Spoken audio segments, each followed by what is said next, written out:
Chapter 1, the most immersive VR. Ever since the first virtual reality games appeared on the gaming scene, the full-dive virtual reality became technology's next target. And in 2020, it finally happened. 99+. Every gamer dreamed of this moment for a bloody long time. The fdvr gaming sets and software started flooding the market after a massive advertising campaign throughout the world. fdvr technology allows a person's consciousness to transfer into the game world. Millions of gaming fans, scratch that, millions of gaming fanatics, invaded the stores that sell the console of their dreams. I've seen people fighting each other over their turns in the lines. They mostly got carried away by the dream of gaming with such an advanced piece of tech. What a bother! As an old gamer who spent many years playing RPGs, I also decided that I need to take this to the extreme and awaken my old gaming ghost from his slumber. I'll play that game once again, the game that was released in my years of high school and stole most of my time and money, The Elder Scrolls V, Skyrim. 55. One may wonder, that's an offline single-player game. Am I going all this way to this store and standing in this damnable heat under the burning summer sun of Egypt, just to buy a single fdvr headset for an offline single-player game? Hell yes! I am. And before you start judging, I just want to say that I suck at MMOs. Seriously, too many idiots gathered in one place trying to do the same boring quests over and over again between PvE and PvP to all this madness. I just can't stand it. To me, they are not enjoyable at all, and most of them lack the good story that makes the player fall in love with the game and its lore, to research the realism and immersion, and to discuss the game world online and build theories about it. That's how I enjoy the game. And also as a personal reason, when it comes to MMOs, I don't have any special skills or anything to stand out or make friends. I am your average gamer who plays just for fun. By the way, I am a lawyer, and I work my ass in a law firm that consumes me as a slave laborer. Sigh. Go to law school, they said, be a public prosecutor and hoard money, they said. Damn it to hell. All I wanna do now is just to relax and play Skyrim. What a pain. Skyrim has been published for years, and it seems that Bethesda, the game company, barely graced us with a teaser trailer for the 6th part of the franchise. Seriously now, Ubisoft, another company, is publishing an Assassin's Creed game every year, while Skyrim is surviving all this long because of its freedom and depth, but more importantly, it is thanks to the outstanding efforts that was put into the mods by the modders. As well as some official side projects like Skyrim, Special Edition and Skyrim, Virtual Reality. They also published Skyrim, Full Dive Virtual Reality. It's the reason why I am standing here after all. Speaking of the mods, the term stands for modifications. They are DLC-like content that overhauls the gameplay or expands the world. Modders usually upload their mods free or with a charge on the internet. Forget the game company's mods, they stink, and you have to pay for them. What kind of weird fetish is that? Basically, we Skyrim players download our mods mainly from Nexus Mods, where Skyrim has more than 57,000 mods last time I checked 2 years ago. And if that is not enough for you, then what else is? The mods are the pride and joy of us Skyrim players. They are basically about anything and everything, from weapons and magic mods to remodeling game mechanics mods, to graphics replacing mods. There are even adult content mods. Anyway, everyone and their mothers can find whatever mods they fancy. I am a graphics fanatic, so I go mostly with 200+ mods in a gameplay that are mostly all about changing how the Skyrim world looks like. What a time to be alive! I can make good old Skyrim into some Korean MMO if I wanted to. But there is an unwritten rule when it comes to modding Skyrim. It is, before looks, comes immersion. That is what our Lord and Savior the immersive Lord MXR taught us. Enough about me remembering all that basic knowledge now. This damn line of people is barely advancing and my turn is coming nearer and nearer. Let's just stop raising flags for now. Also, when one should spray in this goddamn heat, it's suffocating. After a long struggle, and thank God that the shop has an air conditioner, I bought the gaming set of my dreams. I almost fainted from happiness, but my financial status can't allow me to ruin this suit now. I know should have gone home and changed before I come here, but the line was not that crowded yet, so I took the chance. Now, I am ready to hit the road home. I also should stop thinking about playing so much. That can be considered raising a flag too. While thinking about it, I was walking and about to cross the narrow street. That's when I heard a very unpleasant and uncalled for the sound of tires screeching against the road. My mind worked rapidly as I knew what is about to happen. The legendary truck-kun is trying to reap my soul. The sound of tires screeching drew nearer and nearer in a split of a second, and I was about to get pulverized when it reaches me. But at the very last moment, I put all of my strength in my legs and leaped for it to the side of the road while not neglecting the duty of safekeeping the fdvr set I just bought. Thankfully, I managed to avoid the crisis by a hair's width. I also was keeping my guard up from any possible vase to crash into my head from the building next to me too. Phew, a trip to another world, perfectly avoided. I said while making a sigh of relief. No reincarnation for me today. I took a look at the source of the noise and to my disappointment, it was not anything scary. It was just a tuk-tuk. 9. What is a tuk-tuk, you ask? Well, it's what you call an auto rickshaw, which is very popular in India. The tri-wheels motorbike that pulls a carriage. We have that in Egypt too. 3. While I was looking with disappointment at the tuk-tuk, the driver hurriedly got out and apologized to me. The onlookers were giving him some cold gazes. This guy was rushing in a narrow street. After all, most tuk-tuk drivers are unlicensed and reckless anyway. Thinking about it, I came to the conclusion. The best way to avoid getting hit by a tuk-tuk is to be the tuk-tuk itself. I smiled at the driver and said it's all right with a friendly face. As long as he reflects on his actions, there was no need to scold him. Or maybe because I was in a hurry to play the game and didn't have time to argue about it. I asked him for a ride home just to get this problem over. Everything went smoothly after that as the tuk-tuk stopped under my apartment. I took out 10 Egyptian pound note, but the driver strongly refused and asked me to consider the ride as an apology. Wow! What a nice guy! Seriously, you might not know this, but tuk-tuk drivers are mostly thugs around these parts. When the guy noticed my amazement, he puts on a smile and mentioned that he is a science school graduate, but just like most of his kind in this sorry excuse of a system, he couldn't find a job that suits his diploma, and due to his need of money he does some small jobs here and there. This is not something strange and I can relate to him. I am a law school graduate and not too much better than him. Lawyers' careers here have more downs than ups. Also, we are not sexually attractive, so we don't live long anyway. The tuk-tuk driver and I got into a who is more unlucky competition and started to lament on the past. As people who shared some tragedies, we found each other's best friends before we even know it. After the short conversation, we exchanged phone numbers and said our farewells. Each on his way. I head to the pavement while saying salam, hey, to the butcher's son in their shop next to the building entrance. Proceeding through the entrance, I smelled the stink of a cat. It is probably the cat that always sneaks into the entrance and made it its lair. Well, whatever Her Highness wants. I am a cat person myself and it's not like the stink will kill me or anything. I mean, we have a butcher next door so the smell is already ruined. I tried to interact with the cat but I got splendidly ignored. The cat scratches her neck with her rear leg with flexibility and walks away. I normally get ignored if I don't give her something to eat. Sigh. This cat. What an adorable tsundere. Forget that now. To the elevator, or what I call the hell lift, as it resembles a narrow coffin with the length of a meter and the width of a half. I press the most unlucky number in the world, 13. Chapter 2, starto. As I entered my apartment, I saw my roommates lazing around doing a zero-nothing.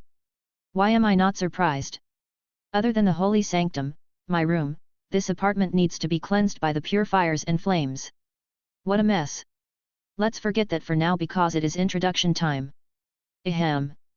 From the room that has a balcony and yet no view to the sea, weighing over 120 kgs, he is an accountant in some big company's warehouse, I introduce to you. Fatty. And on the opposite couch, sits the one who resides in the dark room next to the kitchen, weighing less than 80 kgs, he is a 6th-year medical school student, I introduce to you. 4 Eyes. Those are my roomies and friends from ages, if one just can ignore the amount of laziness that can radiate just by their existing around. Fatty is an accountant so he's not much better off than me, and 4 Eyes is still a student. It meant that the three of us is in a critical financial state. Still, since we are all of the same age, we tend to be on friendly terms, unless when it comes to our anime's favorite genres. From what I know, they are greater perverts than I am. Fatty is a lolicon to the core, and shitty 4 Eyes is even weirder. He sometimes brings bones back home saying he is going to study them. Study my ass. These are someone's bones, you bastard. If I didn't know what necrophilia is, I would have thought he was attempting some sort of necromantic rituals. Although these guys have their flaws, they too have been through complications that lead them here. While saying what's up to the crew, they noticed the fdvr set in my hands and their eyes lit up. I told them beforehand that I was going to buy it, but they thought that the sets will sell out before I even get to the store. Now that I have the device in my very hands, without any dignity or honor, they immediately offered their respect while cupping their hands as if we are in some Chinese novel, and also decided to call me boss, all that if I agreed to grace them with trying out the fdvr set. The amount of shamelessness that dwells within them is quite admirable. Well, these guys are my friends, so I am not really against it. Anyway, there is something more important right now. Comrade Four Eyes, is it done? Yes, boss. Preparations are complete, we are ready for the launch. Good man. Comrade Fatty, I hope you don't fail me this time once again. Sorry, boss. So you did fail me. I will go right away, boss. He took his keys and ran to the door. Bring some coffee on the way back. Understood, boss. Sigh. And he goes to his task. Anyway, the complete preparations meant something very important, so I headed to my PC and checked the download tasks. Here it is. Bethesda's newest release is 100% completely downloaded. Skyrim fdvr. Hail boss. At ease Comrade Four Eyes, we still have more work to do. Yes. The work is still far from over. Why, one may wonder. Pretty simple. I am not playing this game with no mods. My precious immensely immersive immersion mods. I can pretty much guess how the game will look like without them, and I don't want to see those scary original game meshes, faces, and textures in my fdvr experience. That is why I'll have to take care of that with lots and lots mods. My next task is simple. First, I'll visit the Nexus Mods website and download all the goodies that I don't have right now. I have pretty much all the essential and the famous mods, but since the fdvr technology has very high capabilities and uses the brain as the area of operation instead of the computer's CPU, I can operate more mods than usual without worrying about crashing the game. After all, the human brain has the capability and capacity to process the data subconsciously faster than any computer. The second task I have to do is to clean all the dirty plugins, install the animations, and sort the mods load order. This is a basic routine for Skyrim players, as we can't just leave anything to crash on our heads. In other words, it's going to get busy, so I guess I'll have to take my time. I can't really recall my entire mod list, but there are some particular ones that can't be easily missed. A mod like Skyrim HD is a must. Sky UI for modding the game menus, and also a mod that one can't simply play the game without it. Immersive armors and immersive weapons for various weapons and armors. A body enhancer such as CBBE or UNP. Static meshes and improvements for making everything more detailed. Enhanced lighting and FX for interior lights and climates of Tamriel of exterior lights. Skyrim flora overhaul for the sake of natural beauty. And these are just some of the mods. There are around 500 mods in my arsenal by now, mostly for the sake of realism and immersion. Other than immersion, I also seek the gameplay mods 5. My gameplay mods are not that complicated because I am a classic player, so my gaming style is not about using all what the game has to offer. Rather, I play as a certain class, even though I have the ability to play with every option there is. The major classes in Skyrim are the warrior, the mage, and the thief. The skills in Skyrim are a total of 18 skills. 3 classes and 18 skills may seem rather few for an RPG, but that isn't really the case here. The game offers a high amount of freedom in choosing whatever skill you want, so players can create their own classes. Simplicity itself. 1. One can make a mix between these skills that can be called a build, such as the Spellblade, which allows the player to use both magic and melee weapons. This, however, will force the player to give up the left hand for spell casting and devote the right hand to use a melee weapon. In other words, the player won't be able to use the blocking moves. This was just an example. Back to the skills are divided under their respective class. Warrior skills are, 2-hand weapons, 1-hand weapons, archery, blocking, heavy armor, and smithing. Mage skills are, alteration, conjuration, destruction, enchanting, illusion, and restoration. Thief skills are, alchemy, light armor, speech, sneak, pickpocket, and lockpicking. Each skill has its perk tree that offer perks, a passive skill that can be unlocked with perk points. One can gain a single perk point per level, and the only way to level up is to use the skills. Once a skill rose to a certain point it will give the player a skill advancement, and once the players have a certain amount of skill advancements they will level up. A skill has 100 levels cap, which is rather inconvenient, so there comes a great mod called Skyrim Community Uncapper which removes this inconvenience. Back to the classes, mixing some skills can make what is called builds as mentioned before. Other great examples are paladins, assassins, warlocks, and more. Paladins use one-handed, heavy armor, and restoration to give players more of a holy type experience. Assassins use archery, sneak, and one-handed to kill their targets from a distance, or up close and personal. Warlocks use conjuration and illusion to command their armies and summon creatures to help them. Here comes another inconvenience. The necromancer's summoners are a bit weak due to the limit on summoning and raising the dead, which is restricted to only one creature, and until the players reach the level 100 in conjuration, they can raise and summon 2 creatures. It's one of the game flaws, in my opinion, so using a mod like multiple summons by Kangwilla can easily fix that problem in a very immersive way that doesn't break the game, unlike the other multiple summoning mods. It increases the number of summons relying on the skill rank. The mage skills have 5 ranks, so its max number is 6 summons. Pure mages are the masters of destruction, so adding a mod like Apocalypse that adds 155 spells to the game that are totally balanced, lore-friendly and immersive. Balanced Magic is a mod that makes magic more powerful as the skills level goes up, as well as some other features. Thieves can be assassins and hunters, but some players add illusion magic to the mix and make some sort of Nightblade build. After recalling all that, I noticed something interesting on the Nexus homepage. A new mod that was released just yesterday. It's a quest mod called Origins of the Lost. And the description of the mod is very interesting. It adds a backstory to the character depending on its race. It has 3 backstories for the human, the elf, and the beast races.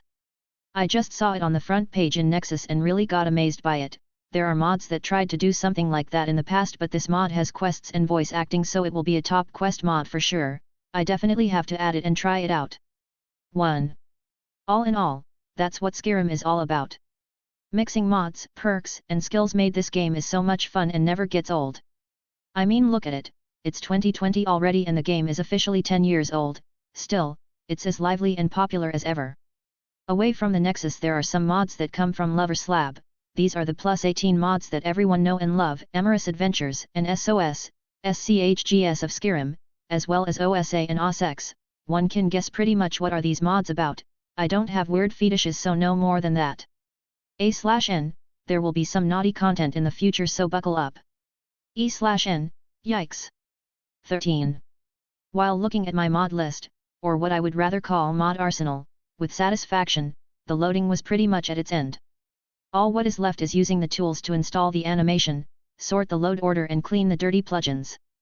Looking at the window, I found that it was already sunset. I went up to answer the call of nature. Looking at the time, it's around 6 p.m. and Fatty hasn't returned yet. His task was to buy us some fancy dinner. Today we are celebrating, of course, so some pizza or kishari won't do our financial situation any harm. While thinking about that, I went the balcony to watch the setting sun and the pink to orange horizon. Smelling the sea breeze from the 13th floor is a blessing, no matter how you say about the neighborhood. Alexandria is always this nice in summer, and the scenery of Castle Kate Bay with the sea is charming as ever. Now. It's not the time to get sentimental. Looking back at the screen, everything is already done. Yep. Let's connect the VR device. I read the instruction from the manual, and it was surprisingly easy. There is a device that connects the headset to the PC and it has a few buttons and lights. Following the guide, I went through all the steps without any issues. Ready for it. Linku Starto. Chapter 3, The Infinite Loading Screen.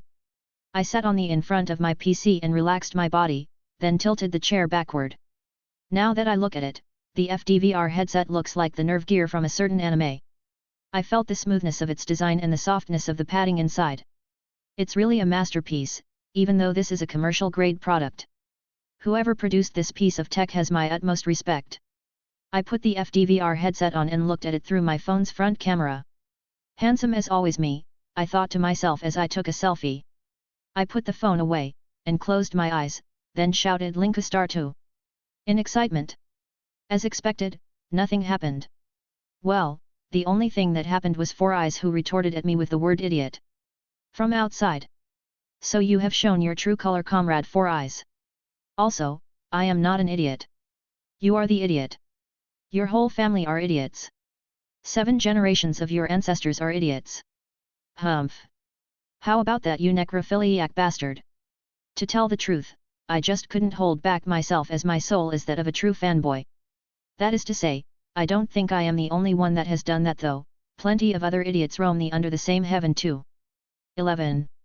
Back to the fdvr headset, there are a few precautions one must take note of mentioned in the manual. Things like, maintaining a safe body posture while being in the game, not forcefully plug off the headset from someone's head even though the device is safe and there is no harm, it might have some hangover effects. It is also noted to not use the device for more than 6 hours a day, and any more than that will cause the fdvr headset to forcefully log you out. 10. How very thoughtful. This device is amazing no matter how you think about it. After following the instructions, checking, and double-checking everything, I readied myself and took a deep breath, then laid down on the bed next to my desktop, stretched my legs in a comfortable way, turned my head in a steady position, and looked at the ceiling. 2. Couldn't help but grin while pressing the button on the headset. I closed my eyes and the metallic voice of a countdown started. As the countdown reached 0, my mind sank into the darkness. What I saw in front of my eyes was a wondrous space all in black. Looking around didn't really tell me where is left or where is right. Out of nowhere, a thick white text popped into my face. Bethesda Studios. This was scary. Next time, I'll add that mod that removes that scarecrow that the company planted here. After that, some white smoke came from surroundings, drawing near and nearer, blending in the space. Strangely, I am breathing, but no type of scent comes to my nose. I became aware of how does it feel when someone loses their sense of smell. I thought I would smell the smoke, but I smelled nothing at all. It's a very weird and uncomfortable sensation, having to breathe like you are not breathing. It proved many things about the real world smell to me. What an eye-opener. Also, I noticed that the rest of the senses are pretty much weaker than usual too. That was expected. Actually, I heard on the TV that it's natural, due to the difference between the amounts of information between the digital realm and the real realm. 1. But still, having to experience this myself is quite the feat. I checked my surroundings once again and I saw a very familiar scenery of a dragon emblem made of metal that has few cracks. The dragon is the Imperial Dragon, the symbol of the Empire from the game. Beneath the dragon on right was a smaller symbol of the game company, and on the right of the dragon appeared to be a few words materializing midair. They are as followed. New. Load. Credit. Quit. Everything seems to be in place. I tried to select the new select option, only to notice that I have no hand. The hell? So it was like this. If I remember correctly, I have to use my mentality to move the marker between choices. So let's give it a try now. Actually, it's a piece of cake. Me moving around the dark space a while ago was done using my mentality too. So that's how things work. Switching between the options for practice, I choose new and confirm for the confirmation message. From this point, things should go smoothly, but a message box appeared. Looking at the box I realized it was not something from the game. Then it got to be a mod. Thanks for choosing our mod Origins of the Lost. This mod will take your primary character information before you start. You can choose appearance later in the gameplay. Continue. Oh, it was that mod. I forgot to read how it works and immersed myself in the overall details. Silly me. Still, for it to work like that. Impressive. There is only one choice anyway, so let's be done with it. First, it asked about the race.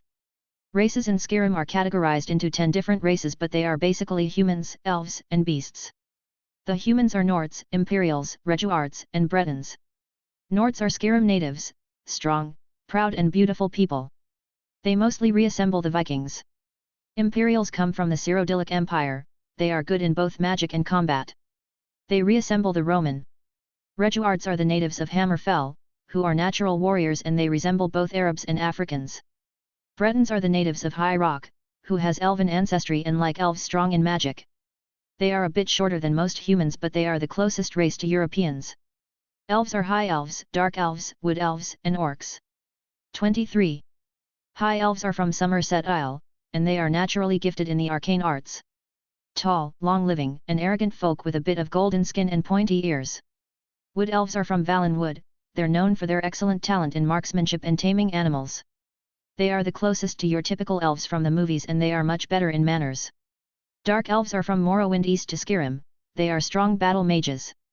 They are not as haughty as the high elves, but their nobles are a true pain in the ass. Orcs, who are counted as elves, are a cursed race of elves. They are gifted in battle and smithing, they have the same looks as Warcraft orcs, but in a human size and a bit darker skin. Argonians and Khajiit are categorized under beast. Argonians are the lizardmen with human figures. Khajiit are people with heads and fur of cats. Both races are good at stealth.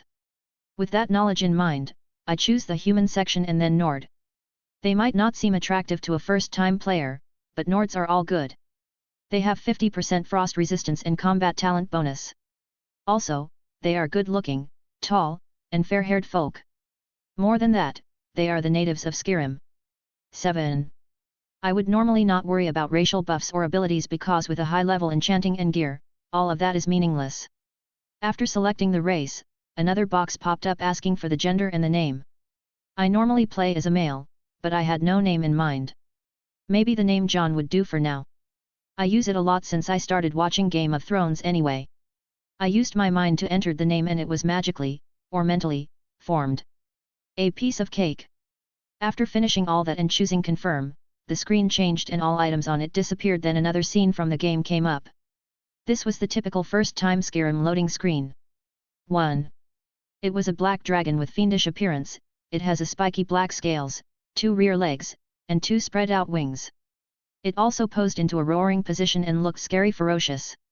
The dragon was standing on a half-circular word wall and that wall was full of runes of the dragon language from the inside. 23. The dragon itself looked scary and sinister. This is one of the loading screens that shows up every time the players start their gameplay. There was also some game facts and hints on the bottom right side of the dragon. It's usually some lore and gameplay related stuff.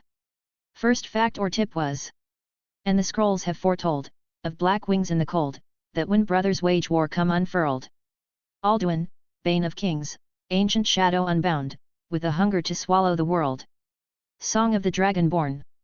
Then, when a dragon uses a breath attack like fire or frost, it is speaking in an ancient and powerful language. A battle between 2 dragons is actually a deadly verbal debate. Yaon. 3. Tiber Septim brought peace to Tamriel in 2896, by conquering all of the known world. Thus began the Third Era. Yes, thank you. Nord belief holds that the honored dead live forever in Sovngarde. It's taking a bit too long. Tip after tip, fact after fact, it took longer than expected. Is it Skyrim's most infamous infinite loading screen? Come on. Something is not right. It's almost an hour and the loading is not done yet. Didn't they say the headset will make the performance much better? The hell is going on? Okay, this is serious. I can't do anything in the loading screen, and there are little to no methods to sort this kind of situation. Emergency logout. Nothing. Force quit. Also nothing. Task manager. Restart program. I suddenly realized that I am not aware of the track of time anymore. This has taken too long. I am feeling some pain in my head. What the fuck is going on? Seriously, what the hell is this all about? Did I perhaps put my head in an uncomfortable position? I can't even seem to force myself out. I don't want to spend 6 hours like this. Is it because of the number of mods I added? I do admit that 500 mods are quite the amount, but I thought it was fine. After a long while, the loading screen blacked and nothing appeared on it anymore. Even its music has faded away. All that is left was blackness. Just blackness. It has been loading for an hour. I am starting to feel sick of seeing the color black. I feel dizzy. I feel like a stone in water. I feel tired and sleepy too.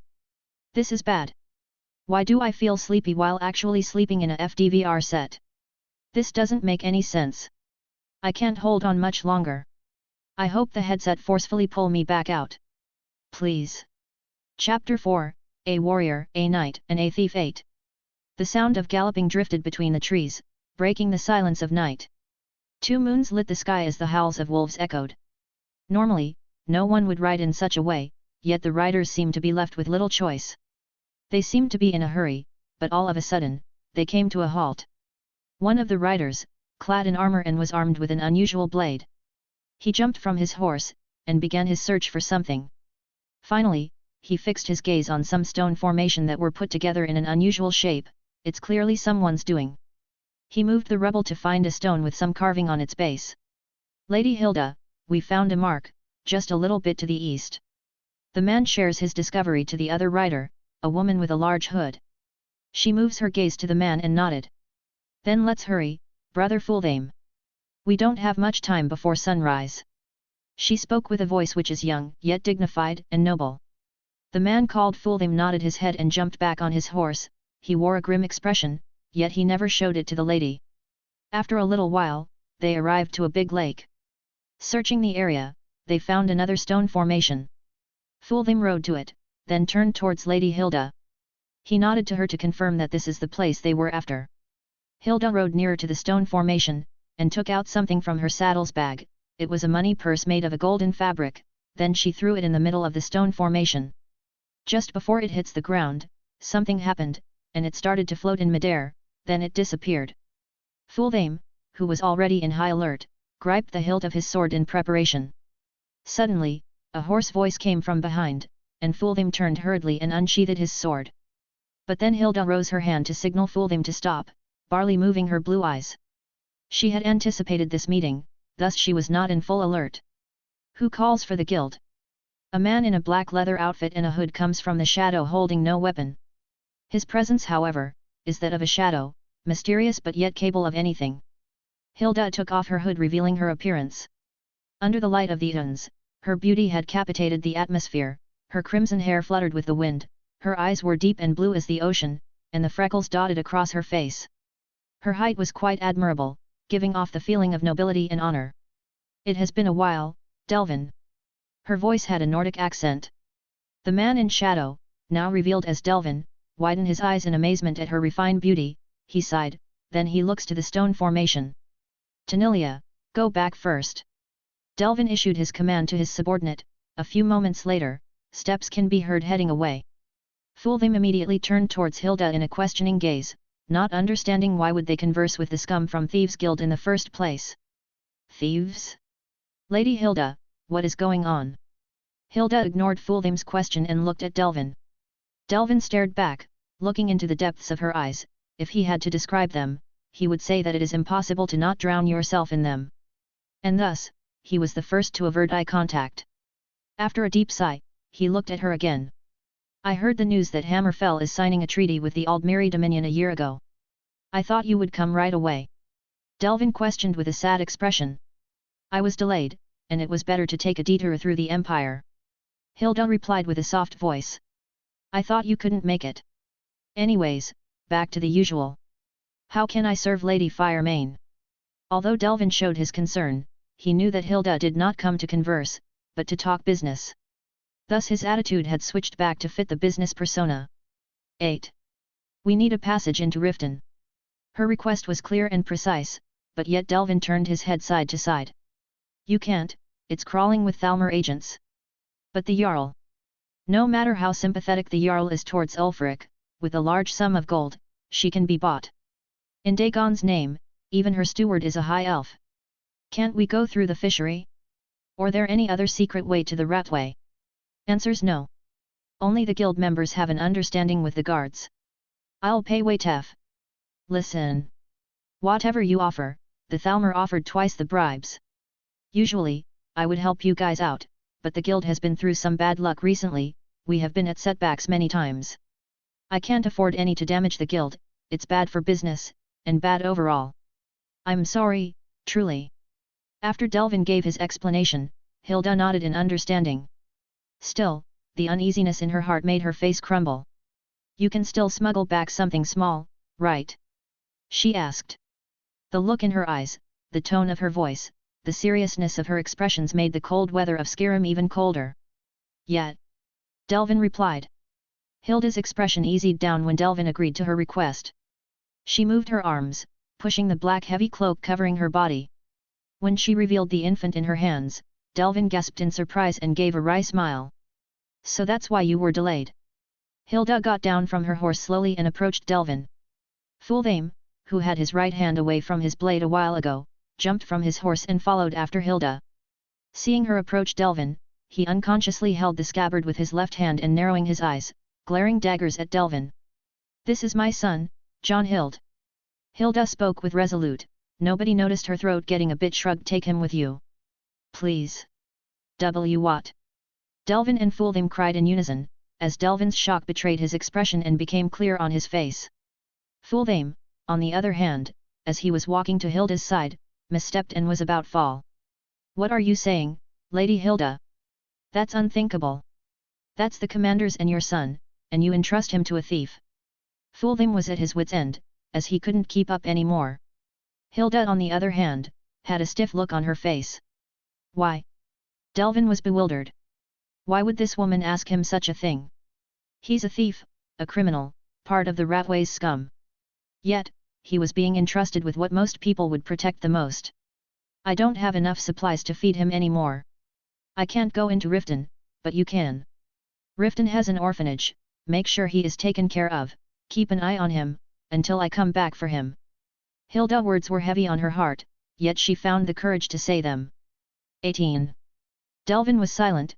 As a professional thief, he had to make rapid decisions in situations like this one. Fultham was grumbling in a heavy mood while looking down. His commander's wife was handing over her son to a thief, but yet he couldn't say a word. Why? Because the moment Hilda said that she could not provide the infant anymore, he understood that it was for the best that the infant must be given to someone as capable, although he is a thief, to ensure the baby's survival. Fultham could not protect the child, he was unable to. If they go with the child, his fate is either death from hunger or death under a Thalmor blade. It was just too bitter. Fultham hated the Great War, he hated the Thalmor, he hated the Empire that betrayed them. His hatred was to the point of murder, he just wanted to kill them like he did 6 years ago in the Battle of Red Ring, where he killed 100 elves in a single raid. 8. While Fultham was in his dire state of mind, Delvin's voice sounded as firm as Hilda's. "If it's for the sake of Lord Jonrad's son, then it's finally my time to pay the old debt. I'll never fail, even if it costs me my hide." He took the child from the lady, and looked at the boy. He was a bit similar to his mother, same eye color, but his hair was auburn, darker than hers. His pale skin was a Nord feature, and even in this cold, the boy was sleeping peacefully. Delvin, who was a Breton, was shivering while this child was taking it easy. Nords. He sighed in his mind while looking back to Hilda, whose emotions betrayed her, and looked at her son with sad expressions. She turned her back suddenly, startling Delvin. When she gets to her horse, she took a huge battleaxe and a fur knapsack, then she took out a journal and handed it to Delvin. "This is my note, give it to him when he is strong enough. I want him to be strong for the fight ahead, never teach him of his ancestry or the name Firemane, his name will be only Jon, and make up a solid story, you understand?" "Yes." Delvin nodded. Hilda turned, but then she turned her head saying, "And you know the price of failing me." Delvin gulped his saliva before nodding with a meek expression. "Let's go, brother Fultham." Hilda jumped nimbly on her horse. Following her, Fultham rode his horse and galloped behind her. Leaving Delvin alone with a child in his arms, he was so bewildered at how this meeting ended. "Stay safe, my lady," he whispered, and went back into darkness. Riding on the travelers' road, Hilda and Fultham were slowing down their horses. "So, they finally caught us." Hilda shows a wild grin that of a beast. "Let's see how much will you bring down this time, old man," she said as she waved her battleaxe. "Let's not," Fultham said. He took her horse's reins and looked at her. "Don't die today, Lady Hilda. I'll take the horses and ride opposite to Riften, you run south, then few days later head north to Windhelm." "What are you saying?" Hilda wanted to refute, but she was interrupted. "Let's meet at Windhelm. Fultham has already made his mind." Hilda's expressions changed to that of a sad look, then she smiled and nodded to the man. Like the wind, she took her battleaxe and knapsack, disappearing south into the forest. Fultham smiled, turned the horses, and his killing intent filled the air. "Now it's you and me, you filthy elves." Chapter has been edited by JOSUE561. Chapter 5, Why is it leaking? The night in Riften carries many dangers, as ruffians and degenerates roamed the alleys. On the surface, it was a quiet and calm city, but thieves lurked in the darkness. Meanwhile the guards snooze in their posts. Near to Mistvale Keep, the castle where the Jarl lives, there was a 2-story wooden building, commonly known as Honorhall Orphanage. A figure emerged out of the darkness, barely seen due to the lantern on the front door. Delvin was about to knock on the door, but then he stopped, hesitating for a second. This was an orphanage after all, so it was not that common for him to come near this place.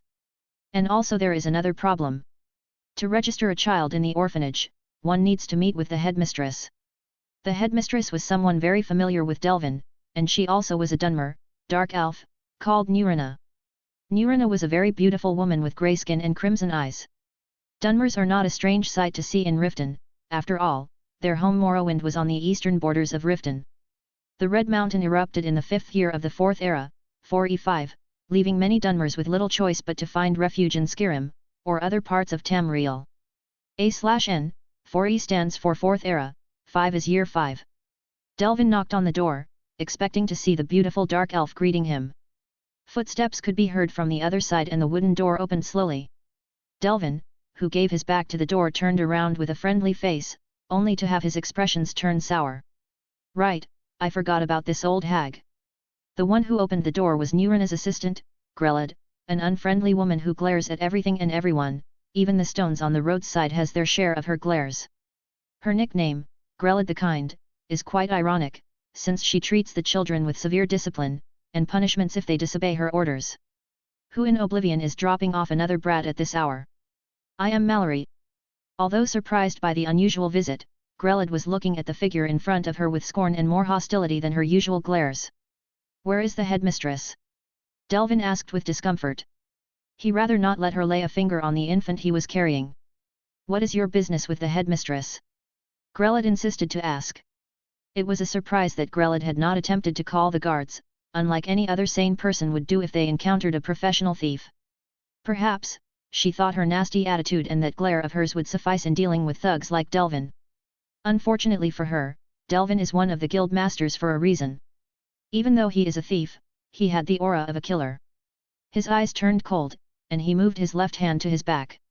A second later Grelid could hear a dagger being unsheathed. I don't have time to deal with a hag raven right now. Stand aside, and let me speak with the headmistress. Or else, I might have to start an extermination. Intimidation is one of the most powerful instruments that thief can have on his or her arsenal. With a rough, fearless tone and enough willpower, even merchants would yield to it. She hurriedly took a step back, sucking her teeth in utter defeat.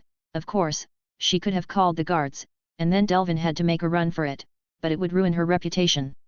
Although his intimidation wasn't completely effective, it had done its job. She would rather let him do whatever he pleased, as long it doesn't affect her or the children, strangely enough, than to be a laughingstock for the rest of her days. She nodded, and closed the door. A minute later the door was opened again. This time, another woman appeared. She was so beautiful that she could steal the moonlight with her radiance. She had pointy long ears and dark violet lips. Her nose was thin and very fitting for her face. Her body was slim, and the size of her breasts and the curves of her waist were impressive. What stood out the most, however, was her crimson beautiful eyes and her arched brows. Delvin barely held himself from changing his expressions. She was a woman that could ruin a nation. No wonder Grelid is a feisty old bitch. Many children would rather have this fine beauty take care of them, rather than a hag. He mentally noted. The woman looked at Delvin with a friendly smile. What brings you in this hour, Mr. Mallory? A favor. I came for a favor. Not for the guild, but for me. Phew, I knew you would come to ask for another favor one day, Delvin. Her prowess, her fine beauty, and her gentle confidence were indeed dangerous. Although she was just teasing, her seduction can even make a guild master sweat. The woman stepped outside the entrance and closed the door behind her. What is it? She asked. Delvin looked to space beside the orphanage and nodded. A second later a girl walked out, and she was carrying a baby that was sleeping peacefully. Due to the thieves' nature of sneaking and walking in the shadow, the kid was never awoken. As the girl was walking nearer and nearer towards Delvin and Nurina, she stopped and removed her hood with her left hand, while keeping the boy with her right. Headmistress. She greeted. So it was you, Tanilia. The girl had brown skin and black hair with grey eyes. These were some features that pointed to Reguards, natives of Hammerfell. From the atmosphere between the Dunmer and the Reguard females, it seemed that there was a history between them. Tanilia stepped forward and handed the baby in her arms to Delvin, and from him, he offered the child to Nurina. She looked between the kid and Delvin, then she takes the kid in her arms. Too beautiful to be yours. These were the first words to come out of her mouth, and Delvin's face immediately stiffed. Tanilia was barely holding her laughter, resulting in a pfft sound. He is the child of someone I owe my life to, and I can't entrust him to just anyone. Delvin says in firmness. So he is not just another child you will charm with words of wisdom and drag him to the ratway to be your lackey? Nurina's words seemed to have hit the nail on its head. Delvin quieted down and was having conflicted feelings about how to reply to such accurate words. He decided to only shake his head denying her accusation. His mother is someone that resembles you so much, she was alive the last time I saw her, but she was being chased. Nurina looked to the child and her face turned serious. In what way does she resemble me? I cannot share much detail on that, but both you are monsters, I'm sure you'd get along quite nicely. Then, this little one have to grow healthy, and be a strong man. Nurina raised her brows and looked at the child and with a smile. The child with red hair reacted by yawning in his sleep and leaning his head on her bosom. She couldn't help but smile vividly. What is the boy's name and does he have any belongings? I would appreciate it if you register him in an earlier date than today. Delvin recommended. Why? Nurina tilted her head, not understanding why would Delvin request that. We don't want any unwanted attention around him, especially from the city's latest visitors. Delvin explained. Thalmor. Nurina opened her eyes wide in a shock, she unconsciously hugged the child tightly. He's less than a year old. They wouldn't inflict harm towards an innocent child, would they? These bastards don't care for such things.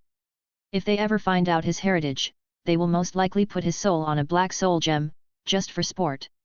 Delvin spoke with hatred. Then he continued, I'll keep my eye on the kid from the shadows, his only belonging is a journal left by his mother. I will be safe keeping it until he is old enough. Nurina nodded silently. And watch out for him from that hag Raven Grelad. Delvin warned her. The last thing he'll ever want for the boy is to have a miserable childhood.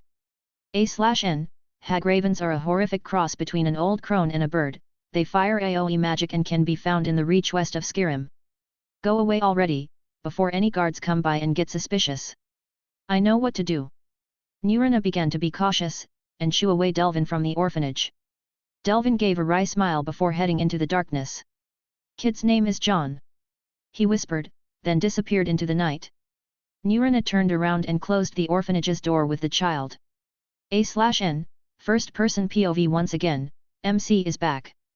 Was that light just now? I am out of the damn headset. Finally, phew, I already have VR phobia, I really thought I will never make it. Damn, the light is too bright. Did Fatty and Four Eyes drag me out of my bed? Don't tell me I will wake up in a hospital after 2 years of blank memories. No. No. Definitely not. Calm down me, yes keep calm. Now let's see where this light is coming from. Oh? What is that? This hospital has a weird taste of decoration? I mean, a wooden ceiling is too weird in this part of the world, right? Maybe it's some weird place where they treat people for less money. I knew it. These guys really did it this time. Man, wait until your daddy, comes home and teach you a lesson. Now, to the matter at hand, where is this annoying light coming from? I look around to my left and open my eyes widely, is that a fireplace? In Egypt, these things don't even exist. Wah. Wah. Wait, what the hell? I am pretty sure I was saying is anyone here? Wait a second, this furniture looks so damn familiar. I can't believe it. I'm in game. Didn't I get out? But look at the place, I downloaded too many realism and immersion mods till I mistook it with reality. Unfkin believable. This is the best thing I've ever seen, wowzers. Can I take a screenshot? Doesn't seem I can. Not important. Anyway, why am I not moving? As I am trying to get up, I discover something strange. Oh, so that's how it is. I am a baby. A baby. Babies? In Skyrim? This origin of the something mod is getting better and better. Skyrim modding at its best, ladies and gentlemen. So, I guess I am a lost child and I grow up in some place. Then the main story starts when I get older. Perfect. This is exactly how I imagined it to be. Anyway, will I wait for anyone now or should I save the game? Let's just... Oh my god! A giant! Wah. Wah ya ya. Nope, that's not what I wanted to say. I only said OMG. A giant. Stop embarrassing me. So you finally woke up. A womanly voice sounded from that giant. Oi, why do I feel so uncomfortable? Am I being carried up? Wait, this is no giant. If it was a giant, then it wouldn't be this attractive. By the gods, it's a beautiful Dunmer. Day I am. Wah. E/N, it was confusing to have them side by side. Stop it. Seriously. Why am I making these damn noises? Hehe, you look so lively. The Dunmer's voice acting is so top-notch, who did such a fine job? And who could make such a fine-looking NPC? Not even Ethereal Elven mod can make the elves that good? Was it Ilyanora's doing? Gotta be hers. Have to take a screenshot, damn it. Wah ya. Let's ignore that voice. I can't find a way to screenshot at all, not even the mental control can do it. Then let's save the game. By the way, where is the HUD? Escape, not working? Save, not that either? Okay, let's. Wait a minute. Wait a minute, what is that feeling? Aw crap. I need to go to the bathroom. But why is it that I'm about to cry? Ahem, is there a toilet around here? Wah. Not good, it's leaking. Why is it leaking? This is Skyrim, right? There are no toilets in this game, right? There are no babies in this game, right? This is not reality, right? Right? No, don't take my clothes off. Please. Don't look at it, if you do, it will destroy my dignity. No. Wah. Chapter has been edited by JOSUE561. Chapter 6, The Reason? I really waited for 6 hours to pass so the headset would force me out, but it wasn't just 6 hours. It was 6 years. 6 years after arriving in this world, many things are different from the game I used to know. More people, more space. The world is bigger, much bigger than what it was in the game. I am to the tip of my nose in foreign waters. I may know some locations in Skyrim, some events that will happen in the future, I know many secrets and treasures whereabouts. But the people around me are not some NPCs, they are real people. Humans, elves, and beast folk really exist in this world.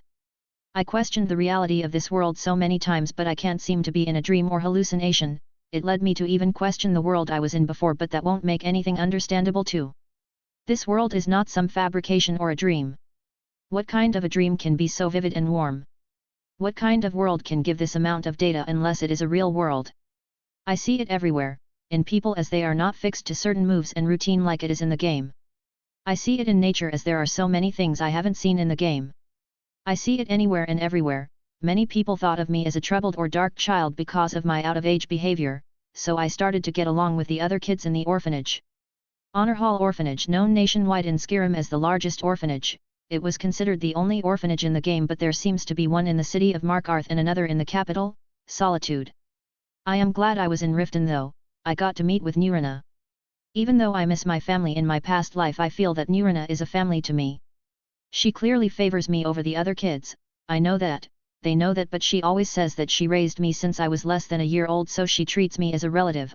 I owe her more than what I can possibly pay back in a lifetime. She was one of the people that never appeared in the game. I am not sure if mods are taking effect in this world or not, but me being here was due to the mod called Origins of the Lost. I requested to learn how to read and write from her at the age of 4, she never would have thought I already know how to do though. Actually this is just English, so I am not in strange waters, even though it's not my first language. About my first language, I kept writing notes with it and murmur it to myself, just to not forget who I am or what I once was. I wrote these notes in secret and they were about all what I could remember about the mods, lore, secrets, and events that will happen in the future. I had to keep the knowledge that I am sure it will be of good use in the future. Grelid once found some of my notes in my native language and accused me of doing Daedric rituals. A/N, Daedric refers to Daedra, which are a group of gods that are evil and do mess with the world with more freedom than actual gods. This F***ing old crone doesn't leave me at peace. She hates Nurina and me, and also considers both of us her archenemies. Of course she does, and why not? The only one who can stop her from beating the kids is Nurina, and I always lash out at her, Nurina always tells me to respect thy elders, but I am sure she excluded Grelid from the start. In the game Grelid always mistreats the children and abuses them. In that game Nurina doesn't exist. I don't want to believe anything bad will happen, but I won't let anything happen to Nurina even if it costs me my life, I swear on it. Aside from Nurina and my gang, there another person who visits me from time to time. He is Delvin, and not just any Delvin, it is Delvin Mallory. The Delvin Mallory from the Thieves Guild. This man is a master at the sneaking skill. Just what is his relationship with me? He's a Breton, so he can't be my relative, thank God. I love to be a Nord in this country of Nords, because of a very disturbing reason. Nords are racist, and there are only two racist races in this world that I know of, and they are Nords and Altmer, the High Elves, which means no more bullying. Now introducing my gang, they are Isolde, Sviti and Wolfer. Isolde, as everyone who played the game knows, is the chick that roams the market in the city of Whiterun. She lost her parents and came to Riften, and she has a strong desire for making money and being a merchant. Sviti and Wolfer were a sister and brother. Sviti is a quiet girl but was good singer, and Wolfer is an honest and kind guy. We usually play whenever it's possible and they treat me good, so we are on good terms. Spending the days in this peaceful manner is not good for me. Isolde is already learning how to count money and how to speak to people. Sviti practice most of the time to become a bard and go to the Bard's College, while Wolfer accompanies me to read and learn from Nurina. He also helps Isolde in her weird ideas of buying and selling worthless stuff. These guys are already 6 years old and they are so dependable and hard workers. If I was like that in my past life, then I would have become something much more than just a lawyer. It's decided, then I will do not just my best but my bestest. This world can kill anyone easily, so best is to prepare and meet the world ready go. My first choice in a fantasy world with sword and magic is to learn the damn magic and the skills of the game, but there is a big problem I faced long ago. I can't access the skill menu or the magic menu. Of course this is reality, there is no such thing as system or a handout, but I never asked, right? I go to Nurina's room and knock on her door. She answers and says come in. I go inside right away. One of Nurina's habits is that when she sees me she always smiles. She heals everything with that smile, even though her smile would give me a trauma when I first came to this world, but let's forget about that. I sit on a wooden chair opposite to her. She puts away a book she was reading and looks at me silently. Nurina, I want to learn magic. I just got right into business. Nurina's brows rose up, then she closed her eyes and smiled, finally. She said while widening her smile, and then she opened her eyes and leaned her body on her arms while resting her forearms on her knees like some sort of gangster. Brat, you always read about magic but you never asked about spell tomes, what took you so long? She said while being amused with the situation. So she was waiting for it, hey? My friends are working hard for what they want to achieve, I don't want to lag behind. I replied nonchalantly. You don't have any dreams or goals? Nurina asked again. Damn it, it's that question, the same one I failed to answer in my past life so many times. I have to answer carefully this time. I don't want to be a bard or merchant. I wanted to be an alchemist, but you said materials need a lot of money. I wanted to be a smith, but I feel learning magic now is more important than anything else. I gave my best answer. Nurina nodded while raising her brows again. Anything else? She asks. Damn, I put all the good answers in one go. Let's play a 6-year-old for now. I also want to protect Nurina. Not a bad answer even if I say so myself. Cut the crap. Nurina's answer was as accurate as ever. I feel so sad for myself. Why can't my innocent child act work on her? Fine, I will teach you magic, but only restoration magic. Nurina declares as she takes out 2 yellow books with a drawing of a light spirit on top of it. These are healing, a self-healing magic, and healing hands, a magic that heals other people. I receive the books with high spirits. Can't I learn some alteration magic? I asked with a poker face. And what do you want it for? Nurina asked with puzzlement. To mess with Grelid, of course. I answered with a sly smile. Nurina smiled back slyly too, mainly she was the one who I learned fox mode from, so we always had this kind of conversations. She went back to her desk and took out 2 brown-colored books with a tree drawn on them. I could read Alarm and Stoneskin on them. Wait a second here. These are mod spells. The 2 of them are from mods. Alarm is from Apocalypse mod, it is a magic that alerts you when an enemy crosses a certain perimeter, and Stoneskin is a magic that adds a layer of protection for a certain time, but it's altered by a mod called Balanced Magic from its vanilla version, which is called Stone Flesh, that changes the character appearance in that of a stoneman. Stoneskin only adds a transparent layer of protection. This is serious. This means mods most certainly are affecting this world. This may be not bad, but that is strange. Thinking about it, there are only 4 conclusions I came up with. The first is this world already existed, but when I came to this world mods made changes. The second is the world was formed after my death in the VR headset. The third is that this world is an illusion. The fourth is this world already existed, but some conditions were met with my mod list that made my reincarnation in this world possible. The first is scary, the second is absurd, the third is not good at all, but the fourth is the most possible conclusion I can come up with. So to summarize what happened to me, it is that I overloaded my mod list with realism mods that was not over the quota of the mod amount, but the amount of information itself had caused my brain to get overloaded and fall apart, which resulted to my death. This information possibly made some kind of effect on me, or rather on something not visible like my essence. Due to that effect some conditions must have been met, like for example, the data in the game matched the information in the world, and something like my soul took over or replaced Jon's soul, like when you move a file in a folder and the folder has a file with the same name already there, so the new file has to replace the existing file. This is too absurd, this can't be real. I am saying that the indecent in the VR headset had changed the information of me, renaming me to Jon, and for some reason the information vessel, let's call it soul, moved from Earth to Nirn and replaced the person that I have matching information with. What explains that even more is that Jon was already born, but I don't have any memories of that time he lived in this body. Incredible. Only one mystery remains. What is the reason that led my soul from Earth to Nirn? Chapter 7, Learning Magic. That was too much for my brain to process. Even Nurina and my friends saw my expressions changing between questioning to frowning to amazement all day, and they gave me space. This was really an incredible theory if it was right. Fear took me for a moment, but what would I do with fear? I need strength to overcome the hurdles, gain more information and make a stable foothold in this world. I go back to my bed and open my chest where the books, tomes, and notes of mine are organized. I took my quill and inkwell as well as a red journal. This journal contains secrets that can make the Empire, Skyrim, and the Thalmor turn upside down. For starters, let's read what we know. 4E186 2nd of Midyear, June, 7. I start this journal as a reminder to collect every essential piece of information I can collect. First, this world called Nirn has 2 major continents that have all the action, Tamriel in the west and Akhavar in the east. Some parts of Tamriel resemble Earth's Europe and Africa, and other parts are just as alien as it can get. Akhavar, from what I could remember, it resembles Asia, and it's the home of some beast folk that are hostile to both humans and elves.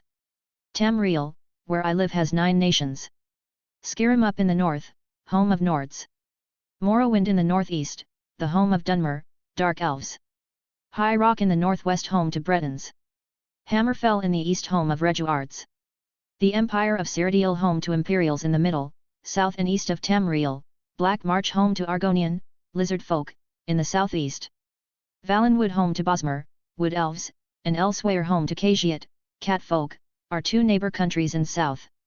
And in the southwest lies Somerset Isle, the home of the Altmer, high elves, and the stronghold of the Aldmeri dominion. Last is the orcs, known as the Orsimer. They are of elven blood but sometimes rumored to be beast folk.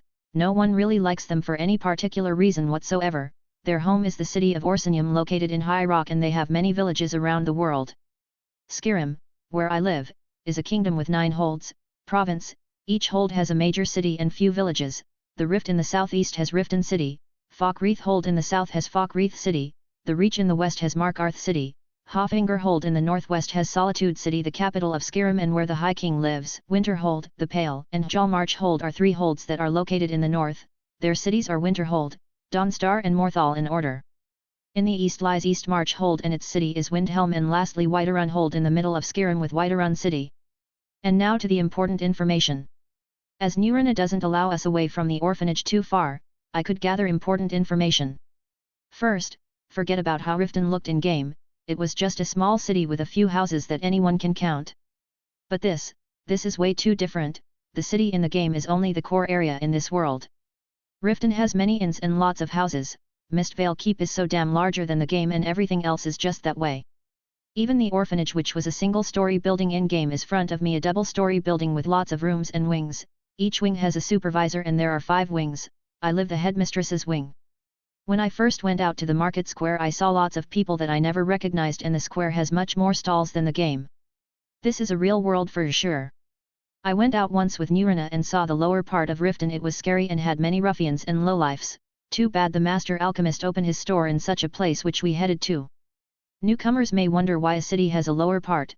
It was because half of the city was built on a lake. Henrik, this city was a 2-story city. 4186, 20th of sun's height, July. The weather in Skyrim changes from cold to freezing to cold to warm. I am a Nord, so I don't complain, but the 4 seasons are reflected in the world awesomely. When it's autumn, no tree has leaves, and rain becomes so annoying. When it's winter, you will catch frostbite if you stay an hour away from a heat source. When it's spring, you can call that a cold spring, but it's not that bad. And finally, everyone's favorite is summer. Everyone and their mothers just go swim in a lake and relax.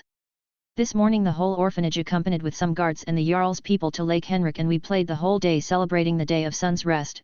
I even saw the Black Briar trio with their mother Maven. She always glares like someone I know. Dear me. This is Maven Blackbriar, the strongest woman in Skyrim and also the richest if I am not mistaken. She owns the Blackbriar meadery and she is in cahoots with every evil faction in Skyrim, from the Thieves Guild to the Dark Brotherhood of Assassins and also the goddamned Thalmor. During the day I saw Sibai Blackbriar, Maven's oldest son, glaring at me. What's with him? Is there any discrimination towards redheads in this world too? I knew it. I thought would happen someday. I mean, I am the most handsome kid in the orphanage, or maybe Riften a whole. 2. I closed the journal and put it back. Thank goodness it was written in an alien language. If anyone saw this, I will die of shame, even though it recorded many memories that make me can't help but smile. Basically, all of my notes are all like this. I mean, who can read them other than me? Yet for some reason Nurina saw them once and looked at them full of interest. I managed to trick her that this language is a secret code of mine that I made to prevent others from reading it. Kids in my age do that sort of weird stuff, right? Actually, kids my age can't read at all, let alone studying tomes the way I do. Spell tomes, or what referred to between mages as tomes, are books that hold the techniques of manipulating magic. Currently I am learning the spells that Nurina gave me. Magic is all about manipulation and result. Manipulation is how to use magic. The way humanoids use magic is different than dragons, for example. The result is related to the effect and the target. The effects are absorb, damage, drain, detect, dispel, cure, weaken, control, alter, reflect, resist, conjure, command, fortify, restore and bend. These words are what the spells rely on, and they also something like the keyword in every spell in the game. The target is more complicated, but it's divided into attribute, energy, skill, or a special target like an undead or a dragon in the case of the specialized spells. A/N, attribute is the max number of a certain state, for example, HP, 88/100. 100 is the attribute. Energy refers to health, stamina, and mana. Skill refers to one of the 18 skills in Skyrim that has its own levels. Learning a spell in real life is so much time consuming and different from the game. In the game you buy the book and press learn the with a puff, you learn the spell and the book disappears. In real life, it takes more time and books don't disappear, but mages are really selfish, so they don't share their tomes with anyone. It also means that to get high-level spells one need to do more than just paying money. Unlike the game, these books are very priceless, and due to that some spells and arts disappeared in time. Magic is divided into 6 major schools, and they are conjuring, illusion, destruction, alteration, restoration, and mysticism. A/N, an explanation of the schools. Alteration, bound by the laws of nature, it changes the world around the casters so normal physical truths no longer hold.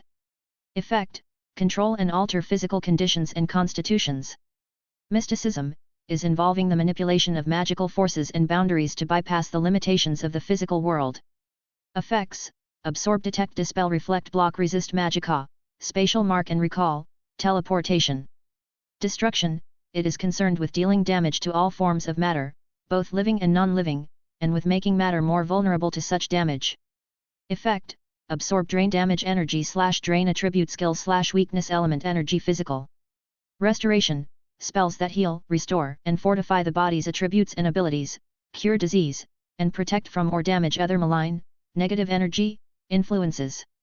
Effect, absorb, restore, attribute, energy, skill / fortify, attribute, skill / resist, cure disease, poison / damage undead. Illusion, not bound by the laws of nature, it changes the world around the casters so normal physical truths no longer hold. Effect, bend wills, visibility, sounds. Conjuration, the art of summoning creatures or items from another plane. Effect, summon and banish / command Didra and undead / soul command. Spells are divided from novice, apprentice, adept, expert to master. With the mod balanced magic, increasing the power of the spells with the player's level was possible, and it seems possible in the real world too. As long as reality is this kind, it only the matter between me, my mental capacity, and how much time I have to learn the spells. Chapter 8, Jon Dare. Several days have passed. I was recording the new discoveries regarding my magic theory, and it was interesting to research such stuff. It was said that battle mages to research mages ratio was 3:7, and I can see why. I could think of many ways to make some spells possible, but don't get me wrong, creating a spell is a hard job that needs more than just understanding a theory. It needs the techniques of manipulation to be made with carefulness, because magic energy can backfire and injure the user. 5. My current problem is lack of experience in techniques. They are the way you command your magic to manifest, like casting by putting magic directly into shape, or shouting like dragons to force magic into some sort of form. While making the magic form, you need to understand which form goes with which effect and how you fix that on a target to create a result. As making my own theories, I improve rapidly day by day. One thing that is annoying me is that my magic regeneration is slow. This can be helped by a potion or an enchanted artifact. Both cost money, but an artifact will last longer.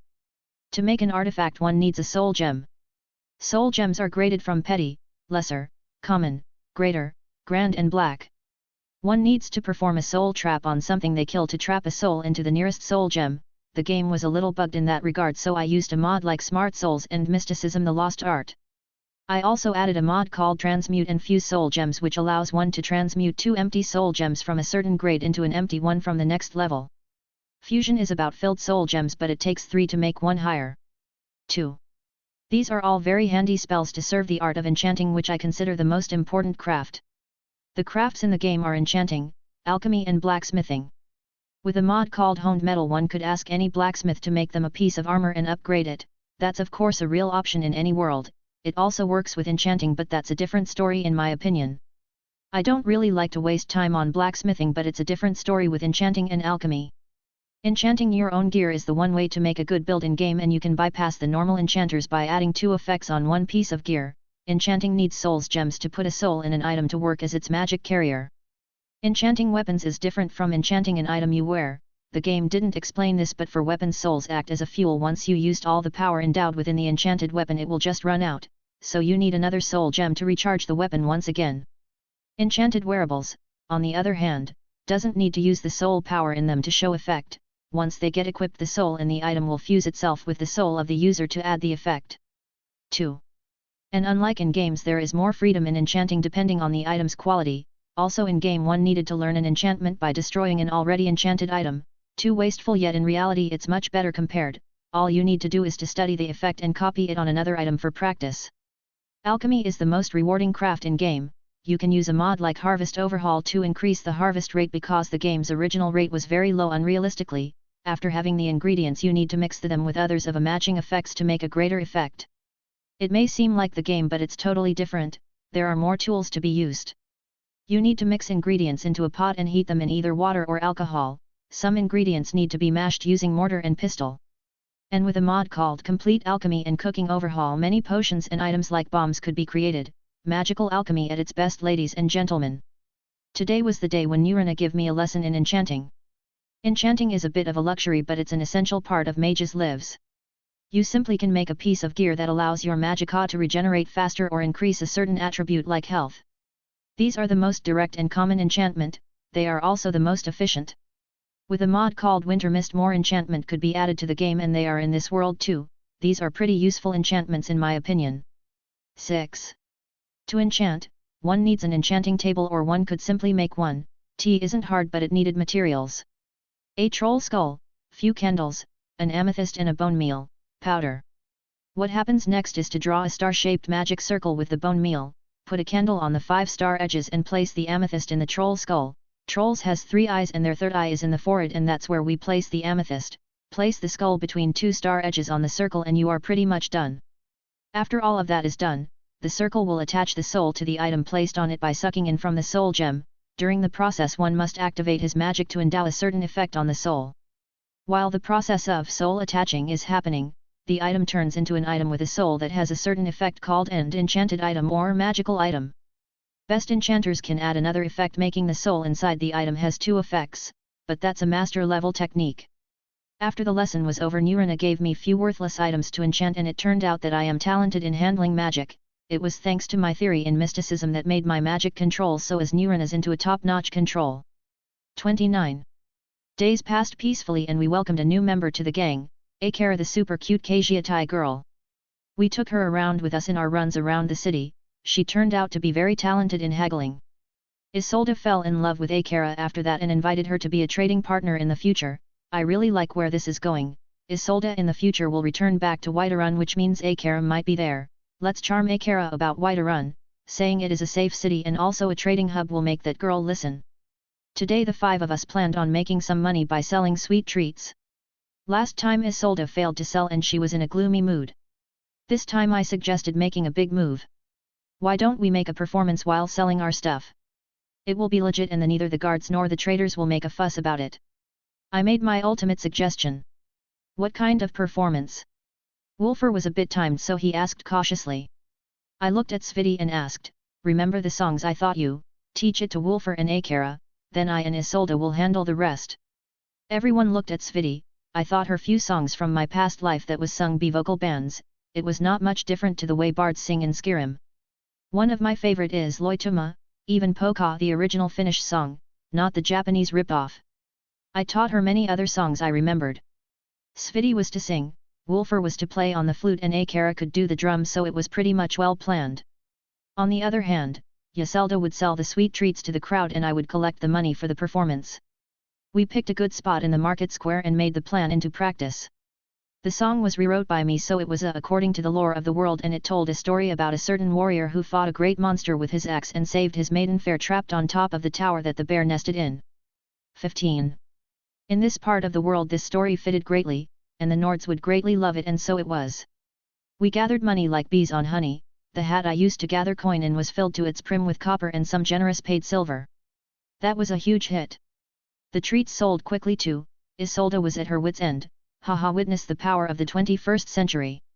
After the day was over we had 2 out-of-breath siblings and a 2 cheerful coin diggers, and there was me, the mastermind of the day. After the performance few bards approached Sviti and invited her to the college and gave her recommendations. Wolfer was invited too, but to no surprise, no one wanted anything to do with other races like Akara the Kageit.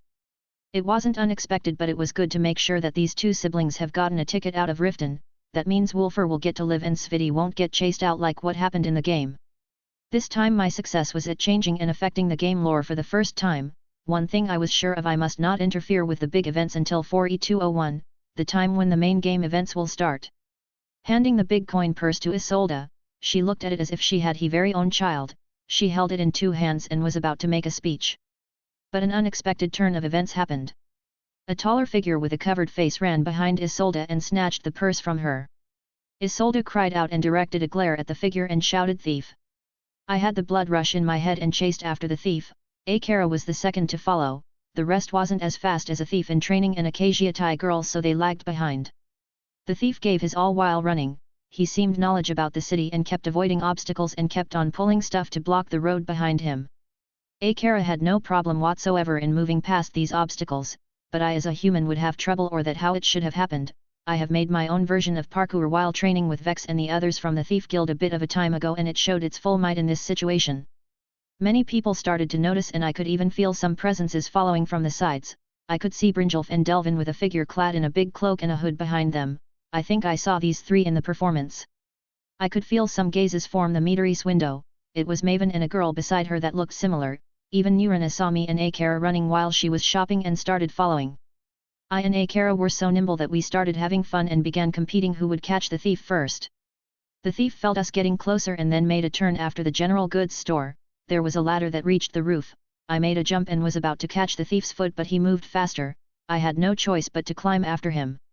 Reaching the roof, 4 masked figures waited for the thief and he handed the money purse to the one with expensive looking clothes. I could see that as I have already reached and met eye to eye with these punch. Hand it over! Akara roared at them. 1. The person with the purse was amused at her anger. He clearly had a plan in mind, as he winked to his cronies. They started to move and surrounded me and Akara. I and Akara stood back to back. I smell mead from them. Akara said in a soft voice. They were not much older than us, they were around 15 and we were outnumbered at that. They are the boys from the meadery. I replied as I noticed their identities. The person with the purse in his hands was clearly Sibai Blackbriar. So he started to pick on me finally. I have foreseen that since a while ago, he always gave me bad glares. People would most certainly cower if a Blackbriar glared at them, but I kind of like to take a challenge head on. I make a move as I pick a dagger from my boots. It was a common way to hide a dagger, but not for a 10 years old of course. Akara brandished her claws. Kajiotai claws are on pars with a good early weapon in the game. The meadery boys halt, but Sibai seemed dissatisfied. He said, "They are just two brats." Well, he is right, we are no match for them, so how about that? I launched the novice lightning spell Sparks front of Sibai's feet. A/N, Sparks is a channeling spell which you keep firing like a lightning thrower, it's the weakest lightning spell. F***CK. Sibai cursed as he jumped back with terror in his eyes. Magic is magic after all. The meadery boy retreat immediately. Sibai shouted, trying to hide his terror. F***er, how dare you? Akara stiffened as she heard his words. Of course she knew that my magic words have been said. I can't resist a taunting with the word dare in it. Everyone in the orphanage knows that. If you want to get hit, say how dare you, and you will trigger me immediately. My smile turns devilish as I already made my mind. The 5 idiots became more afraid as I took a step towards them. Sibai was going to piss himself as magic was still appearing on my left hand.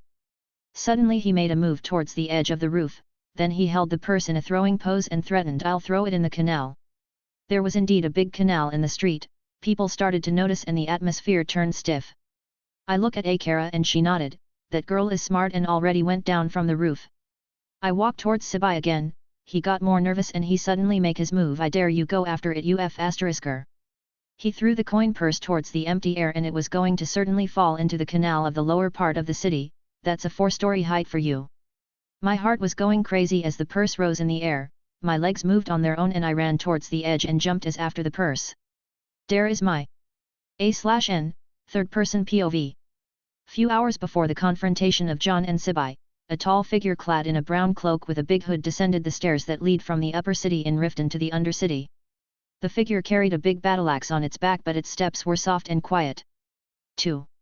Upon arriving to the lower parts, the figure stopped front of a gate with iron bars. What lied beyond that gate with a hell hole of stink and moist known as the Ratway. The figures passed through the gate with ease, not minding the smell at all. The Ratway was the sewers of Riften. It was dim and filled with unexpected encounters. As the figure walked in the tunnels, a torch appeared illuminating the darkness. The figure stretched its hand to take the torch, but it suddenly came to halt. Looking around, the figure noticed something that made a strange pose and then took the torch from the wall. A click sounded and a strange iron ball with spikes fell from the top towards the figure, but it didn't hit. The figure sighed and shook its head helplessly, then took the torch and kept on advancing. After few turns the figure arrived at a door. On the door, there was a sign saying the Ragged Flagon. It was known as the Ghost Tavern as it was the location where the Thieves Guild members would gather, yet it wasn't known where it was, as the Ratway was, as its name gave, a damnable maze. Few could find this place and that figure was one of them. After pushing open the doors, a circular chamber with an uneven surface appeared. In the middle of it water gathered as if it was a pool, and around its sides, a path to walk around the pool was there. The figure walked to the right until other figures of people in black leather appeared. The place on the other end of the chamber was that of what resembles a bar with few stools and some table and chairs. As the figure wanted to advance to the bar, a young giant man appeared to block its pass. "We are full on customers," the man tried to sound scary. The figure in brown cloak only cupped its right hand into a fist and buried it deep into the young man's stomach. The man fell to his knees and with hand on the ground and a hand on his stomach it made an inappropriate sound. The figure moved its left leg and landed a stomp on the man's head, sending him to the dream realm. Few steps later the other few figures around the bar was intensified from what happened to their lookout. One of them was bald with a rough skin, made an eye contact with the figure immediately headed towards him. As the figure sat on the chair opposite to the bald man, it removed its hood and cloak. What appeared was a woman with red wavy hair and sharp blue eyes. She wore an armor known as the Nordic carved armor. She wore it without a padding armor, so her arms were full on view until her armored bracers, so were her legs. The bald man was Delvin and the red woman was Hilda. It was a meeting that didn't happen in few years. "Mama came for a visit," Hilda said while snatching the sweet roll front of Delvin. Delvin was surprised by the sudden visit, but he was not in the position to argue with that scary woman. He looked at Brynjolf and said, "Your friend Jon is doing okay?" Brynjolf was in a daze from the strange situation, but he nodded to Delvin. Brynjolf was it? Come and lead me to him. Hilda demanded like a boss, and Delvin nodded to Brynjolf, confirming her words. Brynjolf could only walk in the front past to the passed out lookout. He exited the round chamber followed by Delvin and Hilda, and headed outside the wrapway. The three headed to the market square and saw a large crowd. They frowned. That's Jon's place. Brynjolf was Delvin's eye on Jon, so he knew most of what was Jon up to. After a while the three passed the crowd and saw 5 kids in an unusual scene. A girl was singing, a boy was playing the flute, a Kazhiatai girl was playing the drum, a girl was selling sweet treats, and a boy was walking around interacting with people holding a hat which has some coins in. The crowd interacted with the unusual scene very smoothly. The song was so Nordic and the music supporting it was so synced with the song. The kids made vocal music with humming and words, which was even more than just what a normal bard would do. It was a clearly new style that all people became curious about.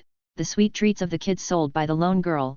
The boy with a hat collected money from people and was moving nimbly while showing off his half-dancing way of walking, and the band of 3 that stood on a platform made of crates kept singing. No matter how anyone looked at it, that was a selling business of a bunch of talented kids. Hilda looked at the boy with a hat and was taken aback, but she smiled and gave him a silver coin. The kid was not shy and made a bow with a smile and a wink to the lady. He was doing that with the girls and ladies who were paying for the band to sing more. After some time the crowd dispersed and the kids gathered in a corner carrying away their stuff and gathering the coins in a single purse hurriedly. After they finished, the girl that sold the sweets held the purse and was about to say something to her friends, but a figure ran behind her and snatched the purse. The red-haired kid gave a chase followed by the Kazhiat girl. Hilda was about to throw her axe at the thief, but she held herself back. She followed after the kids who gave a chase, and she was about to give a hand when she saw a very strange scene. The Kazhiat girl way of running was like a beast in the woods. It was so simple yet very nimble and fast. The red boy, on the other hand, ran in the most interesting way she has ever seen. He jumped over obstacles like a clown. He moved in a way that was so refined and artistic that made him look like he was doing it with ease. Delvin himself was surprised. He looked at Brynjolf and asked, "What was that just now?" "That's his style that I once told you about. He called it freerunning or something.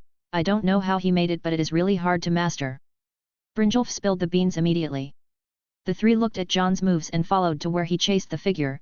Along the way they pumped into Nurina, who joined them without questioning Hilda's identity. After Jon and Akara chased the thief to a rooftop, the 4 could see the confrontation from distance. 3. After Jon threatened the big boys with magic, Hilda was surprised, even more. She never expected that a 10-year-old kid had arcane skills like magic and martial skills like his so-called freerunning in his arsenal at such age. When the mood stiffened on the rooftop, the Kazhiat girl ran down and Jon ran towards the boss of the thieves on the edge of the roof. It was a sight to witness as the money purse was thrown towards the canal under the city and Jon flying after it. "Dare is my surname F***ear. Jon's shout was heard by everyone in that part of the city. The time seemed like it had slowed down. The blood of everyone boiled as they heard those scary words. A thunderous roar accompanied the voice of that child. It was a power that only true Nords could muster. It was a war cry.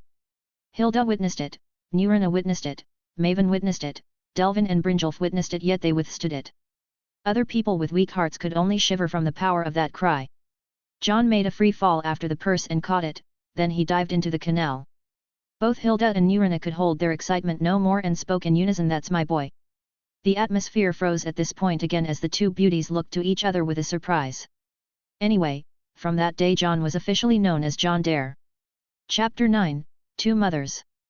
Brynjolf ran towards the canal and started looking for Jon. A moment later Jon swam up and was a bit dizzy. Working the whole morning, chasing a thief through the city, jumping from a high rooftop to a deep canal while shouting a war cry certainly took a toll on a 10-year-old child. Even though his mental age is about 35, it could only add to the burden on the body.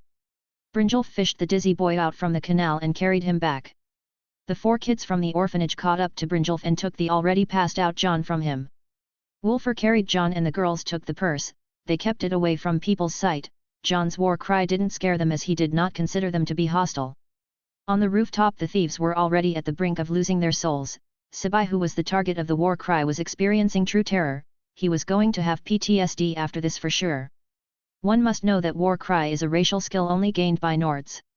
Through it, warriors could conjure all their fighting spirit and bloodlust, then manifest it into a thunderous cry. The cry can devastate the morale of any weaker enemies and would make normal people faint from terror. Only strong warriors could make this cry. Ulfric Stormcloak the Jarl of Eastmarch and Codlic Whitemane the Harbinger of the Companions were known living figures who were witnessed shouting a war cry. For a small kid from an orphanage to use such a skill, his future is certainly that of a great warrior. When the Companions hear of this, they would send their people to invite him to join. Outside Skyrim there were mercenary guilds, but in Skyrim there were the Companions. They are one of Skyrim's 4 guilds in game, and they are those people who come out to solve problems when the coin is right. They avoided political conflicts, so instead of calling them mercenaries they better to be called adventurers. The legend of Isgramor and his 500 companions is a basic knowledge for all Nords. A warrior from a faraway continent in the north was. He is one of the most legendary heroes of men, who played a pivotal role in the ascendancy of humans on the continent of Tamriel, but that's a story we will continue in another time. Back to the present and few meters away from the passed out Jon, Hilda and Nurina stared at each other while Delvin was holding his forehead. He looked to both. Nurina, this is Hilda, Jon's mother, and Nurina is the headmistress of the orphanage. I see. Hilda was the first to speak. She totally forgot about that. I am Nurina Aaron, a pleasure. Nurina turned cold and formal. Hilda Firemane. Thank you for raising Jon all these years. Hilda spoke politely. Nurina narrowed her eyes, which turned cold and sharp. You here to take him? And she kicked right into the main topic. Hilda gave a wry smile while looking down, then shook her head saying, he's better off without me. Nurina felt the sadness in Hilda's voice. She wasn't going to give up her apprentice and the person she considered a family without a fight from the start, but she sympathized with Hilda. This way. Nurina walked ahead, leading Hilda to the direction of the orphanage. Hilda followed after. She whispered something to Delvin, who nodded to her. He then signaled to Brynjolf and both disappeared in the crowd. A while later Hilda, who was in her cloak and hood, reached the orphanage with Nurina, and it seems the kids have already reached her before them. Passing the entrance and to the next floor, they found the kids grouped around Jon's bed. Isolde and Akara kept nursing him. Nurina arrived to the side of the bed and handed a blue potion to the girls. She instructed them and led Hilda to her room. Hilda looked at Jon without nearing him. She felt like a hole was being dug in her heart. She then followed after Nurina. Nurina opened her room, led Hilda in and closed the door tightly. She offered her a seat and sat opposite to her. Hilda sat and rested her big battle axe to a wall, then removed her cloak and looked around the room. It was a big enough room with full wooden furniture and some foreign objects that clearly didn't originate from Skyrim, a basket that held some staves and many shelves packed with books, a wide bed and a few pots that had some medicinal herbs and flowers planted in. It was a gorgeous room that fitted the Dunmer style. Silence took the lead of the conversation, but Nurina, as the host, had to cut it. She looked at the bucket beside her and fished out a bottle. She offered it to Hilda, who with a thanks gladly took it. It was Honning Brew Mead, Nord's favorite. A/N, maybe I can get a sponsorship lol. After a sip, Hilda spoke, so, the magic from a while ago, he learned it from you? She asked. One must know that Nords are not fond of magic and some even hate it. They don't mind healing an enchanted weapon though. He is talented and hard-working. For a Nord with a talent that surpasses some elves in magic is something that history has rarely recorded. Nurina bragged as much as she could. Hilda smiled and took another sip. His father also liked magic. She gave off a smile, yet it was filled with sadness. I am sorry. Nurina gave her condolences. Oh. No, he's alive, probably. Hilda made a not sure expression and shrugged her shoulders. Probably. Nurina was puzzled. The Thalmor failed to kill him in both the Great War and Hammerfell Resistance, yet he killed them like a sickle in dry weed. That was Hilda's turn to brag. The war ended, and as a war hero. Shouldn't that Treaty of White Gold something protect him and his family? Nurina was a bit confused here. Hilda finished the bottle in one go and looked at Nurina with narrow eyes, then said, unless. Nurina thought for a second about what Hilda meant with unless. She soon found the answer. Unless you are from the Blades. That was the only logical answer. The Blades' archenemy to the Thalmor, they were the personal guards of the Emperor after the Akaviri invasion in 1E2703. Formerly known as the Dragon Guard, they served Emperor Remani, and evolved through history to be known as the Blades Guards of the Emperor and his intelligence operatives. The White Gold Concordant that was signed to end the Great War between the Empire and the Aldmeri Dominion, it stated on some outrageous terms like disbanding the Blades and outlawing the worshipping of the ninth god of the Empire, Talos. Nurina made a very worried face after discovering such a truth about Jon's family. She even felt sad for Hilda and her husband. During the war, I was one of the Nords who were dispatched to the Empire as reinforcement. And after the treaty, I felt betrayed. The Empire abandoned its best of the best warriors and forsook mighty Talos. I was so ashamed of them, but I couldn't do anything. After that, we heard that Hammerfell refused the treaty and made preparation for war. I traveled there with my brothers and met with a former commander from the Blades. He was to be Jon's father. Commander Jonrad Firemane. Hilda kept telling the story to Nurina, who was so immersed in listening. 3. After some time they reached the part when Hammerfell decided to make a treaty with the Dominion, which was known as the Second Treaty of Stros Emkai. There Jonrad and Hilda felt uneasy. The Thalmor, the ruling faction in the Dominion, will for sure send their spies and assassins to root out all of the unwanted trouble in Hammerfell.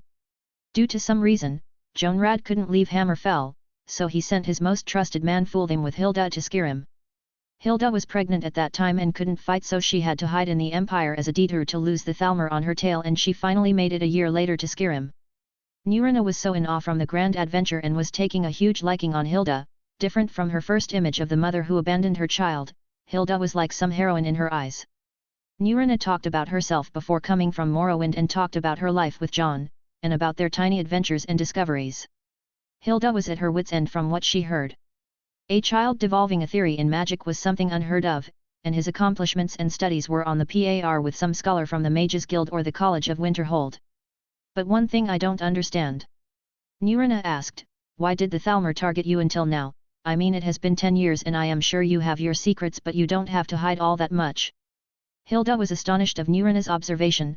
She looked at her and sighed, that is indeed another story, yet the ones the Thalmor looking for is not me or my husband. Her eyes turned cold and her killing bloodlust was clear in her voice. They are after Jon, the F***ers are after my son. Nurina's eye shrunk and she stood up. Her expression was like a scared cat that was about to cry. Her soft voice was shaken and she only muttered, why? Why? While looking at Hilda's angry face. Hilda rudely stretched her arm and took another bottle from Nurina's booze bucket. Looking at it was a black briar mead. She opened it and walked to the window. There was a beautiful view of Lake Henrik. 10 years ago on the other shore of the lake, she stood and gave her child to a thief so he can live in peace away from her. The knight that followed her for a year went missing after that night, and she traveled to her clan for hiding among them ever since. 21 years ago, while I was fighting in the war, an accident happened in the Imperial Library. The inner circles of the commanders only heard about this, but it was revealed on a later date to the people. The disappearance of the Elder Scrolls. Hilda stopped talking, giving Nurina a breather after so many surprises. Nurina was moving around the room, not sure how to handle so many information. The Elder Scrolls, such a name was only associated with legends and major accidents that shook the world and changed the face of the era itself. The Elder Scrolls, also called the Drik Prophecies A/N, Drik from Dre, the opposite of Didra, good gods, bad gods, are scrolls of unknown origin and number which simultaneously archive both past and future events.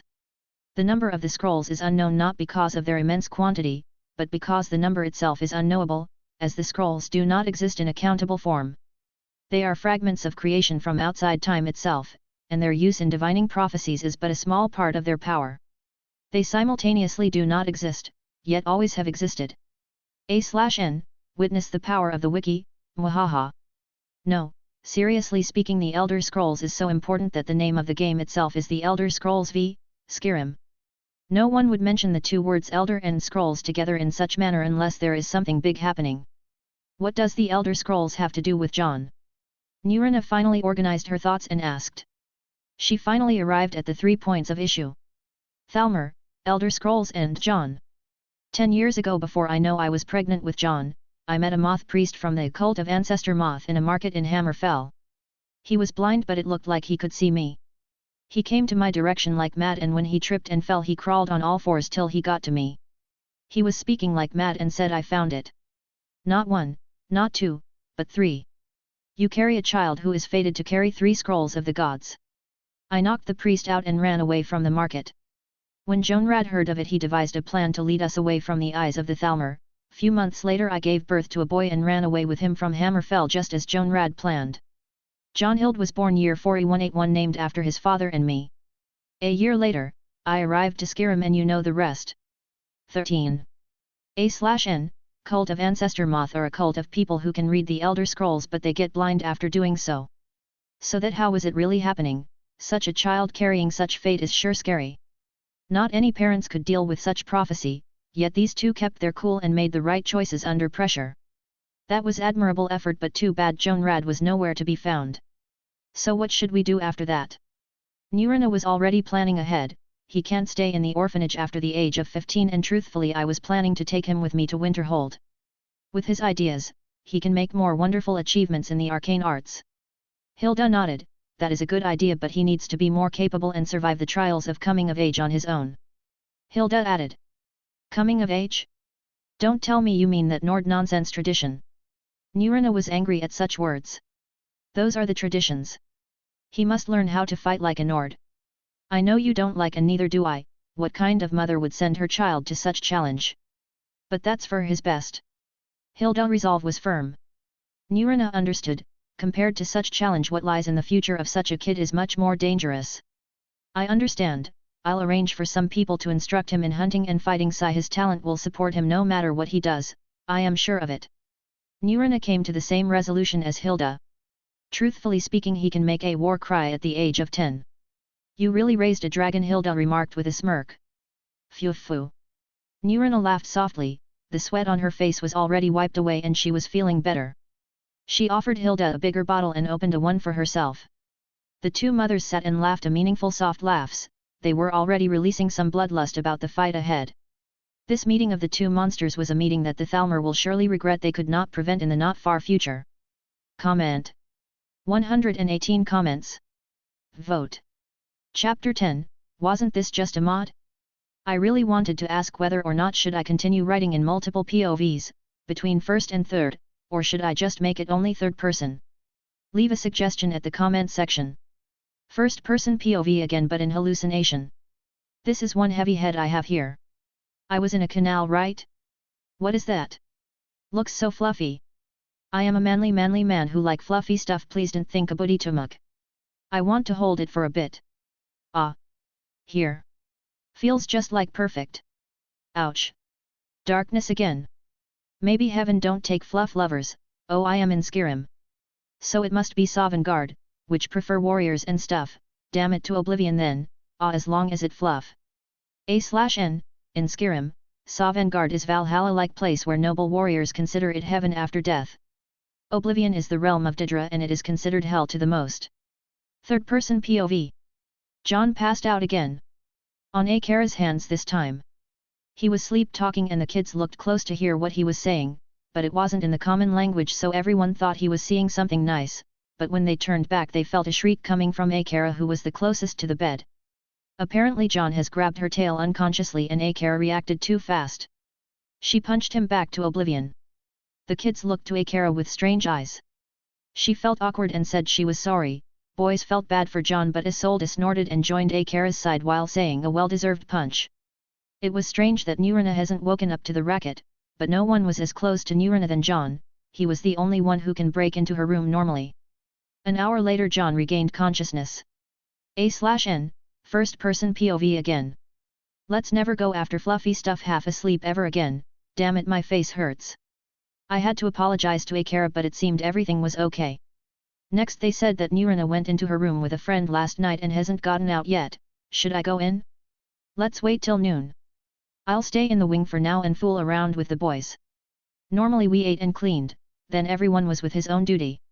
Today's cleaning duty was on me and Wolfer. Everyone cleaned their beds and belongings, then it was all gathered in an old sack. We left the boys' room to throw out the trash sack. Each wing has 3 rooms. Boys' room, girls' room, caretaker's room, and a hall that links them. The hall serves as a dining hall and teaching room. Unlike others, Nurina tends to teach the kids how to read and write, so the hall also served as a classroom. I, as Nurina's assistant, has many privileges among the kids. I learned the most and I lived in the orphanage the most. I normally don't have a place to go back to, but I am not really thinking about it. While taking the trash out, Wolfer was trying to talk about something and he looked a bit down. What is wrong? Out with it. I asked him. He is a big guy with tall black hair just like his sister, but he is the shy one. Thank God I was tall or it would look awkward lecturing him. Jon, my friend, you see. The other day, you and the others really were impressive. I can't sing like Sis or do amazing stuff like you and Akara, even Isolde is a money digger on her own league. So I was thinking for a bit, if I am really as good as you guys. He was speaking and looking around. I get it, so it is like this. Listen man, I know what you are thinking about, I understand it and I felt like that once. That was me saying the truth, about a lifetime ago though. Really? I mean, you. Wolfer questioned with a funny expression. Look at me, I grew up with no parents, has no inheritance, and clearly the ones gave birth to me didn't want such a handsome child, so they gave me up. I mean I had to deal with that when I was younger, really depressed me, but I threw it to the back of my mind and did the best I could. That was me spouting bullsh *t. Wolfer was baffled. Listen. Point is, you haven't done everything in the world to see what are you good at, right? I smirked.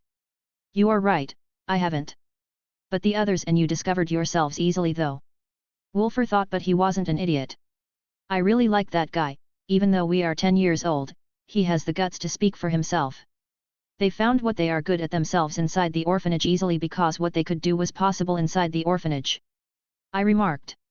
Then. He was still timid though. That means you have to look outside the orphanage, big guy.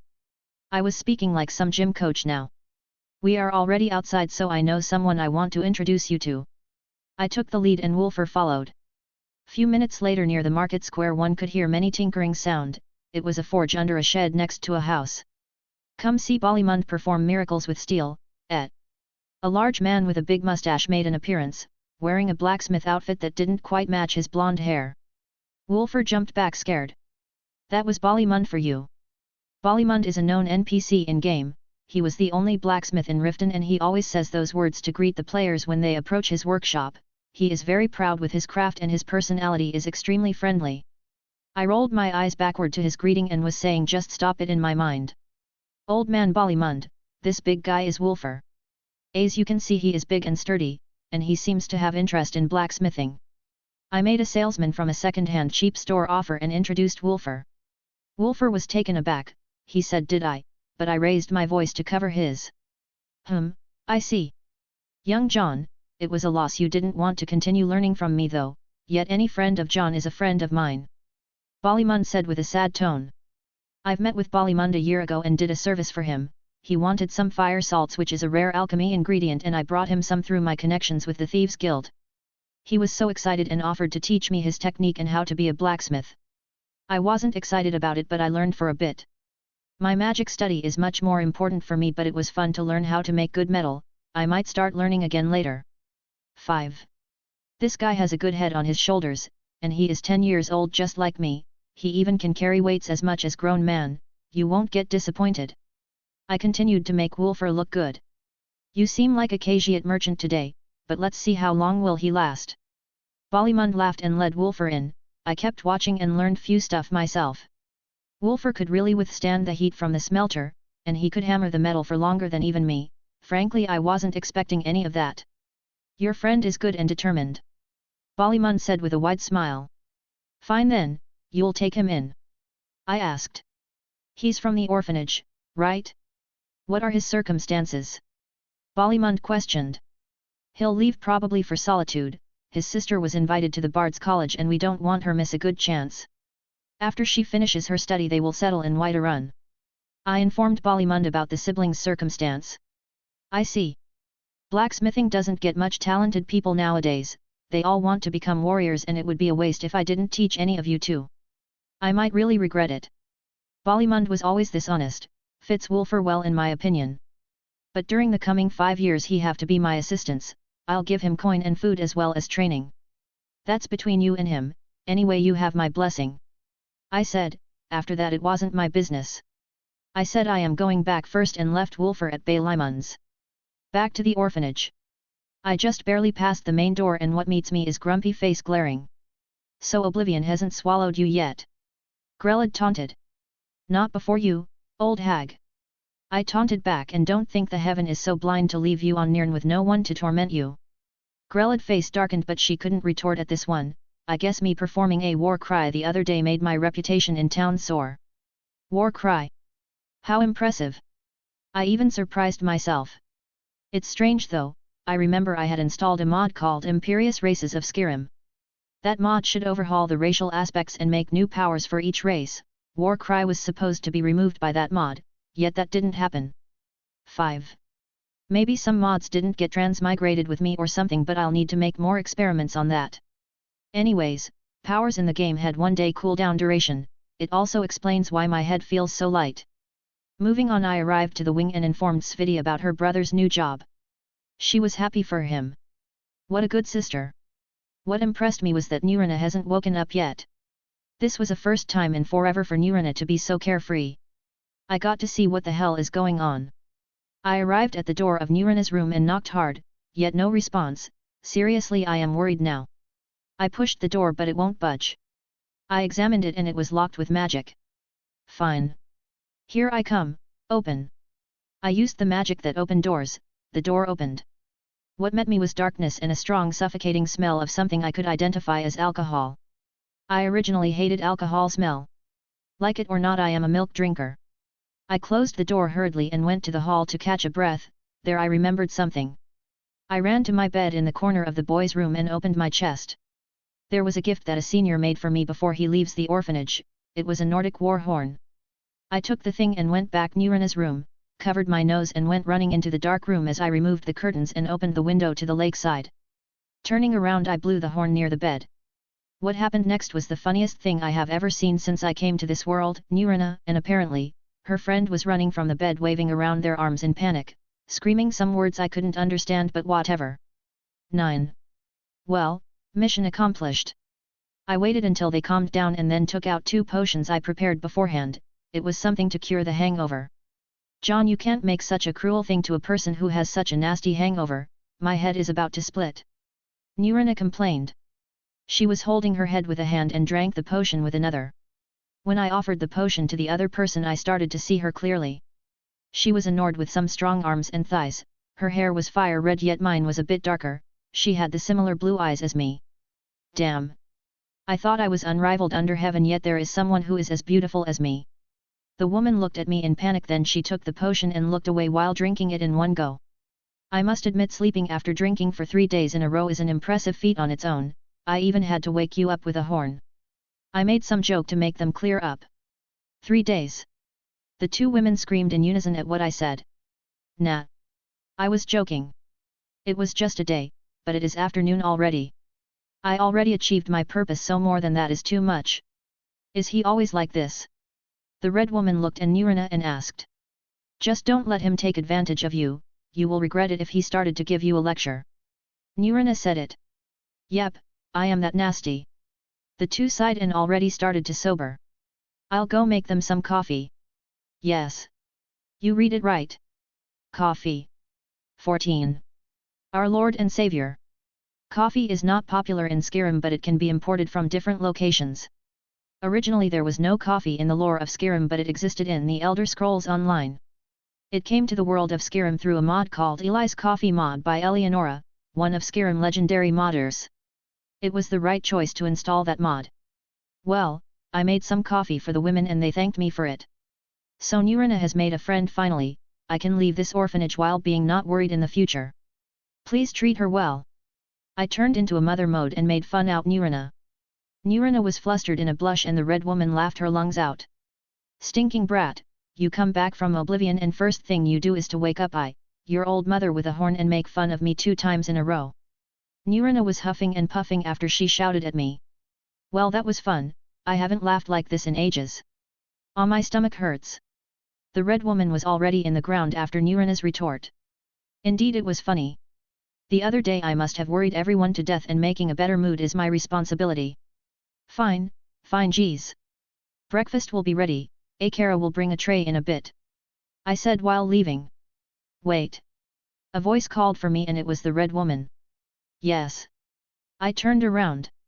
I am Hilda. The red woman introduced herself. I really like the name. I am Jon, nice to meet ya. I made my signature 2-finger salute. Hey Jon, bring me that axe. Hilda asked me while pointing at a big axe resting on the wall. Damn woman. I wanted to retort. Isn't that a carved Nord axe and armor? This woman is the real deal. Is that some sort of test? I asked while not really want to embarrass myself. The woman was taken aback for a second. Yes, I'll teach you how to fight, so I want you to bring me that axe. Really? It wasn't me who questioned but Nurina. Yeah, I've decided to stay in town for some time and I want to do something worthwhile. We haven't seen each other in years, old friend. Right. Hilda said while winking to Nurina. Nurina said alright. And sipped in her coffee. I don't know what are you two planning, but first when you wink try to hide it, and second it won't go your way if you are planning to make a comeback at me. I made my statement. 1. The axe? Hilda demanded. Well, if Nurina approved she can teach me fighting, then I'm not going to argue. I go to the axe and grab it. This thing is not light at all. I find a good spot to grab on to make the weight more balanced. I squat then push my legs up to stand. I made it, but the weight was something else. This battle axe is classified as a two-handed weapon, preferred by grunts, and it has a very high attack power in the right hands. Good, put it back. You passed. Hilda said after she saw what she wanted to see. I think it's about the balance thing. I will teach you for few days, but you have to train and find someone to point out your mistakes. I know you like magic. And fighting with a weapon might not be to your liking, but that's the Nord way, get it? Hilda made a commander speech, but yeah, I am good. I was planning to learn how to fight properly anyway. Is there a place we can borrow? Hilda looked at Nurina and asked. Let Jon take you at the playing yard. No one should be there now, but don't make too much noise, and Jon close the door after you leave. Nurina was already going to make a check on the place, so she got going first. 5. She looked at Hilda and said, and if you met with an old hag raven called Grella, don't kill her. Let Jon trash talk her to death. Then she left. Hilda was puzzled, but I said it's like that. And told her about the thing. Hilda was an interesting fellow, just from me explaining she wanted to kill Grella already, I am starting to like her. We headed to the yard. It was in front of the orphanage and it also a part that appeared in game. Good thing is it's a bit vaster in reality and has a high wall. Hilda asked me to bring an armor of my size and other training gear. I ran back to Bollimund and borrowed the stuff. The lessons of Wolfer was going well and mine will start just now. Hilda tried the dull iron gear for a bit and nodded. She faced me and tell me to make a stance. Left leg at the front, right at the back, sword with both hands, and my head was guarded. That was something I remember from my past life, so I stood like that. Hilda looked and pointed my mistakes in the stance and told me how to move. Her way was flexible even though she wore heavy armor. I had a good lesson from afternoon till sunset. I was already beaten up black and blue. Sob how cruel. Next day was the same. Third day Hilda was really targeting my head. Hey, my handsome face can't afford a scar. The fourth day, I already became good at dodging. That day Nurina came and told us she asked someone she knows to train me after Hilda's departure. Fifth, sixth and seventh day went well for me. I really liked Hilda. Her way in fighting was wild, precise, and fast. She also could use magic to some extent, which surprised me. It was restoration school magic, yet I had to turn into the teacher and point out some of her shortcomings. She told me her husband insisted that she must learn it when she was pregnant with her child. I would actually do the same if I were him. Those who train on certain art get their bodies affected by it. Like for example, if you trained yourself on healing magic, you will tend to have a healthy body. That's why Nords only liked the restoration school and they really respected healers. In the same time they hated any other magic. Following the same rule, training other arts made some effects on the users. Training fire magic will make you resist fire better and have endurance equivalent to the health attribute. Training frost magic will give you more stamina, as ice affects stamina badly, so resisting ice is actually good for stamina. Same goes with lightning magic and magicka. Conjuring raises the strength of soul and gives more magicka to the users. Illusion grants a stronger mentality, and finally alteration makes the body stronger. 8. Training martial arts will make you monsterly powerful. That is the same as Earth, but I lady noticed something different. Warriors are ridiculously strong, not just man level strong but Superman level strong. They tend not to notice it in this world, but people trained in combat can carry big rocks so easily. Same goes for those who train the stealth arts. Their presence is weak and they are super fast, some can reach the speed of beasts. That also explains my good magic control. I trained mysticism as the one true magic school and made the other schools only aspects originated from it. My training on mysticism with my theories and discoveries made my magic capacity and control that of a high elf. I think if my theory went public it will cause a grand commotion and superpowers in this world will try to get hold of me. A/N, the MC will not be OP, rest assured. 92. I also read that magic tends to make the people live longer. A magician Dunmer can live more than 1,000 years. Which also means as long as the body is more trained and tempered by magic it will live longer. Due to the magic element in this world, human races in Nirn live longer than humans in Earth. Even Nords who are magic haters live up to 150 years. All that was written in my note in my otherworldly native language. Today Hilda was leaving Riften. She seemed to me that she has some dispute with some powerful, so she tends to lay low all time. I really had to see that amazing teacher off today, so I woke up early. I saw her walking after Nirina while being clad in a big cloak and a hood, her axe was surely under her cloak. I went after them and wanted to say hello, but I heard them talking while it felt like they were sneaking. I hid my presence like I learned from my thief friends and eavesdropped on them. It wasn't really intentional, but I was a bit unsettled. I am sorry, Sister Nirina. I can't go and see him. I don't think I am strong enough for it. Hilda's voice was sad, yet she was trying to keep quiet. Seems like she was here for someone and didn't get to see them. 3. Don't worry, your son is my son and he won't be harmed as long as I walk this Nirn. Nirina's voice was warm and assuring as ever. But... wait. Your son? My son, what's going on here? Give that to him when he wakes up, it's his father's. Our friends will send you the note they kept. You will know what to do with it. Hilda's voice firmed and she exchanged farewells with Nirina. I saw her give her an amulet, but I didn't recognize it in the dark. I sneaked back to my room while thinking. How was that possible? Hilda's son is in the orphanage. Why is that? What is she so afraid to leave her son here? The ideas that popped into my head were crazy after crazy. I can't make heads and tails out of this. I have to see who will receive this amulet from Nirina. If Hilda's son is here, then I'll have to take care of him for her. She is my teacher after all. Yet for her to stay away from the children and keep watching from afar, this must be really hard for a mother's heart. I'll wait. I'll wait. I waited. Everyone is up. Nirina is organizing the kids for the breakfast. Here it is, the amulet. She takes it out. She is starting to walk. No, where is Hilda's son? Don't point that at me. I don't want to know. Don't say it. I can't even look up. Hey, Jon. Sorry about it, but before morning Hilda left early. She asked me to give you this. Nirina said in a soft voice. Please don't be the amulet, please don't. I don't want to know, please. I have to look up and see, but I don't want. Hey, Jon. Don't be angry at Hilda.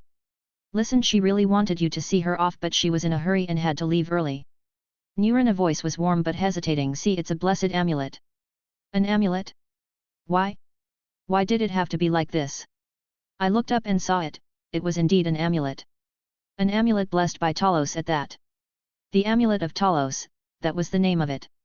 So that how it was. I get it now. No, I am not angry. I took the amulet while saying. It was a bit different than the others. I felt more power coming from it. It wasn't an ordinary amulet. But I don't really care. I noticed Hilda's hair. I also noticed her eyes. But why was it like this? I didn't want to believe it. Wasn't this just a mod? Why is it like this? I have a relative. I have a mother. I look at the amulet again. Damn it. This is not really what I thought it would be like. What is going on with this world? Chapter 11, One School Theory. It has been 3 years since I started learning magic. Nirina was always supervising me like I am some sort of a kid. I am a kid though. This year is 4191, 10 years before the start of the game events. I am not sure if I am the hero of the game or not. I don't have a skill system, neither I can use the hero's power. Still, I would rather have a quiet long life, but if I am not the hero, then I should hurry up and gather the good stuff before he/she collects them. Artifacts and rare treasures are out there in dungeons and ruins. Still, I lack the strength to survive. I am 10 years old, which mean I have only 5 years left in the orphanage. I need to make sure Nirina is alright and keep her safe from that hag Grelid harm. Nirina is a mage and a strong one at that, but Nords hate magic and they are racist, so if anything happened to her I will lash out at those people hard.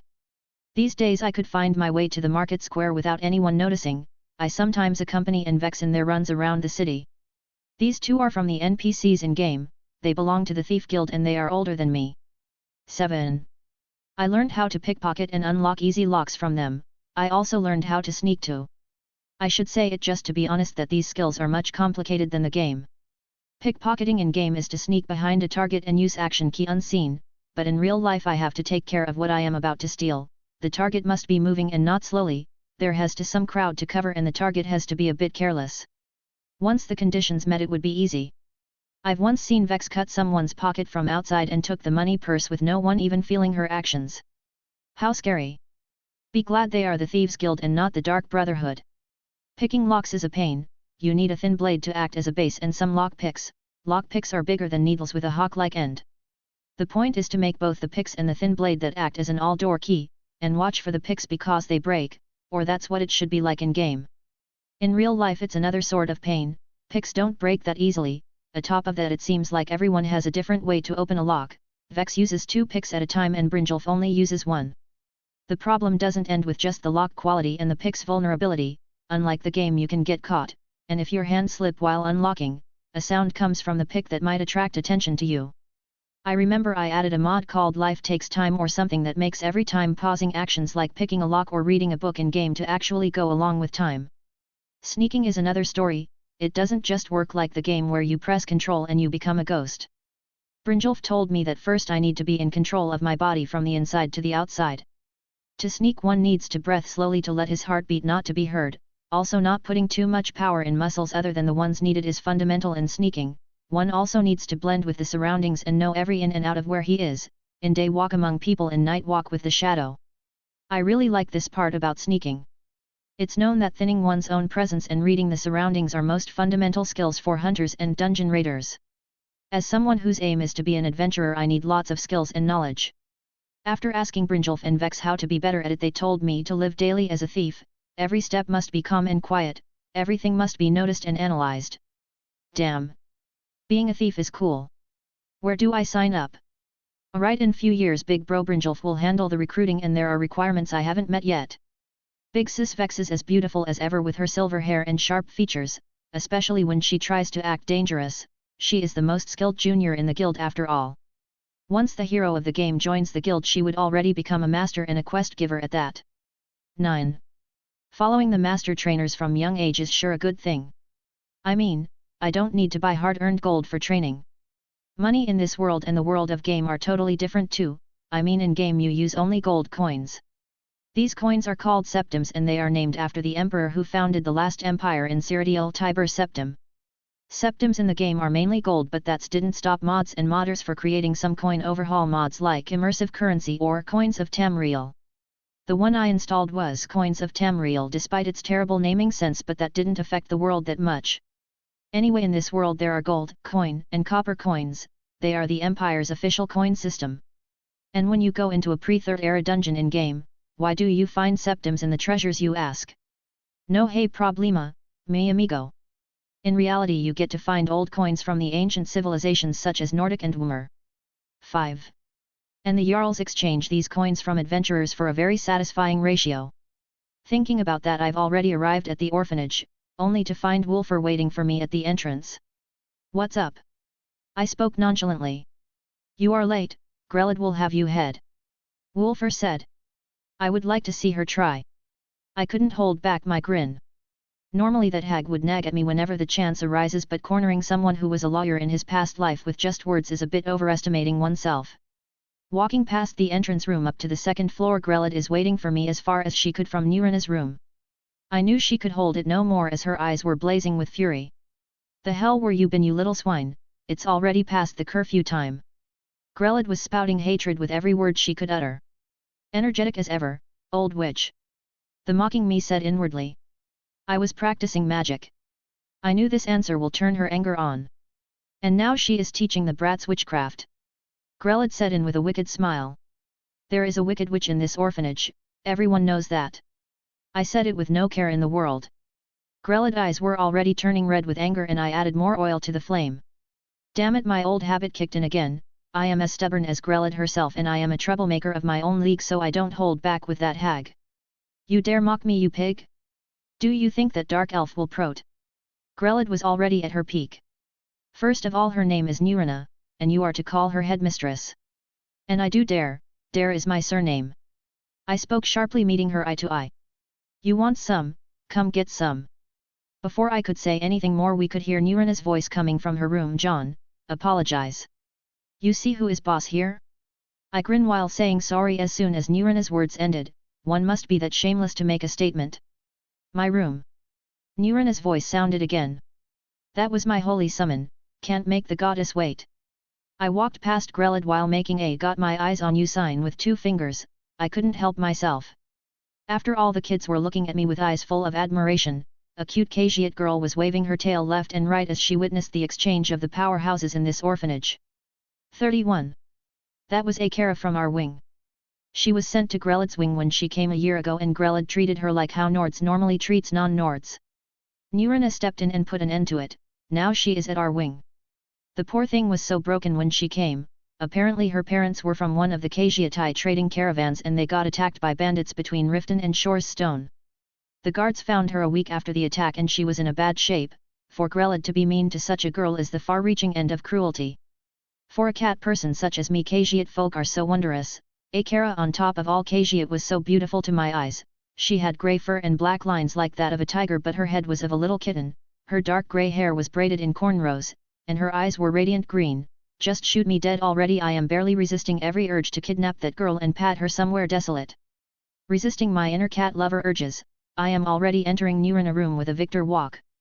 Nurina was holding a letter and reading it in a bad mood. I couldn't help but wonder what would make Nurina in a bad mood.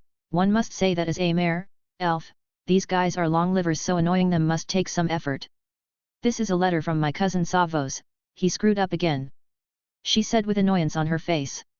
Savos Aaron. The Archmage of Winterhold. My amazement couldn't help but leak out. How do you know of him? Nurina asked with a questioning look. Isn't the Archmage supposed to be a famous? I acted with no effort. He only became an Archmage a week ago. Nurina kept cornering me. Ops. What a blunder, now let's make up something. I walked to the chair opposite to hers and finally had an idea. I saw a human mage with some college robes at the inn. He was so drunk and was talking ill of the new appointed Archmage Savos Aaron, and he said that he won't work under some Dunmer conjurer. Sounded like a Nord to me. Perfect covering up even if I say so myself. Nurina's expressions looked like she didn't even care at all and burned the paper on a plate with fire-controlling spell. You won't help him? I wondered. His mess is his own doing. Nord mages abandoning the college is only because he perused that meaningless position for so long and they don't like it. Nurina said. Forget about that. I didn't even know your surname was Aaron. Like the famous Dunmer conjurers. I seemed to have hit the nail on its head as Nurina noticed where she slipped out such information. Sigh, I cut all ties with these thick-skull fools. Nurina said with a beautiful dark elf mage, specialized in conjuration school, doesn't work in the college and says that other conjurers are thick-skull only means one thing. I paused for a bit while looking at Nurina's eyes that started to shake. You are a necromancer. I dropped a bomb indeed. It was my first time causing Nurina to be taken aback and I must hold on to such achievement. Nurina was having an urge to beat me up, I am sure of it. Sometimes I regret teaching you anything, you rascal. Nurina paused for a second and said, what do you think? Necromancy is just another tool, you can be an evil mage using even restoration magic. I said like it was natural. People think of necromancy as evil yet they just look at the undead as evil without realizing it is just magic. Even the large magic powerhouse declare that, not because their ignorance but just to keep their public image. I know, right? Nurina was in bafflement to my understanding. I am not just a 10 years old, you know, my total age now is 35 years, you know. My research was not on necromancy itself, I was aiming to understand how to conjure the undead. Nurina turned to teacher mood. Thank goodness I downloaded Realistic Eyeglasses mod, it added so much of sensei air to Nurina. As you know, when we conjure something we conjure it from a realm called Oblivion. It is the realm where many dark creatures reside and also where the Daedric lords who are considered evil gods also reside. By conjuring Daedric creatures we are known as conjurers, but Daedric creatures have many flows. Look at the Atronax for example, they are elemental being that lack diversity as their attacks is mainly focused their respective element. Some figures recorded their adventures out of Nirn as they traveled to Oblivion, they recorded the appearance of undead creatures in their journeys, which means as conjurers can summon undead, who are easier to bound and control and have more diversity in attacks. 4. She gave a long lesson filled with passion and her crimson eyes were giving off light. And I chose Skyrim as one of the places that is filled with old tombs that has many sorts of undead to study, of course along with my work on conjuring. Nurina made a dramatic ending to her speech. So why are you living in an orphanage? I asked the question that was on my head for some time. Haven't I told you? Normally people wouldn't think that a Dunmer necromancer would live in an orphanage as a headmistress. I am also good with children. She answered while laughing. Damn. She has a disorder in priorities as usual of her. Anyway, have you succeeded in your research? I asked while trying not to reason with her. Yes, last year I finished my original spell to conjure some undead. As she answered that, she checked outside the room, then she came back and stood in the middle of the room. I stand on and focus on what she was doing. She is clearly going to show her result. She moved her left hand and performed the spell. It caused the void to emerge in the room, and from it, a figure appeared. Once the void disappeared, a black skeleton stood with a bow in its hand and its eyes glowed blue. That was a skeleton archer with passing marks, but why is it black? 1. The skeleton came from a Daedric realm, so it should be different. Clearly it belongs to a being called Dremora. Dremoras are beings with human appearance but are all black. They are alive but they are Daedra, so they are as mean and wicked as their lords, and they are hard to bound as their wills are much stronger, so unless you worship a Daedric lord, they won't obey you and you will end up being their target. Undead of Oblivion on the other hand are as strong as Dremora and as easy to bound their wills as the Atronax. Nurina boasted about the undead she can summon. In the future, the hero of the game will enter a realm of Oblivion called the Soul Cairn, and she can collect 3 spells to conjure the same sort of undead. Amazing! Nurina could recreate such a rare spell without even visiting the Soul Cairn. Can I take a look at the tome? I asked. Without even answering, she handed it to me. Was it ready here? I looked at her notes in the tome and discovered something strange. These effects are rather familiar. Seeing my frowning, Nurina giggled. So, have you noticed? She asked. Of course, I noticed. I noticed my theory being applied in this spell. This thing I call theory is my understanding of magic. I read many books about the schools of magic and I summarized what I understood and edited some parts that were unrealistic to me. Something like necromancy is conjuration school is hoax, it clearly belonged to mysticism, that was my opinion. Also, the effect of bound when it comes to the target soul is clearly my theory, not that I am the only one to come up with it, but these are stuff I know because I once read the wiki in my past life. There are also stuff I made as my original opinion, such as the mysticism school is the original school of magic and other schools serve it as effects. Understanding all mysticism effect is a must for anyone to become a full-flagged mage. This is a slap on the face to every mage in existence, but it sounded natural to me. Mysticism is about the full manipulation of the force that originated from sun and stars known as magic. I mean, you can't practice marksmanship to its most skillful form unless you know how to handle bow as a second nature. In olden days in Hammerfell, warriors of the Way of the Sword known as sword dancers reached the pinnacle of swordsmanship by starting their training in forging weapons and living their lives in a way that resembles the sword. So manipulating magic must be done this way in my opinion. You can't live to resemble magic power, but you can train every effect in magic as a raw power without associating it to a certain school. I made a note on this subject and Nurina copied it for herself. She said it's worth researching. And now it has been applied in a spell. I see many effects from many schools, bound from illusion, call from mysticism, enforce from alteration. I get it. Such a splendid undead can only be conjured by using many effects, I muttered. Exactly, if you used your theory of one school and combined many magical effects in existing spells, you can upgrade them and be a genius mage in many schools. Nurina declared. I handed her the book and made a big sigh. So I made something that absurd? I am not sure this is a good thing or a bad thing though. I said, trying to think of how many trouble may this cause me. Of course it's good as long as you keep it a secret. Mages are secretive by nature and they respect other secrets so other respect theirs. It's a mutual understanding in the mage community. She said to me while sitting back on her chair. Fine, is there anything else? I asked while leaving. Before I forget, stop looking at Akara in such creepy way or I will hand you your ass. She said while opening a book. What a scary woman. Chapter 12, I can make my own system. A/N, this chapter was a try to make a system. That day I took that amulet, and I never told Nurina that I overheard hers and Hilda's conversation. I am not just a small kid who will be angry over such a thing. Hilda had a very good reason to abandon me, even if I don't know what is it. I understood from what she said to Nurina, and I already have guessed most of the matter. Hilda has never returned since that day, and it has been 5 years already, 4196. I am already 15, my mental age compared to my physical age are leagues apart. Yet it seemed that there is a part of me that wants to go as wild as teenagers go. But composed must I be, thus I can attain the power I need. Frankly speaking, since the day of Hilda's departure, I swore to crush whatever made her too scared to keep her own son. I'll avenge her so hard and pour of my hate and anger on the culprit of her sadness. She gave me a special amulet of Talos which was more powerful than the ordinary ones. 2.5 times I guess. From that amulet, I could understand that my birth mother and father are Talos worshippers, which means the biggest possibility lies in the Thalmor as the enemy. If it's the Thalmor, then they have made the wrong enemy this time. 2. An amulet that strong means it had been passed through generations of worshippers. It also means that this is one of the first amulets made to worship Talos. The normal amulet of Talos has a very unique blessing. Most blessing can be replicated as enchantments, but this one is impossible. It decreases the cooldown for the power of the Thumb, the voice of the dragons. The most Nordic honorable technique of using magic, the cooldown decreases nearly to 50% of its original duration. Normal amulets, which are also rare, can do it up to 20%, this amulet must have a grand history. 8. I'm not faithful to the gods, but I believe in freedom of worship as long as it's not a harmful being like the evil kinds of Didra. Yet I won't disgrace all those who carried that amulet before me. I swear on that. Even if I am not the hero of the game, I will be the strongest. My training advanced smoothly since that day I decided to walk on the path of my desire.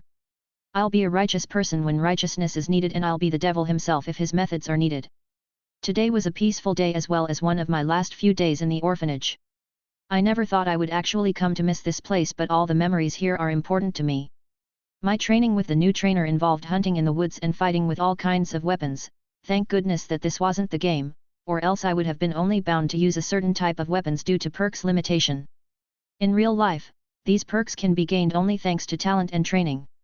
Dual casting perk in the game is gained by focusing on syncing the output of the magicka from 2 hands at the same time. I luckily never lacked talent at magicka, which made my life easier. My teacher is a veteran who works as a hunter. He is quite old, but his instincts are the best. With my current progress, I could stand my ground against him. There are many arenas and fighting pits around Skyrim, as well as horse racing tracks and gambling houses, as well as red light houses. Those things are not involved with any mod I installed before. Well, let's face it, the world is huge and Riften here is hundreds of times larger than in the game. Normally I participated in the fights many times and made a name for myself as the greenhorn with a long streak of winning. The reason is, I am young, so others don't challenge me, but I am the one who issues challenges, and I won a fair amount before someone was able to put me to the ground. 4. I am not invincible or anything, but I know how to fight. I was well trained with swords, axes, maces, and hammers. I was also trained with spears and bows. Fist fight has its own thrill, and I always used mixed martial arts techniques, so I was a bit nasty to fight. Known as Jon Dare in the city, I was already famous enough to be invited to join many companies and wealthy people. I even got a few adopting requests which I already turned down with the excuse of me wanting to join the companions. I still has a long way to go as a warrior though. As a thief, I was already invited to the Ratway and raided a few times with the thieves. And my training in magic was as smooth as it could get. I was already planning to break through to the rank of an adept level at most schools. Since the time I was reincarnated, I was dissatisfied by not having the game system.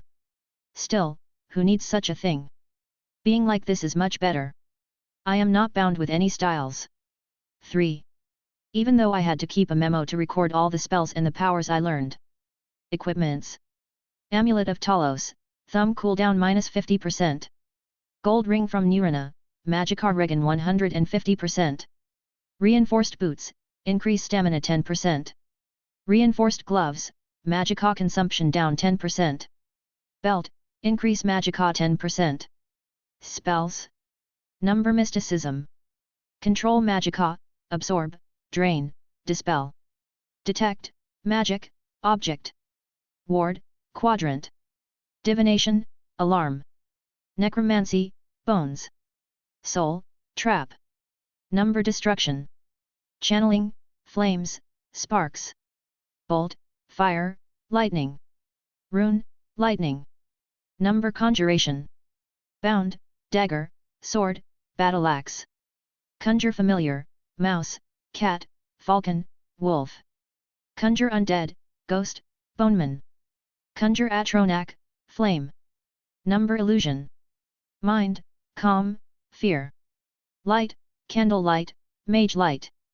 Number restoration. Heal, healing, necro healing, cure disease. Anti-undead, turn, sunlight. Number alteration. Speed, hasten, linger. Protection, stun eskin. Psychokinesis, open and lock. Weight. Burden, lighten, featherfall. Number power. War cry. Hide in shadows, shadow stone buffs sneak. Blur, shadow stone buffs speed. He. I can make my own system. Seriously speaking, this just a reminder of my progress. In my equipment section, I mention the amulet and a ring gifted to me some time ago by Nurina. The boots, gloves, and belt are the joint work of Wolfer's handicraft and my enchanting.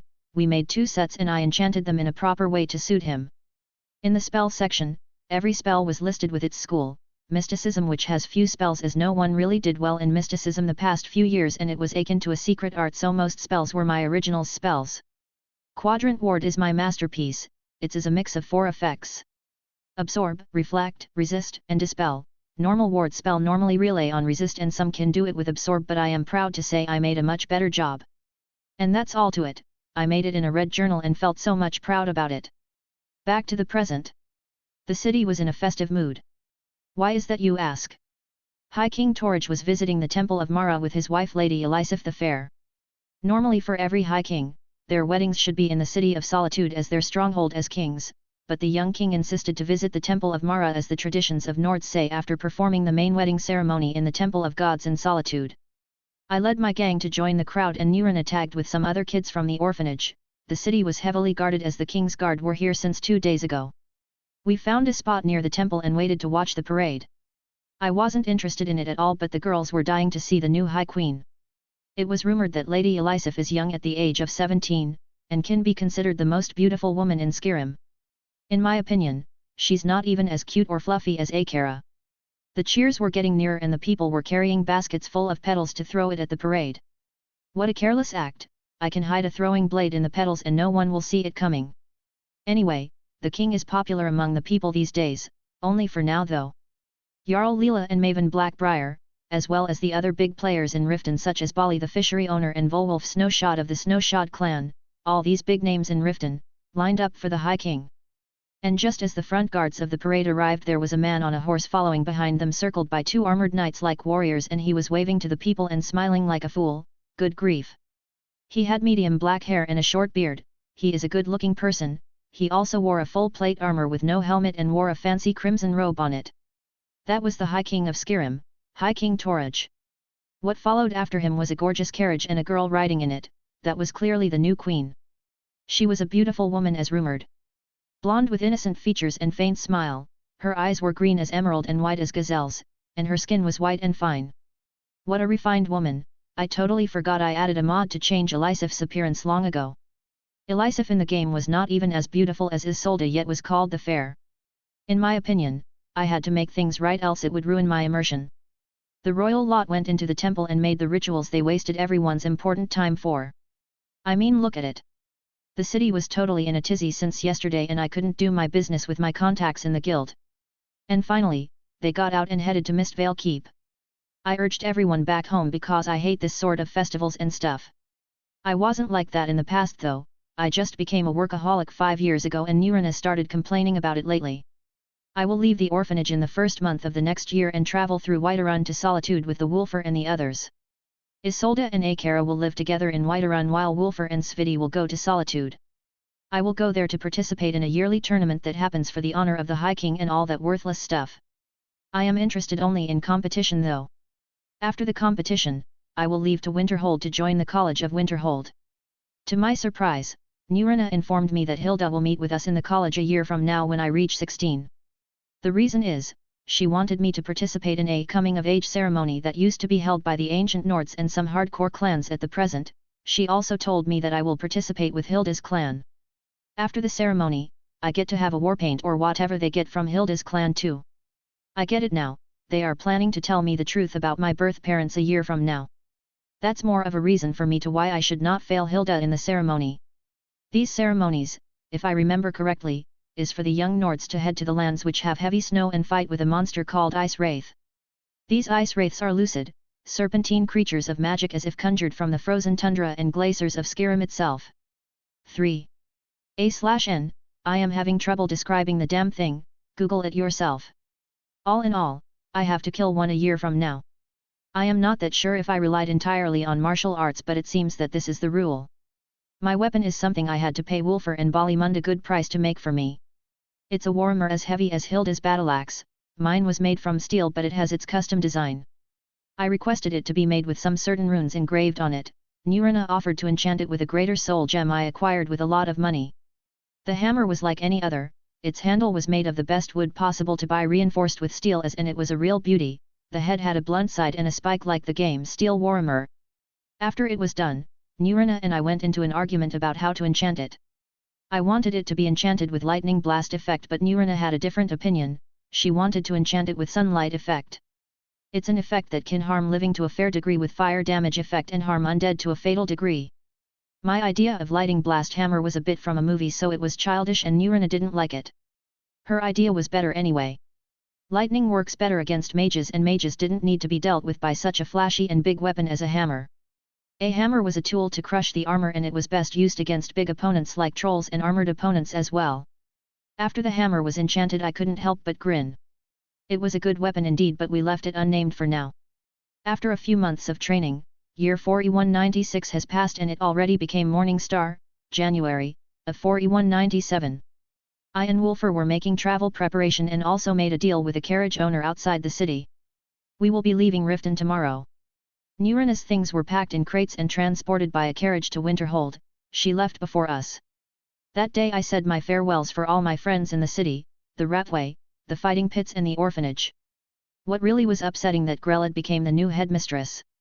An era of terror would descend upon Honorhall Orphanage. I took all my stuff in 2 knapsacks, and so was everyone else. My hammer was on my back. Wolfer was carrying his large shield on his back as well as an axe on his side. Sviti and Isolde were carrying their knapsacks and followed along with Akara, who carried 2 swords. She started training with dual swords, but she was still a beginner. This is my first time to leave Riften. I didn't care much about it too much. But the other guys were really in mixed emotions. The road from Riften to Whiterun takes 2 weeks. Our first stop will be Shore's Stone. The second stop will be Darkwater Crossing.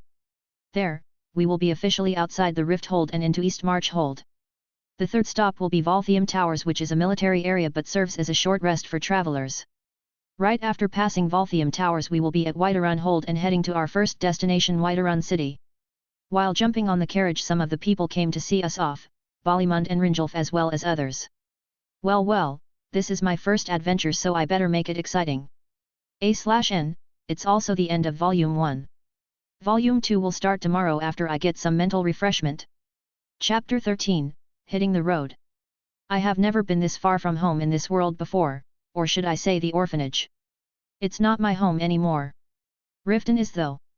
Filthy as it is, I love that place, too many Argonians, yet it's a place I lived most of my life in. Ops, I almost became a bit Nordly racist here. I don't hate Argonians or anything. I am always trying to keep my cheerful yet moody personality and my otherworldly standards of thinking from being affected by the Nordic way of thinking and doing thing, but it's proving to be a challenge. Staying in this uncomfortable carriage really hurts the body, and my butt is going numb along with everything around. It's also affecting my mood. And spray before you sit next to me, you smelly dimwits. Damn it, I'm losing to my temper once again. There are no sprays in this world. I tried to recreate them with alchemy and magic, yet it needs a certain degree of control I haven't mastered yet, and to cast it at people, it must be a very stealthy spell. I was known in the orphanage as a clean freak, yet that was barely the normal standards of a modern world. This world need adjustments. I don't care about being the savior of the world or anything. If I can make these people spray, I'll be a damn legend. Back to reality and getting a better position to breathe, away from the smelly fellows, my sight fall upon the beauty of Riften's forest. Such a place, even though it's winter and snowing, it's much better than many places. In winter the whole damn Skyrim gets to experience a snowy season, I don't remember which mod used to have that feature, but that's a very natural thing in a northern region like Skyrim. The infamous bears of Riften and its hold go into hibernation, so travel should be safer, if not for those damn wolves. Winter's wolves are a mad bunch. They turn crazy because of hunger and bite on every moving thing they see. Carriages don't travel together, but they form caravans. Each caravan has its guards and scouts to guard against beasts and bandits. I also joined the guards to deal with wolf attacks. I normally used a bow and was praised highly by the guards. The merchants in the caravan bought every wolf I put down, and in no more than 3 days I have already gathered the coins we paid for the ride. Best business I've ever done. It was normal to find better opportunities outside the cities where risks are involved and danger lurks into the shadow of each stone. Things got tizzy one night and my hammer was away from me, so I had to use magic. My favorite element is lightning and I trained a lot with it.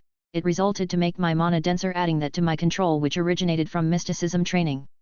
For that reason, my lightning sounded like the wrath of Thor. I'm exaggerating, but it will be like Thor's lightning one day. After showing off my magic, some people avoided me. Hey, I just saved your sorry butts. Sigh Nords.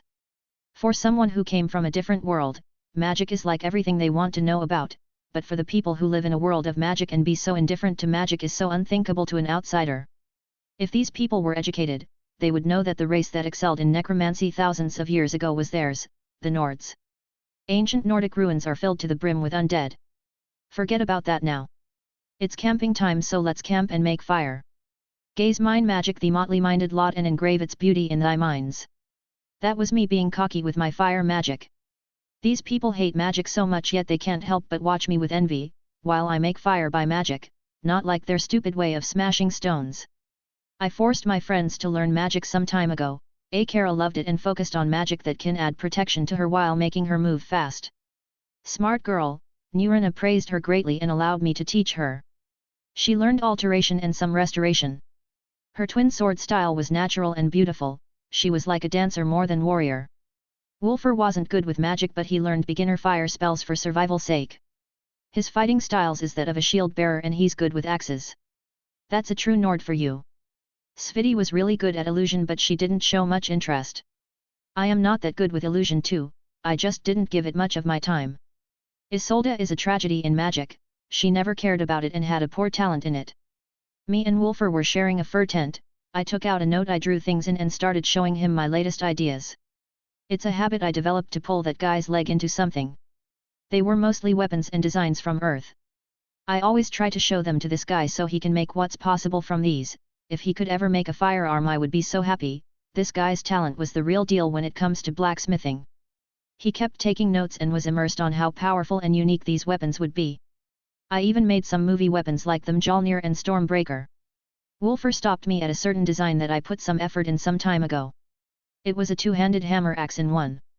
This drawing was extremely sinister. If anyone saw it, they would mistake for some Daedric artifact. The hammer half was as follows: a front half of a skull as the blunt hitting side of the hammer with its mouth closed. Its eyes had a spike each, yet it was a bit out of the eyes to cause damage while not standing out. The skull design was to make it as blunt as it can get. It was linked to the pole of the weapon by a metal that was designed to look like a thick backbone that came out from the back side of the skull. The axe side with a sharp third of a circle with its blade a bit thicker than its inner part, yet the inner part had these bone phalanxes that looked as the link between blade part and the weapon pole through the axe's inner part. The pole part was not straight and engraved with deathly drawings of snakes, flowers, thorns, and skulls. The drawing itself gave a vibe of death. This weapons in reality must be the favorite weapon of the Harbinger of Death. If someone from modern Earth saw that weapon, they might think it's some art design from emo or gothic culture designs or even anime stuff. But Wolfer's face was drenched with sweat once he saw it on paper. Which Daedric weapon is that? Wolfer asked. Lord Jon's. I replied. Cut the crap, this drawing is evil in itself, let alone the weapon. Wolfer retorted. Can you make such a thing? I asked. Even if I can, I won't. Wolfer was already panicking. Come on, once you be good enough, let's make it together. I'll enchant the axe side and the hammer side, two different enchantments, but once I master it the way. That was I really planning. Are you mad? The Vigilant of Stendar will have our heads if that thing saw light. Wolfer cried in a low voice. The Vigilant of Stendar are what you call a brotherhood of fighting priests that worship Stendar, the god of righteousness or whatever. these guys are Antihero and everything fun. This guy has a point. Still come on, I use necromancy and they never caught the wind of me. And this weapon is when we become masters, and also when you start working in Skyforge. I pressed on his weak spot. This guy may droll if he heard the word Skyforge. The oldest forge in Skyrim. Wolfer's dream was to make weapons at Skyforge, but that was not easy. The only person who can use the forge is the legendary E. Orland Greymane, the best blacksmith in Skyrim in this age. 11. One needs the acknowledgement of E. Orland Greymane to use the forge, or the forge may harm those who are not worthy. Skyforge, unlike in-game, is no ordinary forge. Mostly the snow elves believed it's a relic of the gods. It also was said that it would burn those who are not worthy of it. Hearing me telling him to make this weapon from my drawing in Skyforge when he became able to use it, he went into some daydreaming, then his face twisted as if he ate something bad. You want to make such an evil-looking thing in the holy ground of blacksmithing? You must be out of your damn mind. Wolfer was already mad, yet he never let go of my sketch journal, looking left and right at the designs. What is this? He stopped at a drawing. An airship. I replied. From the name, it's a ship that can fly. Wolfer made a dumb remark. You figured that alone? I mocked. How does it work? He ignored me and asked. Fell the balloon, that big air bag with hot air that has the nature of rising up above. As it has been already trapped in the balloon will go up carrying the ship. I stopped talking and began thinking. But? Wolfer questioned. The weight of the ship is too heavy and it needs much bigger balloon to carry it. The only solution that came to mind was to enchant the body of the ship to be lighter and enchant the space inside of the balloon to be much bigger. I think the Dwemer, deep elves, did it like that once. I started making ideas. You really are nuts. Wolfer sighed. To call me nuts, if this guy saw the flying aircrafts of another world he would lose his mind from shock. We kept arguing about this and that until it became a bit late. After a while I felt a movement near the girls' tent. One of them were heading out somewhere. She was sneaking, yet it was away from camp. What is going on? That's not the direction of watering the flowers. I covered myself in furs and went investigating.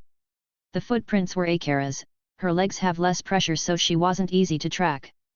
After few minutes I caught up to her few hundred meters away from the camp and she noticed me. Akara was just looking for something. Akara said. 15. Looking for something, this was a place on the middle of nowhere. Wait a second. Don't tell me. Could it be, this place? I gasped after realizing something. NN. It's around here. Akara pointed somewhere and walked. So, this place is where her family was attacked 5 or 6 years ago. Following after her we arrived at a strange looking place. I get tensed up ready to use bound sword, but there was nothing. When I used detect magic, it allows me to feel other living beings' magic power by it. 1. The place was as if a storm struck on a small scale.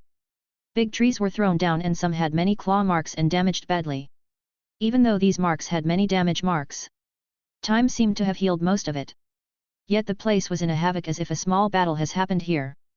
1. What can do such a mess? I was in a daze from the sight, yet I noticed Akara trembling with expressions akin to agony on her face. I couldn't say I was in her position before to understand such sadness. I only tried to calm her down or pat her shoulder, but she didn't respond at all. Looking at the place, I was really scared of what can do such a thing. I know that some creatures are crazy strong, such as mammoths and giants, but that was too intense. A black bear. Akara said with hatred chucking her voice. Wasn't it bandits? I remember the story that I was bandits who attacked Akara and her caravan. A Bosmer, wood elf, was riding it, and he had people with him. They were bandits. Akara kept speaking while pointing at some places. So, a tamer wood elf with a group of bandits operated here? And his tamed was not any bear. It was a black bear. Bears in Skyrim are forest bears, the brown normal ones, snow bears which have white fur but much stronger and faster, they are not polar bears, and black cave bears which are larger than normal bears and crazy strong. This area's damage fit the description of a black bear. 3. A Bosmer, wood elf, tamer is a good tamer, but this time the tamer is a bandit. It will be nasty finding such a tamer in the forest. I tried to comfort Akara until she calmed down and started praying. I left Akara to her prayers and surveyed the surroundings once more. I don't think I can do such a sight even if I go all out. Back to the camp. Akara was a bit spiritless after going to that place and went directly to sleep. Wolfer felt me coming and questioned about what happened. I told him that I followed Akara for a walk and he started to make fufu while glancing at me with some laughing eyes. Go to hell, I punched the insolent fellow and sent myself to dreamland. Before I sleep I noticed that my sketch journal was still with Wolfer. That meant he's interested in the stuff in it. Perfect. Next morning, we moved and arrived at Shore's Stone. That took us 3 days. If Riften in the game was a small sample compared to its full version in reality, then Shore's Stone was a complete different story. This town had a mine and 3 or 4 buildings in-game, but the real deal was a proper town. A big traveler's inn, a stable, many houses, a big iron mine, a large industrial-grade smelter, a forge, and a wooden wall surrounding the whole town with a guard post. That was a proper town, ladies and gentlemen. We left the carriages and headed for the inn. The town was bustling and busy with travelers, but we found a place. After a while I went out alone on some exploration. Wolfer wanted to take a look around and the girls had no interest, so they stayed in charge of the food. I took Wolfer around and started looking everywhere. This place was amazing. We entered the mines, saw the smelter and the forge. I looked for any presence of the Thieves' Guild in town, but it seemed the guild's decline was taking its toll on them and they even couldn't expand to the next town. Returning on sunset, we ate together and kept arguing about my sketches till the night. I made new sketches from some games and manga. Well, that was a way to spend time. The next day we went early to buy supplies and went to the carriages. The others came a bit later and we hit the road once again. We headed north and it was a calm ride. After we camped for a day we kept heading north and then headed west with the crossroads. After that it was a sight to behold. The road between the Rift Hold and East March Hold had a beautiful view over the sulphurous pools and rocky crags of East March. The Rift Hold was few hundred meters above sea level, but the East March Hold was under sea level, so the road was horizontally on a slope. We camped in camping spot near the road and headed to our next destination the next morning. After descending the slope, we were officially inside East March Hold and our next stop was Darkwater Crossing, the new mining town. Unlike Shore's Stone, this was a new mine which was still undeveloped and barely had any features of a town. Even though we were at winter, the weather in the place was warm and good. If the place was not full with giant tribes and predators, a resort city would have been built here long time ago. The mine here was a corundum mine, which was a good metal for crafting. The one who discovered the mine was its current manager, the beautiful adventurer Anek Cragjumper. 1. She settled here with her husband and daughter, which was 11 this year. I know about all that because Anek was in the game. A quest giver and a potential follower.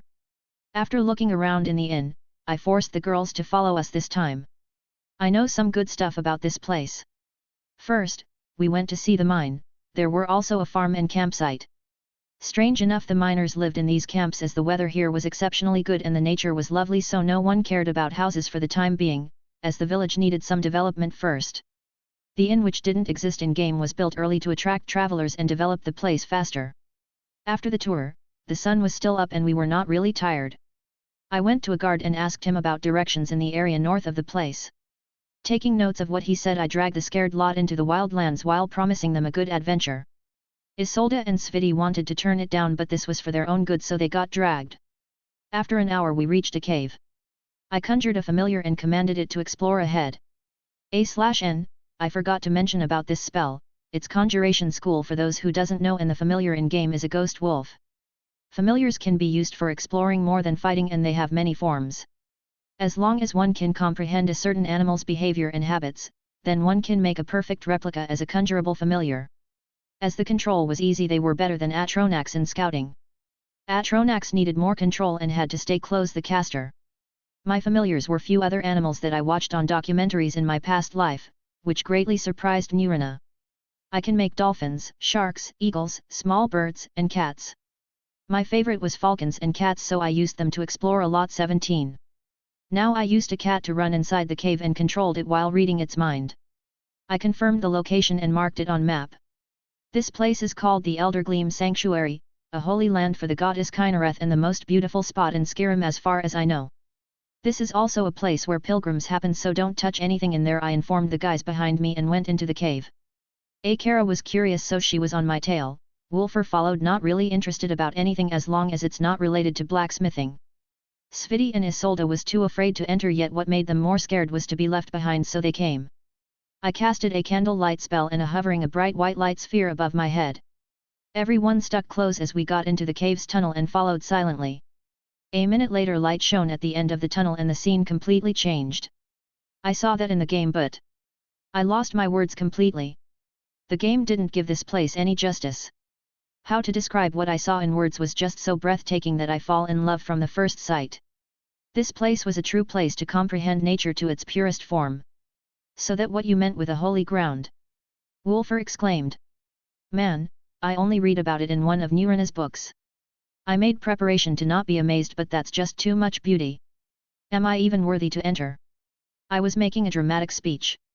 Of course, as long as no one means harm to the sanctuary, anyone can enter. A voice replied to me. There stood an old woman in a yellow robe. A priestess of Kynareth it seemed. We nodded and passed the bridge over a small water creek. The sanctuary was in the heart of a hill that guards the place. The space was uneven, but there was a road and man-made bridge around the entrance. Once you pass you will come to a vast garden that can be mistaken for a paradise with so many trees and exotic herbs. I could feel few presences concealed in the trees. I recognized them as Spriggans, are tree spirits that take the form of female humanoids. They possess moderate intelligence, but despite being revered they are usually hostile towards travelers. Spriggans have their own unique language, which can be learned by scholars and used to calm the creatures. They can be considered the agents of nature. 9. They are usually found protecting secluded glades and groves all over Tamriel, often blending in with the plant life and catching trespassers unaware. Spriggans attack with their long, sharp fingers as well as their teeth, and have the ability to poison enemies. They have incredible regenerative abilities, resulting in adventurers often having to defeat them several times before they remain dead.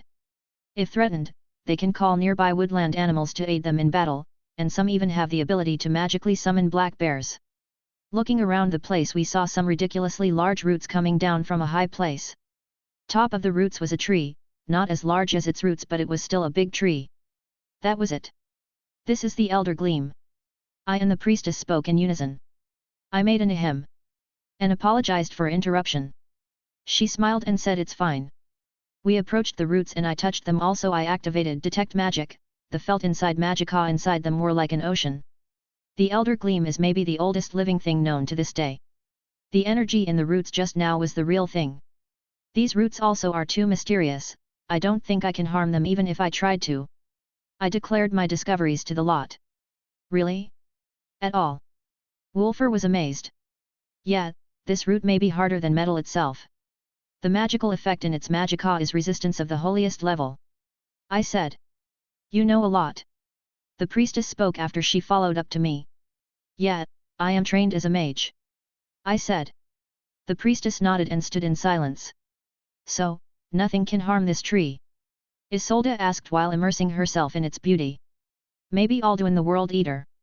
I said. That was true though. Your nonsense about dragons again. Sviti complained. I laughed at her. Let's wait few more years and see how you respond. If an unholy artifact were to be used it may do harm, but on what cost? You will conjure the wrath of nature and its guardians. Maybe Grelad's kitchen knife can do the trick though. I said something and covered it with a joke. The guys laughed when I made a joke about Grelad. The priestess looked at me with dark expressions but I ignored her. After a while we went away from the roots to the garden and stayed for a while. You know too much, young man. The priestess came close and said. I looked at her and smiled, don't worry, I can't afford the enmity of Kynareth priesthood. And who would want to harm such a beauty? You mages are a wicked bunch. The priestess turned and was about to leave. Can I meditate here for a while? I asked the priestess. Of course, this is what the place is meant for anyway. She sighed and left after replying. I activated my magic and sent out all the Magicka in my body till exhaustion. It really was a painful feeling to be with no Magicka. I then activated Magicka absorbing spell on both hands and made the target is the space around me. My body started absorbing energy so fast that I was full in no time, but after I finished I emptied my Magicka pool again, and kept repeating the process for 2 hours. This training is something I copied from cultivation novels in my past life and thought of doing the same with Magicka. The result however was amazing and it has gone completely compatible with mysticism school. My Magicka pool was enlarged by that training many times before, but I feel that the results this time are extraordinary. I opened my eyes happily to find a strange sight around me. Roots has grown around me and it felt like nature is clinging onto me. My friends were laughing and say plants grew on my as if some sort of a dork. Seriously? Couldn't you at least tell me? I looked around to find the priestess was looking at me strangely. What did you do just now? She asked. I forced my energy out and let it regenerate from the energy of the surroundings. I replied, have the truth, I actually absorbed forcefully from the surroundings, and it was much more than one time. What is the use of that? She asked. It heals the body and the soul. I made up some BLLSHT. Would it hurt the surroundings? She asked again. No, you actually give energy and take back energy. The energy you gave will be changed by the higher quality energy of the space to a higher level and you gain new energy. It's a good thing for both mages and nature as you renew both your energy and the natures. That was the truth. Amazing! The priestess exclaimed in wonder. Of course it's amazing, it's my personal way of training. And you just got the commercial grade version. After a short while I urged my friends out while freeing myself from the small plants that grew on me. Heading out through the tunnel I made another candle light, but something strange occurred. The light sphere was so strong and bright that it hurt our eyes, even though I used the same amount of magicka like last time. I dispelled it and made another one with quarter the output and it was just about right. I got what happened after few fast experiments. My magicka didn't just increase, it also became denser and with a higher quality. This is incredibly amazing. I just don't have more magicka, I also don't need to spend it as much as before. Perfect. I'll celebrate with a sweet roll and some green tea later. Our next spot was the hot springs. Yes, there are hot springs when there are sulfurous pools. In-game it was a place with few hunters grouping and bathing, but this place has no one, and there was still sun. With the cold winter this place was akin to heaven. I marked 2 spots and made one for me and Wolfer and the other for the girls. Bathing like this is a bless no matter how hot the water was. I just wanted to do another magicka training here but was too lazy to do anything. With my progress today, I can focus on training my control and the illusion school I ignored this far. Just when the sun was about to set, we headed straight to Darkwater Crossing and went right to sleep. The day after we headed towards Volthium Towers, traveling along Black River and the up to White River, and approached Volthium Towers in another 3 days.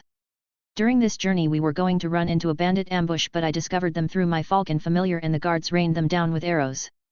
I've never killed a soul yet, other than beasts. I'll have to do it one day, but I am still in some mixed emotions about it. A day later we arrived at Volthium Towers. It's a military place with a very high strategic importance as it is the best place to pass between the east and the west of Skyrim. There are only 2 other passes. One was the rocky road in the south between Helgen and Ivarstead.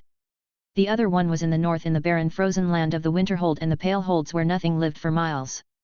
Volthium Towers was modded with a mod called Tactical Volthium which made it into a fortified location. Travelers were allowed to stay for half a day with no trade meaning whatsoever unless between them. We rested for a while and finally made our pass to our last destination in the first half of our journey, Whiterun Hold. Chapter 14, Tourism in Whiterun 2. After a day from passing Volthium Towers, we could see a large city in the far Golden Plains. The caravan passed side to side with White River. The Hold and the city were both named after this river. White River starts from Falkreath in the south, passing Whiterun and Windhelm all the way to the Sea of Ghosts. Sailing in it is impossible due to the waterfalls, else this journey would be really easy. 1. I was sitting in the carriage comfortability, reading a note and learning few more techniques in magic. Other passengers got used to the fact I am a mage and didn't mind much of my strange-looking notes. I could feel the road under the carriage becoming smoother and better, which meant we are at a well-made road near to a major city or a town. Looking at the road ahead we could finally see it. Whiterun city walls in the reach of vision. We were at the afternoon and so we would enter the city at sunset. As planned, Sviti will stay in Isolde's house and we boys will manage it somehow. Girls get all the best treatment after all. But I am so happy I came to Whiterun. This was my base of operations in the game and I hope I can get that old place. As long as it was modded, of course. I can't remember which house mod I installed in Whiterun, but I always download Breeze Home TNF. Eleonora's Flavor, Eleonora, the modder, just did a job well done in decorating the place, plus, with original mod author remaking for the house, this place was just too good. 3. I closed the note I was reading.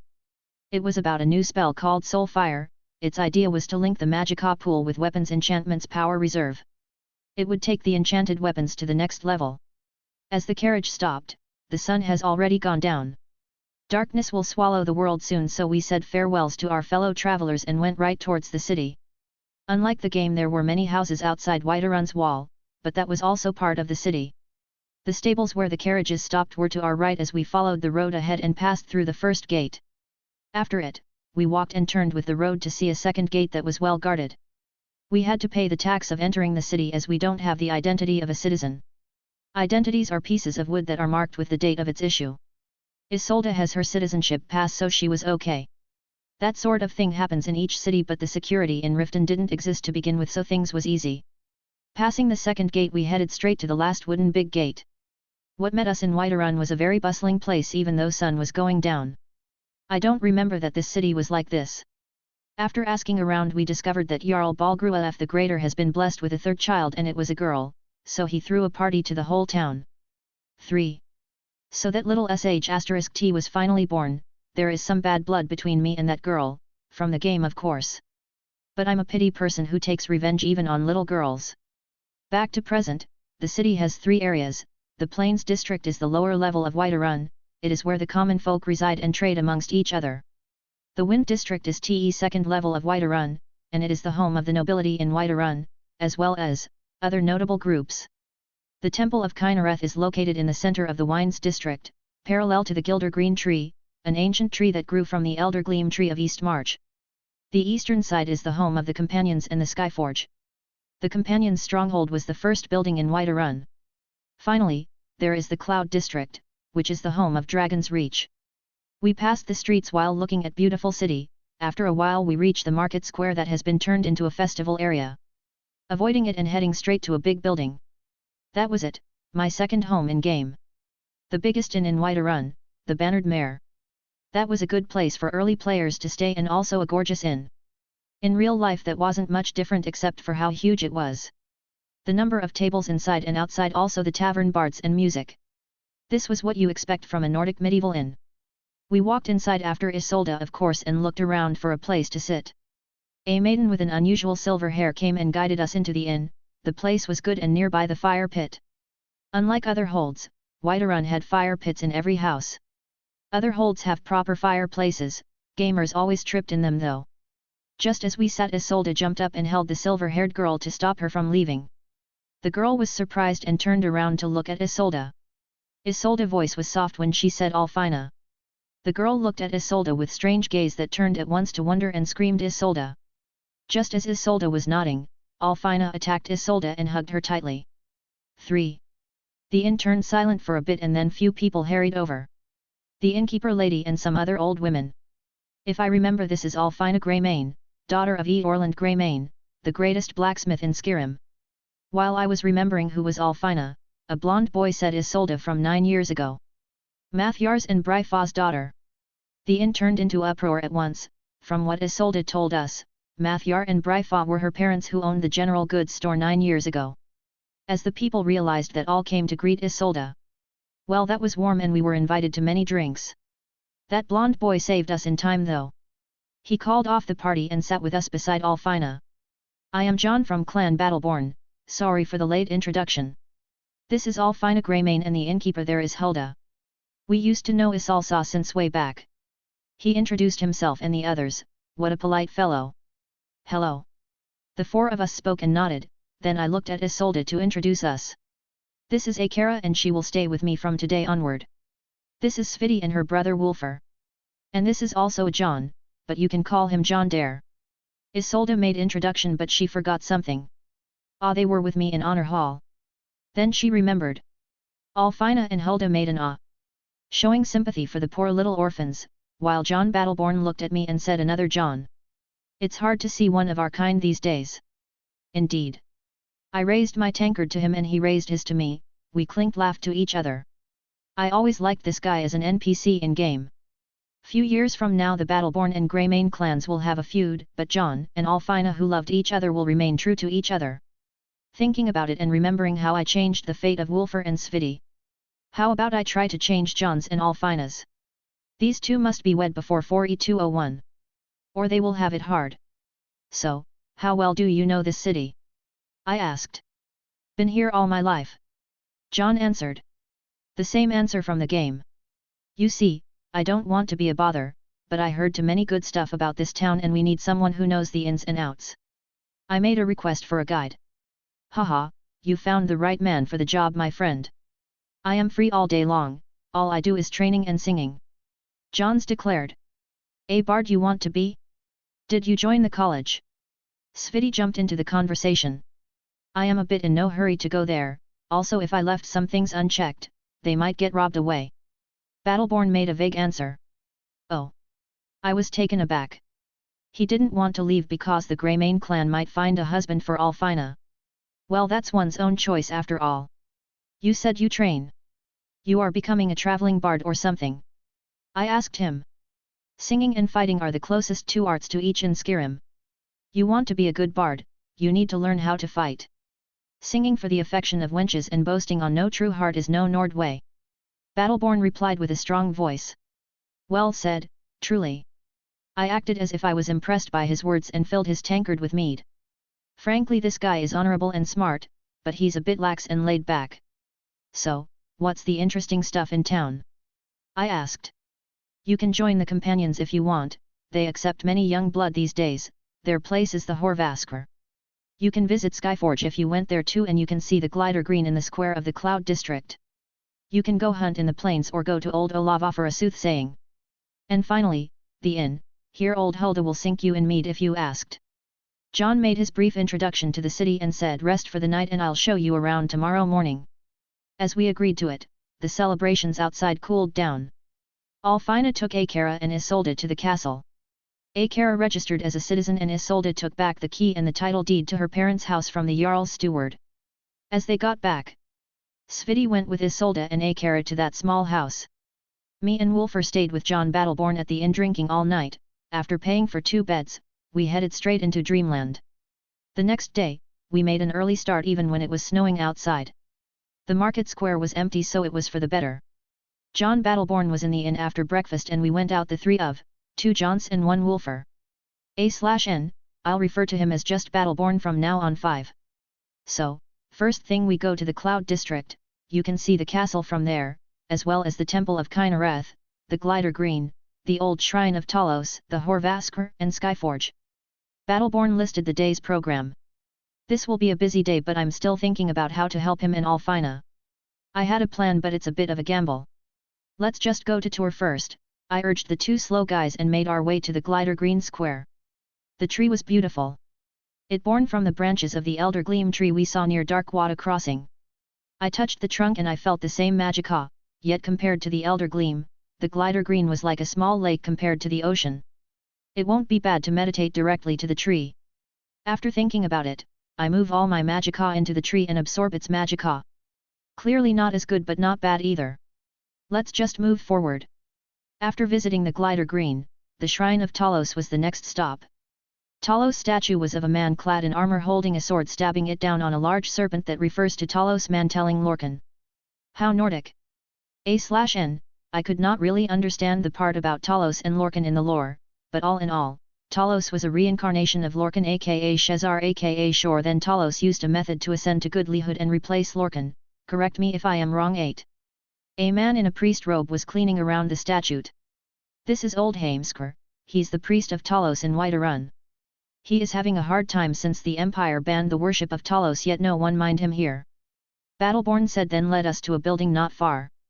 5. This is the Temple of Kynareth, the best place of healing in all Skyrim, and also a beautiful building. He bragged about the temple and how beautiful it is from the inside for a while. I already knew all that. 1. An hour later people started to walk in the streets and went through the just opened stalls. I noticed some shadow marks carved on some shops. These are some secret marks related to the Thieves' Guild. I looked for a fence and exchanged some items and information about the city. There seems to be a way for Battleborn and Alfina to be together, but I need some preparations. I went back to the boys and went to the Horvaskr, the headquarters of the companions. Have you ever seen a gym full of pros moving around and doing all macho stuff? That was it. The Horvaskr itself was the meat hall of Isgrammer and his 500 companions.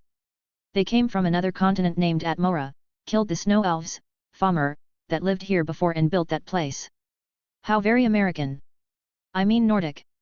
60. The true story that the continent of Atmora fell into civil war, people went south to a new continent and wanted to settle there. Elves were never fans of humans because humans grew in numbers faster than them. They attacked the first human city Sarthal. Isgramor survived and fled back to Atmora to find the war ended, but it was freezing over, so he raised an army and brought them back as his 500 goons in an event known as the Return, then drove the Snow Elves from Skyrim and established the First Nord Empire. The Snow Elves went to seek refuge to the Deep Elves, Dwemer, underground. The Dwemer tricked them into slavery that resulted for the Snow Elves to be turned into today's Fomor, or some rather call the Betrayed. A very mean and evil race that survived with bugs and guarded the Dwemer abandoned cities after the Dwemer themselves disappeared somewhere. A/N, that was the most brief version of the story. There was more, but I can't really write it all here. If I am mistaken somewhere, point it quietly. Thinking about that senseless story, we start watching the companions who were training their whelps, greenhorns. I could see some familiar faces. The beautiful tomboy Ila, Farkas, and Vilkas. Moving on, we arrived at the Skyforge next to the Horvaskr. It was a small stony hill and a forge on top of it. On top of it was a monument of a bird whose eyes and beak were opened in flame. Wulfr was losing his marbles when he saw the large forge that was emitting heat from a long distance. That was a little bit too much in my opinion. He was thinking of going nearer, but Battleborn stopped him, saying this is as far as people can go. I on the other hand was immersed in my thoughts. I can't check this forge directly, but there were a lot of fire magicka emitting from it. That may be a very good place to master fire magic. But without a proper training method it would be extremely dangerous. When Wulfr knew that Alfina was Eurlund's daughter, he lost it once again. To him, the daughter of Eurlund Greymane must be a forge maiden, not a bar maiden. This guy has a simple head. Looking at Jon Battleborn and Wulfr, I remembered my friends from my past life. Fatty and Four Eyes, these guys should have given my corpse a proper burial, and never touched a VR headset ever again. 26. I smiled and moved these guys away from here. I went to the Horvaskr again and asked about joining the companions. They told me that I have to stay in the city for a bit of time and become a whelp under guidance for few days before they accept me as a full-fledged whelp. I only have few days before the next caravan to Solitude, though. Let's do that after the coming of age ceremony. I asked to train with the whelps for few days and they accepted it. I can use the training yard. Actually, they don't mind anyone as long as they know how to fight. Jon Battleborn lived to his family's name. He was a good swordsman. Wulfr was a shield bearer and an axeman. His throwing skills were good too. He probably learned a lot from Balimund. I showed off my bow skill to have a conversation with Ila. She showed interest and competed with me. That was a waifu from the game, so I had a good time. Her red hair was the same as Hilda and she didn't have any paint on her face yet, which meant she isn't 16 yet. Her armor was so clumsy and big for a girl with a small build, it reminded me why she chose the armor from the game. 3. Promising to train again tomorrow, I went back to the inn dragging the two beaten up fellows. They gave me strange glances with their eyes. They were being beaten up by macho companions all day and I was having an archery contest with a girl. 17. Well, I am a handsome guy for a reason, so don't let me waste my pretty face on nothing. We went to the inn and drank again. This night Battleborn was too tired to walk home, so he stayed in the inn. Next day was a cold. The three of us walked under the cold light of day and helped cleaning the inn. We met with Alfina, Isolde, Akara, and Sviti. Compared to us, the girls looked healthy and all well rested. We were raving all night after all. After breakfast we left, for the market, as the girls wanted to buy stuff. Girls were girls no matter which star system they came from. We walked all noon after them. It was one of those nightmarish shopping when boys just follow girls and carry all the stuff. During that time someone came to me and introduced himself with a code name. That was the Thieves Guild. As a member I can get some stuff I want from every city's crew. I asked for some time and followed the man to a desolate alley. So, what do you have for me? I asked. Best moon sugar in the city. If you hand it to that woman she will do it right. The man said. You sure she isn't some trickster old crone? I double-checked with the man. She is the real deal, I tell you. She works better, the better moon sugar she uses. The man confirmed the information. I paid him and left. That was some information about Olava the Feeble. She is a woman in Whiterun who can see future reading for a price. Moon sugar is an alchemy ingredient from Elsewhere, the main ingredient to make the infamous drug skooma. I was thinking about trying some skooma once, but I train all day and skooma is addictive, effects can hinder me. I returned to the girls and finished the shopping, then took the boys and went to continue our tour. Battleborn showed us his house in the Hall of the Dead where Nords bury their dead. After that we went to Olava the Feeble, for some future reading. I acted excited and urged the guys. She could do some future reading with many things that includes reading tea leaves, reading palms, and cards. The moon sugar is her trigger though. But seriously, what's with old grannies doing drugs and seeing the future? Olava welcomed people front of her house. She was an old and weak woman. I sent her someone from the guild and gave her some of the high-quality moon sugar. I asked for a certain reading to be customized a bit. She was not happy about it, but when she was promised more high-quality moon sugar she agreed right away. Battleborn didn't like knowing about the future to not worry himself about it. I told him he can just ask about any worthless stuff since I'll be paying. To make the play better, Olava was cooperating with an unusual way of a future reading that I suggested through my agent. She used cards. That was a bit uncommon for her usual business. You are using strange paper this time. Battleborn wondered. Your friends paid a lot of money for an accurate future reading, my boy. Olava said. We took a card each, they were empty but we had to write the first word that come to our mind. I wrote blood. I don't know what the other wrote though. While taking the cards and placing them in order I made my move. I switched my card with Battleborn's card. Olava knew about this and she moved to the first card. It was Wolfer's card. She held it with two hands and asked Wolfer what does he want to know about. I want to know about Skyforge. Wolfer was straight as ever. Battleborn laughed and I sighed. Olava closed her eyes and hummed. She started talking. I see a path filled with fire, a fire that no human can approach but you have to walk that path. To reach the forge, you have to not only rely on your luck, but also on the luck of the boy who fear no fire. He will take your hand and name you his brother. I was astonished. That was one vivid reading. I kind of felt scared now. Wolfer was astonished. He found a hint to his dream. Suddenly he turned towards me and held my shoulders with his hands. His eyes were shooting beams of happiness. Did you hear that? Wolfu asked. Yes, yes. Congrats. Now go find that unburnable man. I asked and tried to push him. He was beaming with happiness knowing that he had a chance. Okay, geez. Don't droll on me. It's my turn now. I pushed him away and looked to Olava. Now please my card. I said. What do you want to ask about? She asked. I am asking about love. I said my request while joking. Everyone laughed. Wolfer said some things about why I sold stop playing around with girls. Who is that playing around? I just use my otherworldly gentleman style with my devilishly handsome face. Olava held the card and made the same posture while humming, then said, you are running out of time, my boy.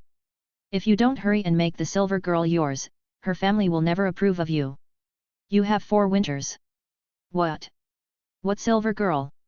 Who is that? I made a dumb face. Wolfer and Battleborn were startled. The silver girl you love. Olava answered. I don't know any silver girl. I replied. Olava made uneasy face and looked at the card again. Jon noticed the paper card and looked at it. Isn't that my card? Oh, the cards were mixed up then. Wait. Isn't the silver-haired girl Alfina? I made up a dumbfounded face. What? Jon Battleborn noticed and looked at Olava again. Is that vision true? The vision depends on the cards, my boy. Olava said. The BLLSHT I asked from her. Damn. By the 8, why 4 years? Battleborn looked worried. I apologized to him in my heart, but it was the truth. No one will believe me if I told them that the biggest 2 families of Whiterun will have a big feud 4 years from now. What made Jon Battleborn believe it more is what he knew about the 2 families' beliefs. The Greymanes were Talos worshippers and the Battleborns were not faithful to Talos that much. The soothsaying of Wolfer was 100% Olava's effort. Battleborn's was as we made in the deal. Olava returned Battleborn's card back and took my real card this time. You will still ask about love? Olava asked, and I nodded. Olava took the card and made the same stuff once again. Then she lagged. Hello? Anyone home? I was about to say something but she screamed and threw the card away. Okay, that's out of scenario. I don't know what she is doing right now. I looked at her. She said. Yes? And? I asked. Olava gulped and said, and opened her red blood eyes and looked back at me. Okay. Perfect, really.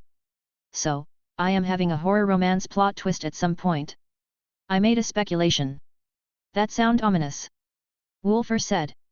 Yeah, think twice before you think of following me around again. I mocked him.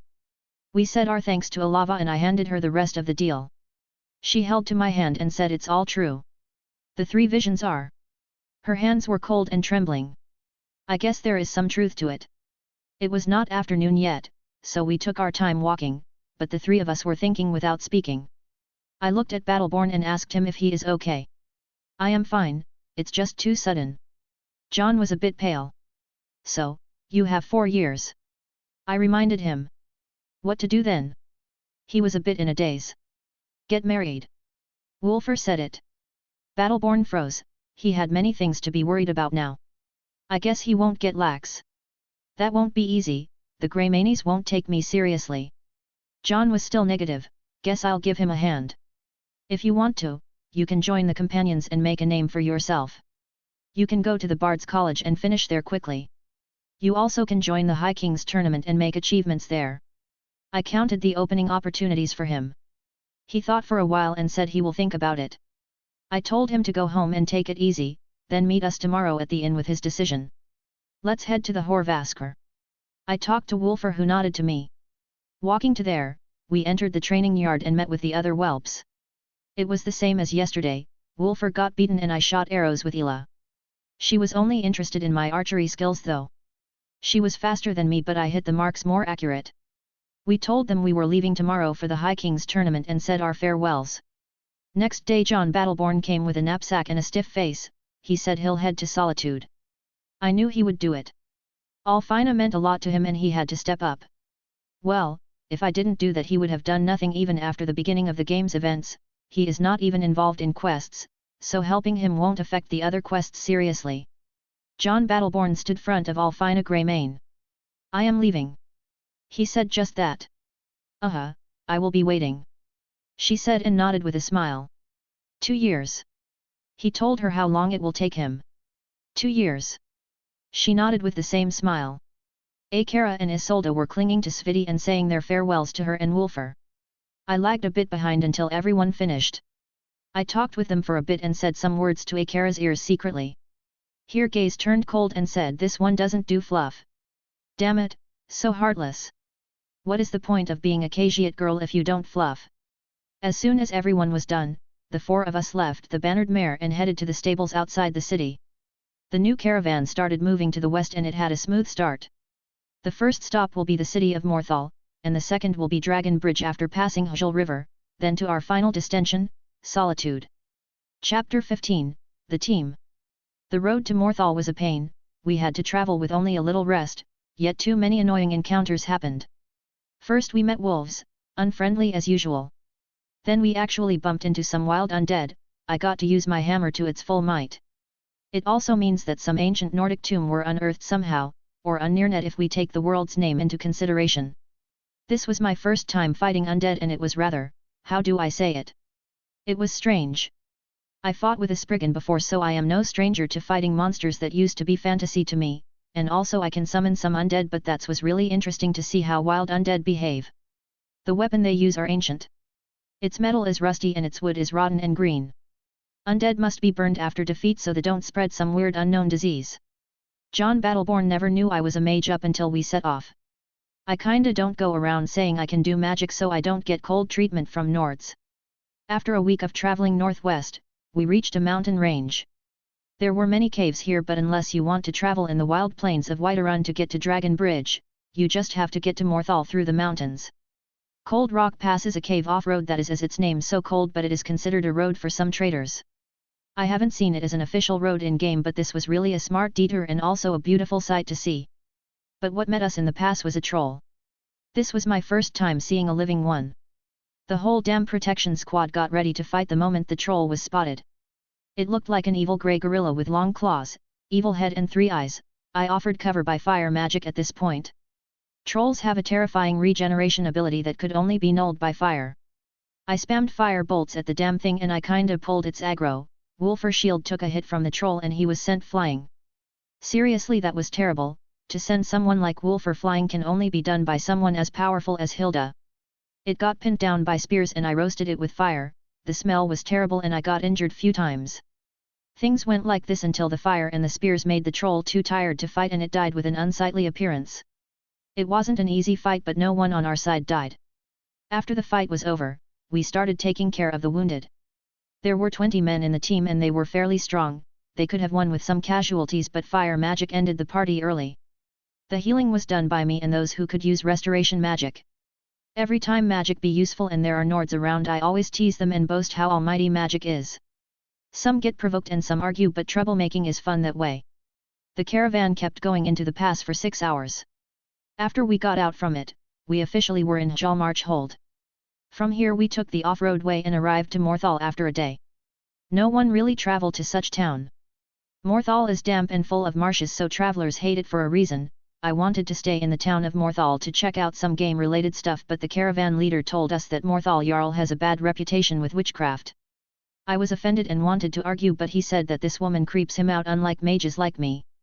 I wanted to retort but I had no energy to. I am a mage who could conjure undead and Morthal's Jarl Ajrod Ravencrone was actually a good and wise woman with a mystic talent in magic that could make her see some events in the future in her dreams. Her children have inherited talents like hers. She was creepy and all. Actually all the town of Morthal is creepy if you look at it from afar.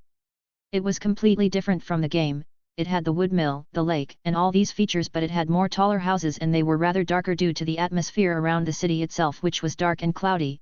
The reason is actually the marsh around the town but the caravan leader wouldn't be convinced by just that. It has been 10 days since we left Whiterun. I haven't eaten something well cooked lately and our tent has a new resident so it was a very weary journey. Unlike the road from Riften to Whiterun which had 3 rest stops, the road from Whiterun to Solitude had 2 rest stops, one of them the travelers would rather avoid. One can imagine that this journey was too much on the nerves and I couldn't study one single word. As we were finally moving on road, the caravan hasted to the west and we crossed Hjal River. Half a day later we crossed the first branch of Karth River and went straight to the second. Karth River starts from the Reach Hold west of Skyrim and from the higher lands in Hjalmarch Hold, passing beside Hjal River and they both meet in the marshes which is connected to the sea. To pass Karth River you need to cross Dragon Bridge. Dragon Bridge is a very ancient looking bridge that connects Hofingr Hold to the rest of Skyrim. Hofingr Hold was the lands of the High King and the hold where the capital city of Skyrim, Solitude, is located. Dragon Bridge was entirely made of stone and has a carved dragon skull on top of it. One could tell it was a part of ancient history. A/N, I really didn't find much in the wiki and I was a bit busy so if I said something wrong point it please. Passing the bridge we arrived at a village called After the Bridge, right after it. Dragon Bridge village was on a rocky riverside, yet it has developed nicely due to its particular location on the only land road in Skyrim that leads to Solitude City. Dragon Bridge had a mill that transports wood to the hold and a very big inn that can be mistaken for a wooden castle, the Four Shields Inn. The plan was to stay at this inn and head to Solitude the next day to reach it in 3 days. That concluded this journey as a 16 days journey. After arrangements, everyone was ready to sleep at any bed even if it is in oblivion itself. I was no exception to that. Let's just not think about how to get back. Thinking about such a journey really gives me headache. I have to find a way to travel better than this. Maybe if I was under the protection of the Steed Stone, one of the 13 standing stones, I would have a better time traveling in the future. The standing stones is something that the annoying author forgot to mention. But please, don't blame that guy. Currently he's at a summer resort and trying to figure out his touring schedule. How enviable.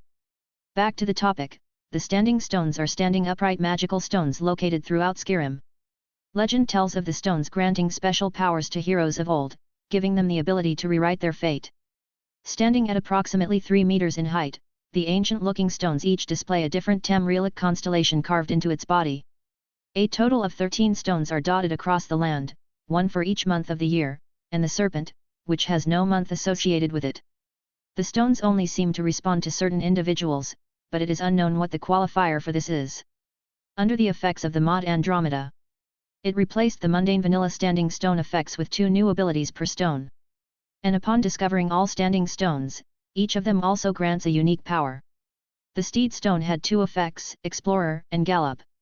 By Explorer the steed increases carry weight and with Gallop the steed increases movement speed and stamina regeneration when out of combat. They are very good at lone traveling. I was under the protection of the Shadow Stone myself. It granted me blind power, increases movement speed in combat and hide in shadows, which works near a wall or obstacle. It causes sneaking and sneak attacks to be more effective. Back to the traveling topic, I was planning to buy a horse at some point, but I am looking for a good breed. Nord horses on the other hand are hardy but slow. They can endure the cold weather of Skyrim. While thinking about that, my heavy head already sank to deep sleep. I woke up with no energy at all. Looking at the people around me, it looked like a scene from a zombie movie. They people were still tired and our bodies were screaming for some rest. I take my knapsack and take out few options. Stamina restoration potion is the best choice for this moment. I go down to the inn's hall and find my 3 friends sitting on a table and leaving a place for me. After I said I take out the green potion. Wolfer and Sviti saw it and held their tankards to me. I pour some in each drink. Battleborn looked questionably and I told him what it was. He held his tankard immediately after knowing. Drinking potions in reality is different from the game. Potions are medicines, so they must be used under strict rules. Drinking them watered didn't affect their effects, so they were advised that way. After consuming the potion we were back on track and energy filled our bodies once more. Other travelers considered potions to be only for emergencies, so no one would use stuff as wastefully as me. Speaking of my wealth, I am actually not poor at all, even though I just left the orphanage a month ago. I used to work with the thieves and I always trade stuff with travelers. Also I could gather some rare ingredients like nirnroots and other ones from around the Eldergleam Sanctuary. I also sold many stuff I hunted in the journey to the merchants that traveled with us. I have a total of 24 gold, 19 silver, and 37 copper septims. A/N, 1G equals 10s equals 100C.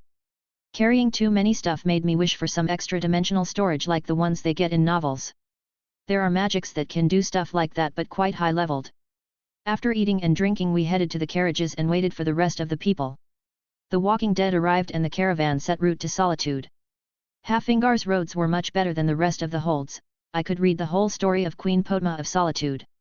A powerful necromancer, she was. That all the hold of Hafingar was deserted after she turned it into a realm of undead. She was a septim blood, so she had a claim to the imperial throne. After her son died in the fight for the throne, she grieved and unleashed all the undead she had on the world. After death she was sealed somewhere under Solitude. Closing the book I dozed off until we set camp. 3 days has passed and we could see a unique looking and extraordinarily large hill, or not. Let's just describe it as a hill, rocky hill that a large river passed beneath it. It also serves as a windbreaker for the docks in the river. Above this large rocky hill, a city was built. That was our destination, Solitude. It had a large castle at the entrance of the city, which was Castle Duer, the headquarters of the empire in Skyrim.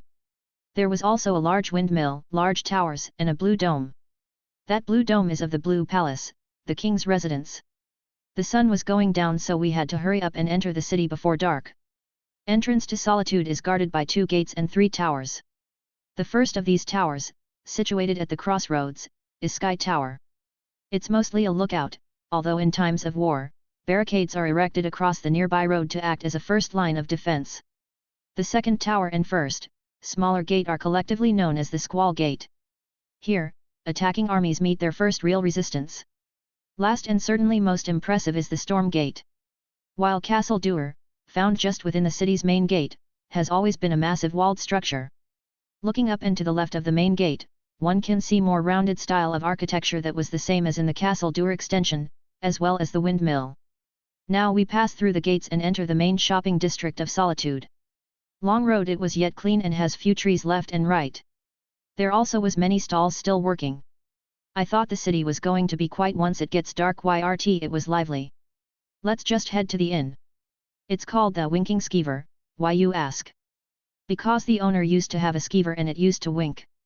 A/N, skeever are large rats, very large, that if you are afraid of rats like me then all you can do is just spam fireballs at them from afar. That was what he said in the game. I don't think having a skeever will qualify you to manage an inn even in Riften. Booking 2 rooms and leaving our stuff at them, we go down to get information. I was looking for specific information about the tournament. The High King's Tournament is an event that happens once every year for the king's birthday. It also serves a yearly talent show for Skyrim's warriors. The tournament 2 major events for 2 different age stages. The junior stage is for 20 years old and younger as long as you are suitable. The senior stage is for 21 years old and older as long as you are suitable. No one really uses magic even though it's allowed, but the people don't like it, so it's mainly battle prowess. I won a token to enter the tournament in Riften. Each hold has a fixed number of holds, so I was able to participate. Each participant can have his team in the tournament. They could be chosen by the participants and the limit was 5. I was planning to go in with Wolfer, but we picked Jon Battleborn from Whiterun and our chances were better. I wanted to have the upper limit, but all the people I could find were senior stage. Let's hope for the best anyway.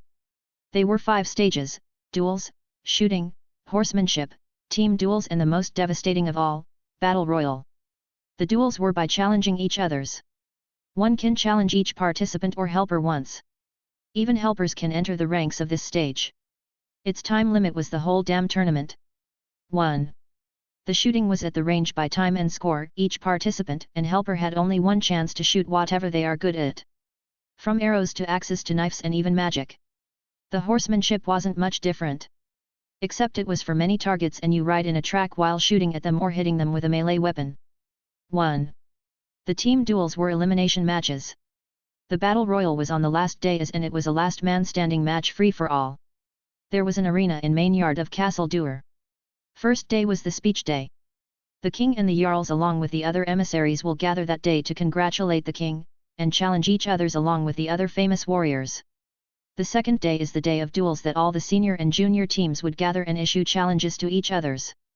The duels can keep going for the whole tournament but must be issued beforehand, and you can't challenge the same person twice, which means after you challenge him, he can challenge you. The shooting matches will be held from the 3rd to the 5th day. The horsemanship from the 6th to the 8th day. Both have 3 days and it would be determined by the score of the highest team member. The team duels are the main event of the whole tournament. It starts at the 9th day and ends at the 12th. 32 teams eliminate each other and rise for the champion title. In Skyrim there were no second or third place nonsense. We Nords win the whole damn thing or go back to where we came from. The champions would receive Skyforge swords for the participant and his helpers. These were one of the few ways to get your hands on a Skyforge steel. If I get one, then I'll turn the whole damn Skyrim upside down for the best soul gem and ask Nurina to enchant it. 18. After the team duels, the 13th day is a break and rest for the 14th day. The Battle Royal. The legendary last man standing free for all Battle Royal. No alliances allowed. Just some good old pure Nordic mayhem. I read a brief note about this before, but that big announcement on the wall of the inn made my blood boil. Many teams were with us in the inn, some teams were with their sponsors. We all looked at that announcement notice and some people read it for those who can't. These events were for both juniors stage and seniors stage. I gave everyone their mission. Wolfer, Battleborn and I will focus on training for now. Sviti and Battleborn will register in the College of Bards and will focus on our propaganda. The best place to neuter a bard is in the stage of fights, so Sviti will sing for us as a cheerleader. A beautiful girl with long black hair and lean figure will give us popularity. Battleborn will go with a sword and dagger as his duelist style was. Wolfer is my shield bearer, but I used to call him Tank, and I will go on with a hammer. Finally, the team must have a name. My naming scene is terrible and everyone knew that. Actually, I haven't given my hammer a name for that very reason. After planning it all in 10 minutes, we to make a team name. I conjured all my past life knowledge to get a good one. After 2 hours of cursing and mocking each other, we came to a decision. Our team's name will be A/N. I spent 3 hours thinking about a name and never got one. I know how terrible my naming sense is and I always rely on name generators, but you guys deserve better. You guys help me with the name or it will be a disaster next chapter if I picked it up myself. A/N, also find a name for the damn hammer. Chapter 16, Day 1, Start of the Tournament. The team name was White Wolves. How we arrived to this name was funny really. A traveler named Chaos_Chan was sitting on table next to us. While we were arguing about the name, she said, "How about Gwynblee?" Which meant White Wolf, so we accepted it. 6. A/N, thank you Chaos_Chan for helping with the name. I took the most liked comment, thank goodness I didn't steal a team name from the king's avatar. A/N, the hammer will be Agni Ra, gods of sun from Hindu and Egyptian mythology. Thanks for Alex Tolo suggestions. As long as it has something Egyptian in it, it works. 19. After a day, Sviti and Jon Battleborn came back to the inn with high spirits. Both have been accepted after passing the test of the college. Sviti already had a recommendation from 5 years, and Battleborn has been singing for long time. Both passed from the first test. One of the teachers in the college advised Sviti to make a more artistic name, as her name was fine and all but it was plain and people may not remember it well, so it would be better for her to make a more catchy name. Sviti came back to the inn and took suggestions from us. Another naming battle occurred but Sviti already had a name in mind. She named herself Linley Starsung. I was amazed for a second from her choice. The name was the same name she used to hide herself from Sibai Blackbriar after he killed Wolfer in the game. I didn't know why, but fate was kinda scary. Once upon a time she chose that name to hide, once upon a time she chose it to be famous. Let's just say that things are going for the better this time. I toured the city for a while yesterday alone and spotted few shadow marks of the Thieves Guild. I tried to find a fence but all I could find was an Argonian from the East Empire Company. His name was Gilamiai and he offered the information I needed. 1. What I was after was information about the other 31 participant from the juniors tournament. I had to buy a booklet with the info for 8 gold septims. The booklet contained accurate information about each participant and their origins, ages, sponsors, what skills are they known for and their possible helpers. Most of the sponsored participants and the high-end gamblers already had these booklet, and the Argonian told me that the gambling on the juniors stage is much more fiercer than the one in the seniors. The juniors are new blood and not as known as the seniors, so people tend to gamble more on the unknown participants. And the known seniors duels are less in number than the hot-blooded juniors, also most of them don't even bring helpers. So, from all that, all the junior matches are the important ones, while the seniors is only in the name of honor of fighting against the best opponents. That also explains why the rewards of the junior stage is much better from the seniors. 1. Once I looked at the names in the list I found many interesting ones. Each clan, organization, and faction has sponsored someone. From Solitude there were 5 teams, most of them have the word wolf like us as it was the city symbol, 4 were sponsored. Whiterun sent 4 teams, 3 of them are companions, all were sponsored. Morthal sent 3 teams, 1 was sponsored. From Riften 4 teams including ours, 2 were sponsored. Falkreath sent 3 teams, only 1 was sponsored. Markarth sent 3 teams too, 2 were sponsored. Windhelm sent 5 as much as the King's City, and Jarl Ulfric sponsored them all. Winterhold sent only 2 teams, 1 was sponsored by the Jarl and to my surprise 1 was sponsored by the College of Winterhold itself, which meant there will be mages. Dawnstar sent 3 teams which all of them were sponsored. Jarls, weapon shops, mining companies and guilds could sponsor many teams, even the king himself can. Of course none of that was official, but sponsored teams would have much better gear and potions compared to other teams. Ulfric Stormcloak himself sponsored 5 teams, this man was aggressive as ever. One of the teams directly called themselves the Stormcloaks. The companions sponsored 3 teams, but that wasn't strange for the fighting guild of Skyrim. The king sponsored a team of the best juniors in Solitude called Golden Swords. In our section in the booklet my name was written and was mentioned as a talented kid who grew up in the orphanage of Riften. As for the skills, then this boy has many rumors about him, but we could say he is trained for only 5 years. As for his helper, we could only suspect a blacksmith boy who always followed him. The boy is talented as a blacksmith, which only means he has a strong build. No sponsor was found. So no one knew about Jon Battleborn yet. The Battleborn clan is big and old, but they don't compete because the Greymanes don't compete too. The Greymanes are the clan that was paid by the king to make some of the prizes of the tournament. Jon Battleborn competed under a no-sponsored team of a different city, so no one will make fuss about it. I was reviewing the booklet information with my team, as we reached the castle's main yard. Castle Door front yard, the place where the fights will be held, also allowed the participants to enter the place for training. We had 4 days left for the tournament, so we went to train and see the other participants. This place in the game is the place on must go to for joining the Imperial Legion, so I kind of knew how it would look like, but it was larger than I thought. I also thought it would be strange to make an arena here, but the preparations I saw made me in awe. It was a good job making all that. They made places for the spectators and one got the VIPs. There were enough places to take 5,000 spectators with ease. We picked a corner and started our warming up. Some teams were here already, but their armors and weapons were poorer than even ours. After all, we have a personal blacksmith, me a coin digger and also an apprentice alchemist. Battleborn was from a rich clan and have brought his coin purse with him, so we all were at a good standing. After training we went back to the inn. As 4 days has passed and many people gathered in the arena. High King Torage and Lady Elisif, as well as the Jarls and the Thanes of all the holds were here. High King Torage thanked everyone who came and wished for a fair and a good tournament. The Jarls made the same and congratulated the High King for another year of his reign.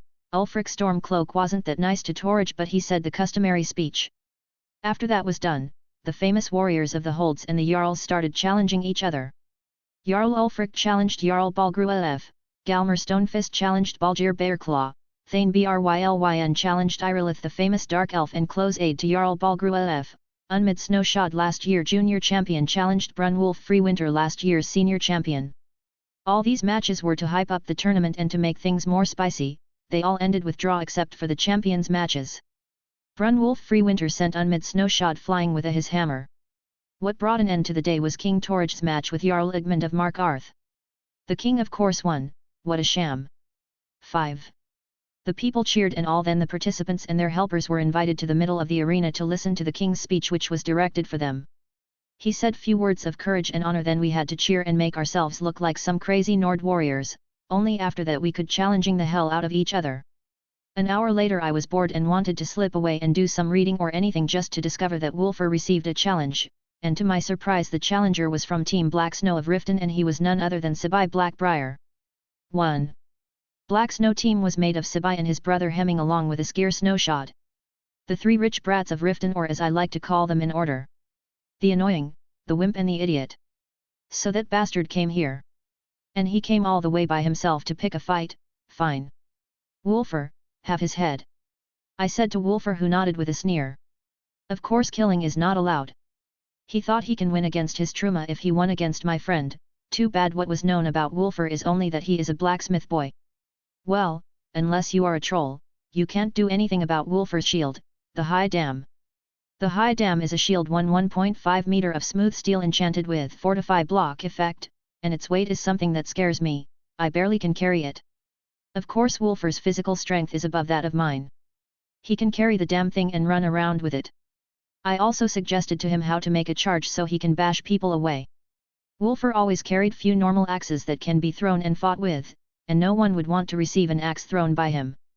He also liked to wear heavy armor, and one of his dreams was to create one of the sets in my sketch notes as his armor using Skyforge, of course. His style was that of turtle that can jump at you any moment and may throw scary axes at you.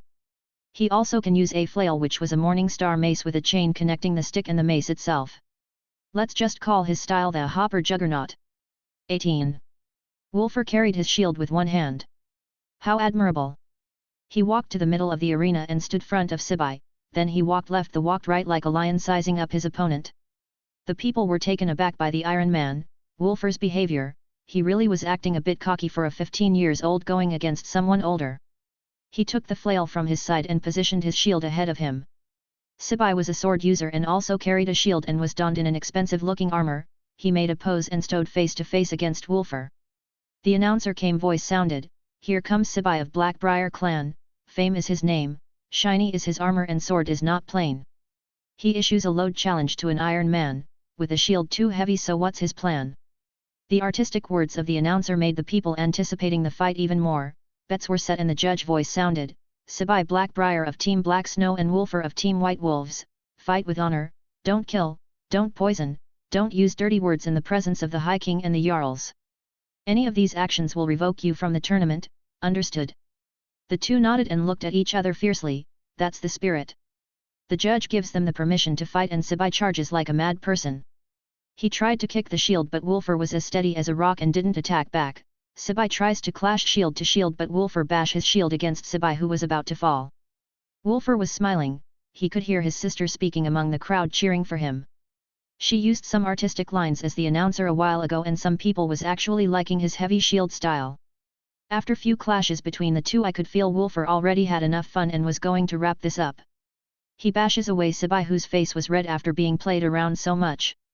He takes few steps back and puts himself in a charging posture. This was something you can see at RPGs known as Night Charge and Wulfur kinda liked to do it. Sibai was huffing and looking at the big shield and its bearer and was glaring as if his eyes were about to shoot out fire, then ran to Wulfur. Wulfur was waiting for this. As soon as Sibai ran he jumped ahead in a charge and closed the distance in a second. What could Sibai see was a shield growing so big in a second that it strangely felt so close. What the people saw was a beeline of a human and a shield that was about to bump into another human. A sound of clash could be heard and someone flew. That was Sibai flying away after being charged it.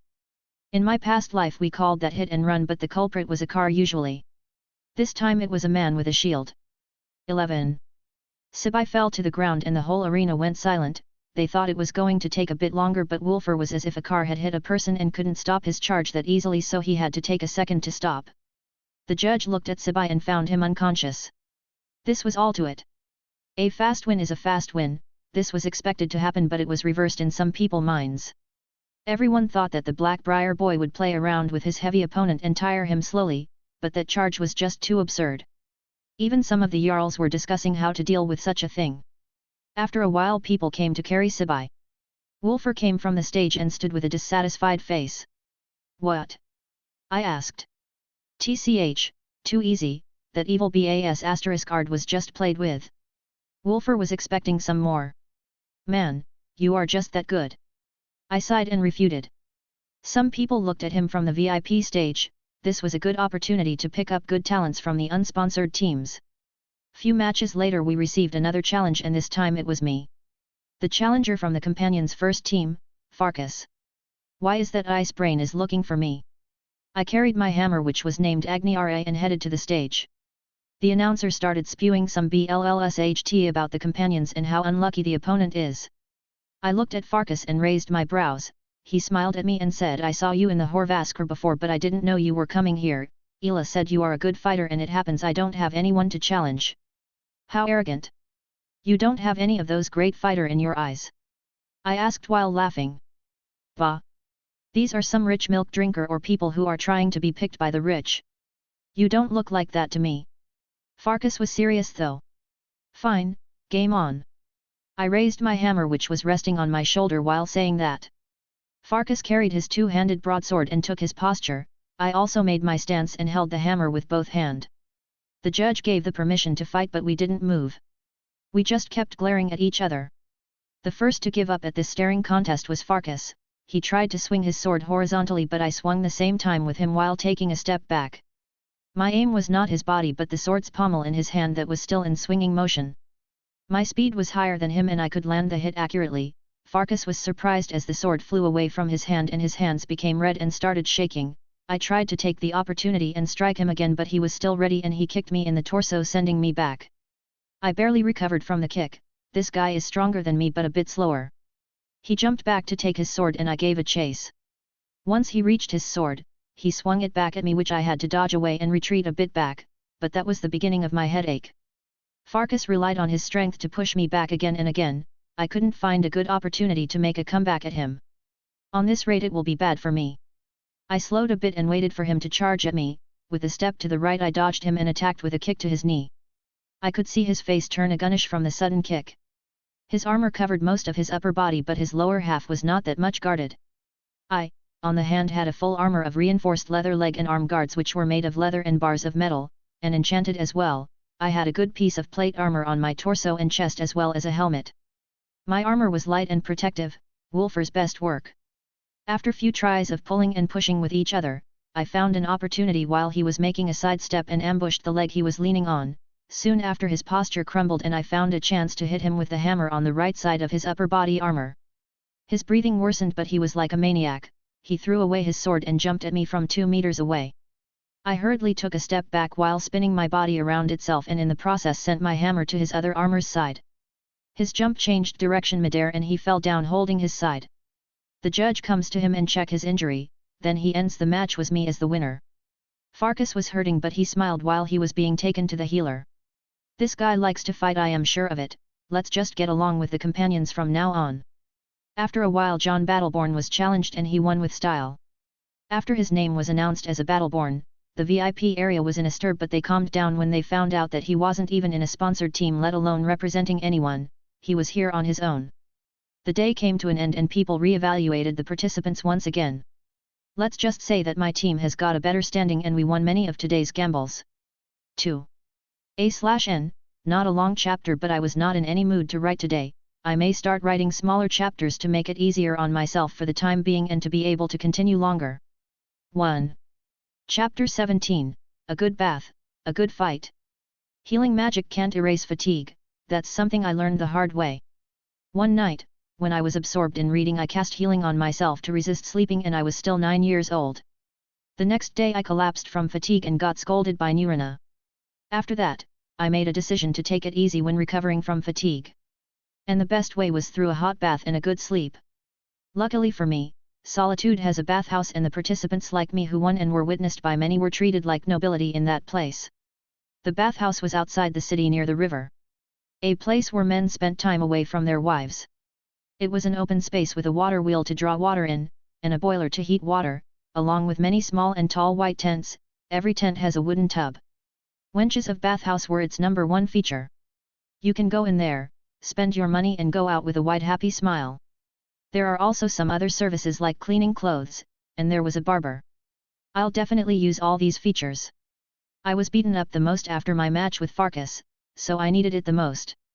Using healing well only close my wounds and protect me from any internal injury but won't heal my soul. So, I took the boys and went to see the bathhouse. I must admit I didn't expect that many wenches, but it seems that the bathhouse owner expected many visitors during the tournament. And as we, the lucky customers arrived just first thing after the tournament, we saw a lot of girls ready for duty. But damn it! No Khajiit wenches found. Barely some Bosmer and Dunmer girls, the rest were humans. Well, as my saying goes, if it doesn't have a chance to fluff, then go back to the original human way. I go in with most expensive 2 girls, a Reguard and a Nord, all that under Battleborn and Wolfer cold gazes. You can do it too, I won't tell a soul. That's what I said before picking a tent and disappearing with 2 girls. Removing my gear and clothes, I sat in the bathtub while asking the Reguard girl called Xena to take my stuff for cleaning. The other girl, whose name was Ilishka, started washing and massaging my back. I must admit, this feeling is a blessing. All that month of traveling I have seen my naked body few times as I swam in some river for cleaning and it was cold as oblivion itself. I kinda missed the bathrooms from my past life. Mirrors in this world were rarely found and I could see myself in as my reflection in the water. My muscles that I never had in my past life were in a good shape, my body is 1.8 meters and I still has a chance to grow more as I am not 18 yet. My face was as handsome as ever too, my red hair has grown very much lately that I have to tie it together. I took many of my looks from Hilda. My blue eyes had a strong color and my brows were a bit white and darker than my hair. If I had a beard then this young man will be a true killer. I smile for a bit and it seems like the massage has kicked in. Bring me some of the city's spiced wine. I say, sending the girl away. She nodded and ran out. I hurriedly take my knapsack I brought with me and take out a white potion. This secret potion is something I found in an old book of alchemy. It was about preparing a potion from Troll's ingredients called Essence of the Troll. This potion definitely came from the mod SCHNGS of Skyrim, it has the ability to make Little John grow in size. 25. I gulped it and put the bottle back. A few seconds later the magic started to happen and the effects were great. I felt like a troll, a ho**. New York 1. I closed my eyes to calm my mentality and keep my thinking straight. A minute later the 2 girls came back with few bottles and cups. A small cup in my hand, a Nord girl with an alluring body at my back and a Reguard girl with dark skin and athletic muscles in my front. Short minutes later, I drank the whole cup in one go and looked at the girls while losing what's left of my sense. Throwing the cup away can only be followed by pulling one of the 2 girls on my hips. Though I was a bit greedy and pulled the 2. Ilishka's body was soft and sensual, Xena's body was very well toned and had soft muscles. I couldn't say which I would prefer between those 2, I'll just have to find out for myself. I pulled the strings of their one-piece clothes, they became wet long ago and revealed most of the goodies already. I was sitting in the tub and they stood up to undress. After removing their one-piece dresses they became in their battle suits ready and waiting. I stand up along with these girls in the tub ready to take my time with them. I could already make guesses on how good these girls were but that was too shocking. That Ilishka girl on my left side is definitely using UNP blessed body in its most voluptuous options. Her body is sinful beyond redemption, all these curves and canyons made me lose my words. Debella did quite a good number using Body Slide Studio. These east-west melons, the hourglass figure, the soft skin and the long brown hair, the eyes which were downturned yet her hazel pupils were screaming desire, all that can trap souls with no soul trap spell. 2. On the right side was Xena, her figure was as if it was dancing with the vapor, her torso was thin but had the perfect amount of muscles for a dancer, her body was not as sinful as Ilishka but it was more flexible and she could bend it anyhow, her melons were round and ripe, her face had a hint of thrilling danger in it, her eyes were amber and her hair was black in curls that fitted her dark skin. 1. I didn't know where to start, so I picked a girl in each arm and started a kissing round with them. I don't know how it went, but little Jon was having the time of its life in the girl's hands. A little while after, I pressed on Ilishka's head down as she kneeled in front of me and started giving a special attention to little Jon. I carried Xena and she wrapped her beautiful athletic legs around my torso as my hands went everywhere around her body as our lips never parted. A while after I sent her down with Ilishka. Now little Jon had all the attention, in rounds. Not long after I could feel my soul being trapped through little Jon and it became messy down there. The effect of the potion I took a while ago was making wonder as little Jon was demanding more attention. I could see the girls decided to teach that insolent fellow some manners and bake it in the oven. Xena came behind me and pushed me on Ilishka, who was laying in the tub. The tub has lost most of its water due to moving around all this while. Ilishka leaned on left while opening the gates of Tartarus to receive me in. I couldn't help but take that woman on. Her everything was so captivating that refusing such invitation from such person may conjure the wrath of heavens on me. We answered the call of desire and stuffed little Jon into the oven.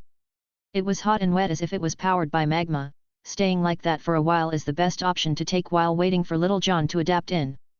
We couldn't leave the rest of the game unmanned, as I had to go left and right making Ilishka's moan louder. Our moans needed to be suppressed, but I had only one idea on how to do that, and it was a successful double suppression. Xena wasn't free all that time. She used her lightweight to cling on my back and joined the game of me and Ilishka. I could feel her round melons on my back all the time.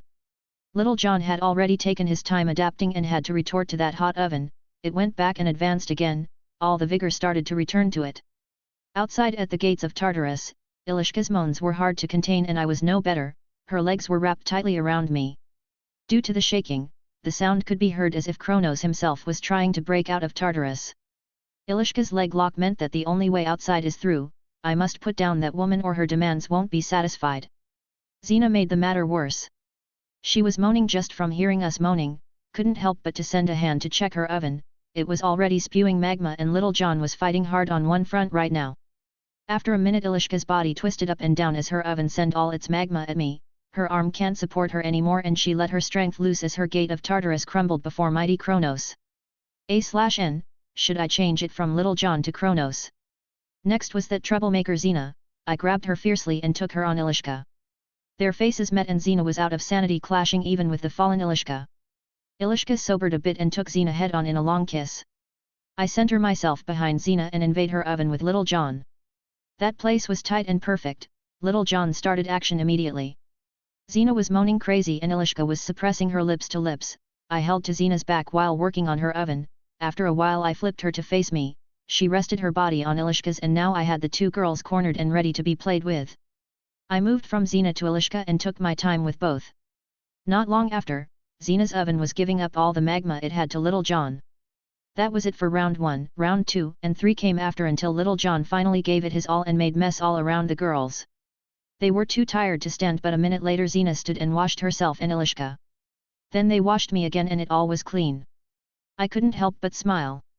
This was my first time in this world and it was fantastic. Living a normal life on Earth made my standards so demanding in this life. After washing, the girls dressed me and remained naked in front of my eyes. "Master, come to see us again." Xena waved while making a fake innocent face. "Yeah, sure." I was satisfied beyond description, so I just waved away. On my way out, I saw the bathhouse mistress glaring at me. I walked to her and said, "Hey. Your friends have already left, and you owe us 2 hours." The mistress said. "I already paid for 2 hours." I retorted, "I paid, and these people won't work unless be paid to." "These were the first 2 hours." The lady said with scary cold eyes. "But wait. What do you mean the first 2 hours?" I couldn't help but ask stupidly, trying to think it was not true. "You blind boy? It's already evening. You have spent 4 hours. The woman said something I was trying to mishear. "4 hours. I was holding myself not to cry it out loud. Seriously, what are these girls thinking? I even went to yell at them to hear them moaning 2 tents away. No girl could take business around you. The woman was shaking her head in anger. I was speechless. What the hell did I do this time? Was it the potion? Damn it all, this is scary. But to hear our moans 2 tents away is absurd. I must apologize. Sorry about that, next time I'll take a tent in the corner. I was trying to come up with something. Next time you take it into the secrecy rooms where no soul can hear you? Pay up and leave already. The woman yelled at me. I paid and went to the side of the bathhouse. There was a barber shop with an altmer working it. I asked for a trim to make my hair short and stylish. Unlike the noobs in Riften, this man was an expert. He even witnessed the fights and bet on me, so his win was good. He told me to come back and was very friendly. I have a poor opinion of high elves, but this man was all right. His name was Amicalo and he had a shadow mark on his shop. It was a triangle with a circle in it.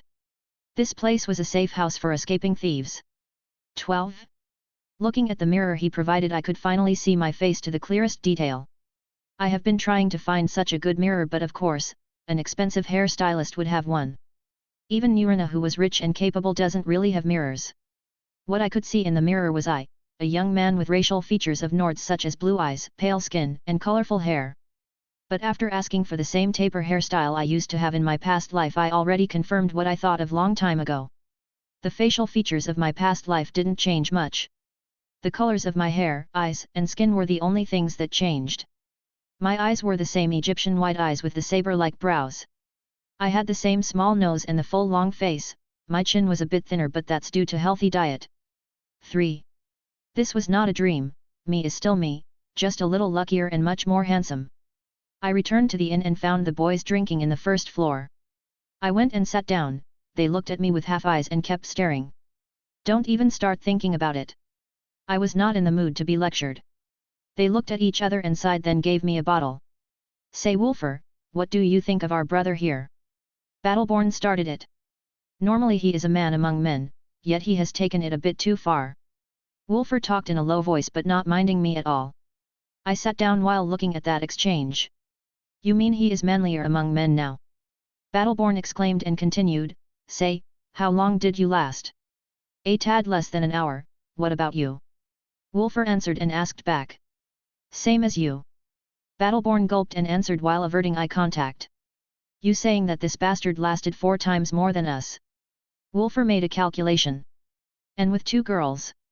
Battleborn made it worse. Damn. They both said together while looking at Little John's location. I caught goosebumps. Calm down guys, this was just a huge misunderstanding. I got a trim on the way back and visited some places, that's all there is to it. I made excuses. Look at him, knowing no shame, as if we didn't go to check on his tent before we leave. Battleborn said with disdain. TCH. He's a Khajiit lover after all, he even lies as much as them. I bet the first thing he did when he arrived at the bathhouse was to look for Khajiit wenches. Wolfer said, damn it. He found out that much. 17. It took me the whole night trying to clear away this scandal. Next day I woke up and was in a good shape. Yesterday was great and today is having a good start. Breakfast tasty, weather warm, birds chirping, bards singing and morning coffee, ah! What a blessing. Coffee can only be bought in solitude from the East Empire Company, so I am taking all the coffee with milk I need. 6. My friends woke up a little while after me and they looked at each other with their sleepy faces. They said in unison, F. Kerr. What of it, hey? I just woke up before you guys and ordered your breakfast too. Who is the bestest friend in the world? I retorted. That won't make me feel any better. Just admit it, what kind of a potion did you glub up yesterday? Wolfer retorted back and asked. Didn't you guys drink the stamina Vigo ration potions? I remember giving them 1 each. One wouldn't last 1/3 of the time they lasted yesterday. I think you took something different though. Battleborn made a speculation. I did. Remember that troll we killed on the way here? I said it without hiding it. What of it? Both said in unison. I extracted few ingredients from its marrow and made a medical potion that can enhance one's properties to the point of wonder. It never said anything about the duration in the prescription though. I declared with a grin. Look at him having no shame, he tricked us with some cheap potions and glupped on the good stuff. Battleborn said with a stiff face. 2. And saying it enhances properties but didn't say anything about the duration. Taking us for fools? Duration is a property, you fiend. Wolfer said with another disdainful face. Such a way is no Nord way. Battleborn continued. Ismir's beard. What does this have to do with Nord ways? I couldn't take it anymore. I'll say anything as long as it makes you feel worse. Battleborn spoke his true intentions. So it was like this, fine, I'll make you guys one each. Told you he is our brother. Wolfer smiled while drinking. I know, one can tell a true Nord when he sees one. Battleborn kept making Nord-related nonsense. I couldn't muster any power to retort anymore, these guys caught many bad habits from me. I couldn't help but smile though, I had once felt that feeling before. Fatty and Four Eyes were like that too. We did all sort of weird stuff. We swore to do all fun stuff that are expensive, immoral, and fattening. I, as the one who actually made real money, was in charge of the expensive section. And the two took the rest. I am sorry I left you guys earlier than I should. Or maybe these two are your incarnation in a different world and heaven was so kind to bring us together this way. I don't think I'll ever know though. An hour later we walked out of the Winking Skeever and headed to the castle where the arena is. We didn't want to accept more challenges, so we dressed like normal people. I walked up in my unique, stylish, otherworldly customized fashion. In Riften I requested many unique clothes such as modern-looking shirts and pants. Tailors aren't that skilled in these parts, but I could get my hands on few white shirts that can be worn like robes A/N, those from Witcher 3, and fit tight dark-colored pants. I also like to wear custom-made fur jackets on them for the cold days. My boots were made by me though in a sports boots style, they were soft and I learned an enchantment that removes smells and infections, so they are the best for all purposes. I looked stylish in my own eyes, my taper hairstyle was just fitting the whole thing. I only needed some shades, a watch, and a thin chain necklace, yet these stuff can't be found in Nirn. I had black Dwemer eyeglasses that originated from the mod realistic eyeglasses, I put on a very stylish amulet of Akatosh, and some small bracers. I didn't carry any weapons as I couldn't ruin this style, I can just shoot spells if I need. Wolfer always wore Nord robes that fit his large build along with a triangular hat that he liked for some reason, he also had an axe on his side. Battleborn wore some fine clothes from an expensive shop nearby, and his sword was hanging from his side. Let's head out and watch some matches. We went out, and as if the world was going in slow motion we walked in the street, Battleborn to my left and Wolfer to my right. I don't know how could I hear Led Zeppelin, Immigrant Song, which I didn't mind at all, as it seems the author was listening to it and it strangely fit the mood. We looked like rich people, even though only one of us was, the other two were fresh out of the orphanage orphans. Sviti, or who became Linley as of late, joined us on the way. That girl was always being spoiled and protected by us, so she could be considered our little sister. Reaching the castle, I showed my token and went right to the special seats made for the teams. Team White Wolves, one of few teams that didn't lose at all in the challenges, so we had a good reputation already. Along with our beautiful Linley, we already became famous. The arena was front of us and there were a lot of applause as it seemed that a member of Team Golden Swords of Solitude was challenged by a member from North Star from Dawnstar. These teams were ones of the teams that were sponsored. The first was sponsored by Torridge himself and North Star was sponsored by the Jarl of Dawnstar, Skald the Elder. I don't really know these guys well, but one guy was a blonde with a very shiny armor and a bastard sword, his name Arger Swifthilt from the Golden Swords.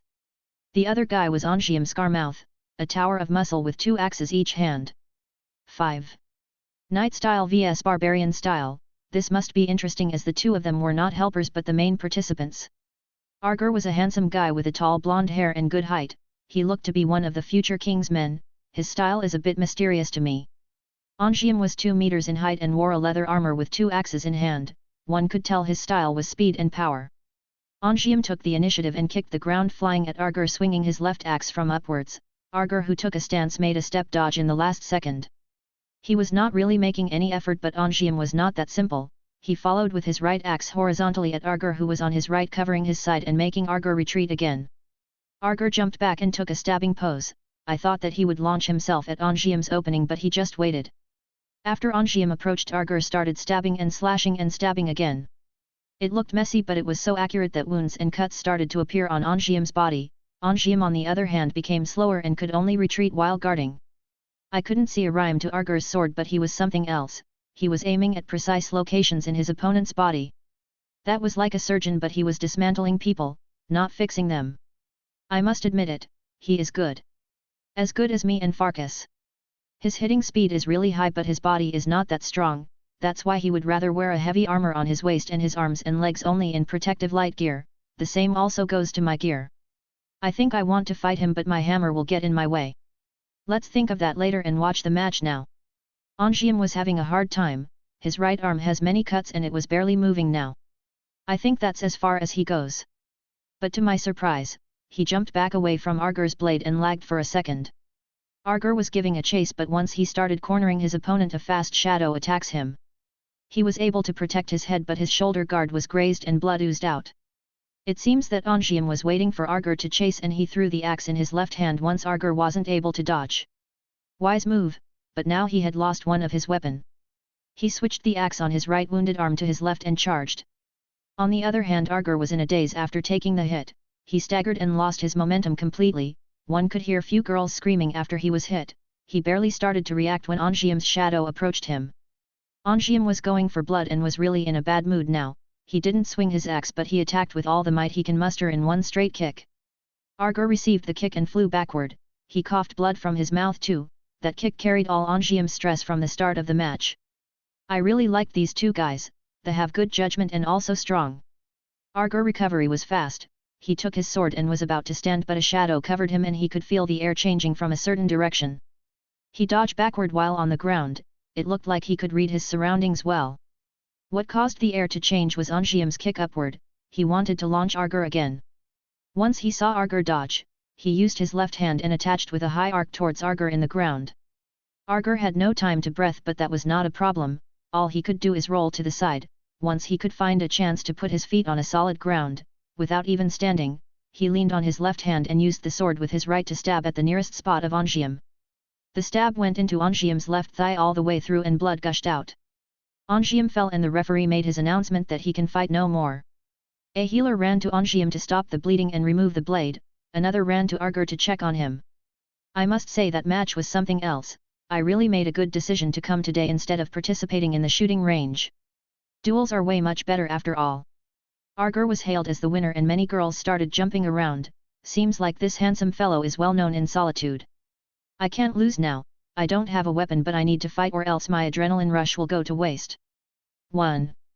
I look around for anyone who can fight. The arena was full due to Arger's and Ongium's pre-announced match, so I had to take the chance. After few seconds I spotted a tall elf woman in a college robe.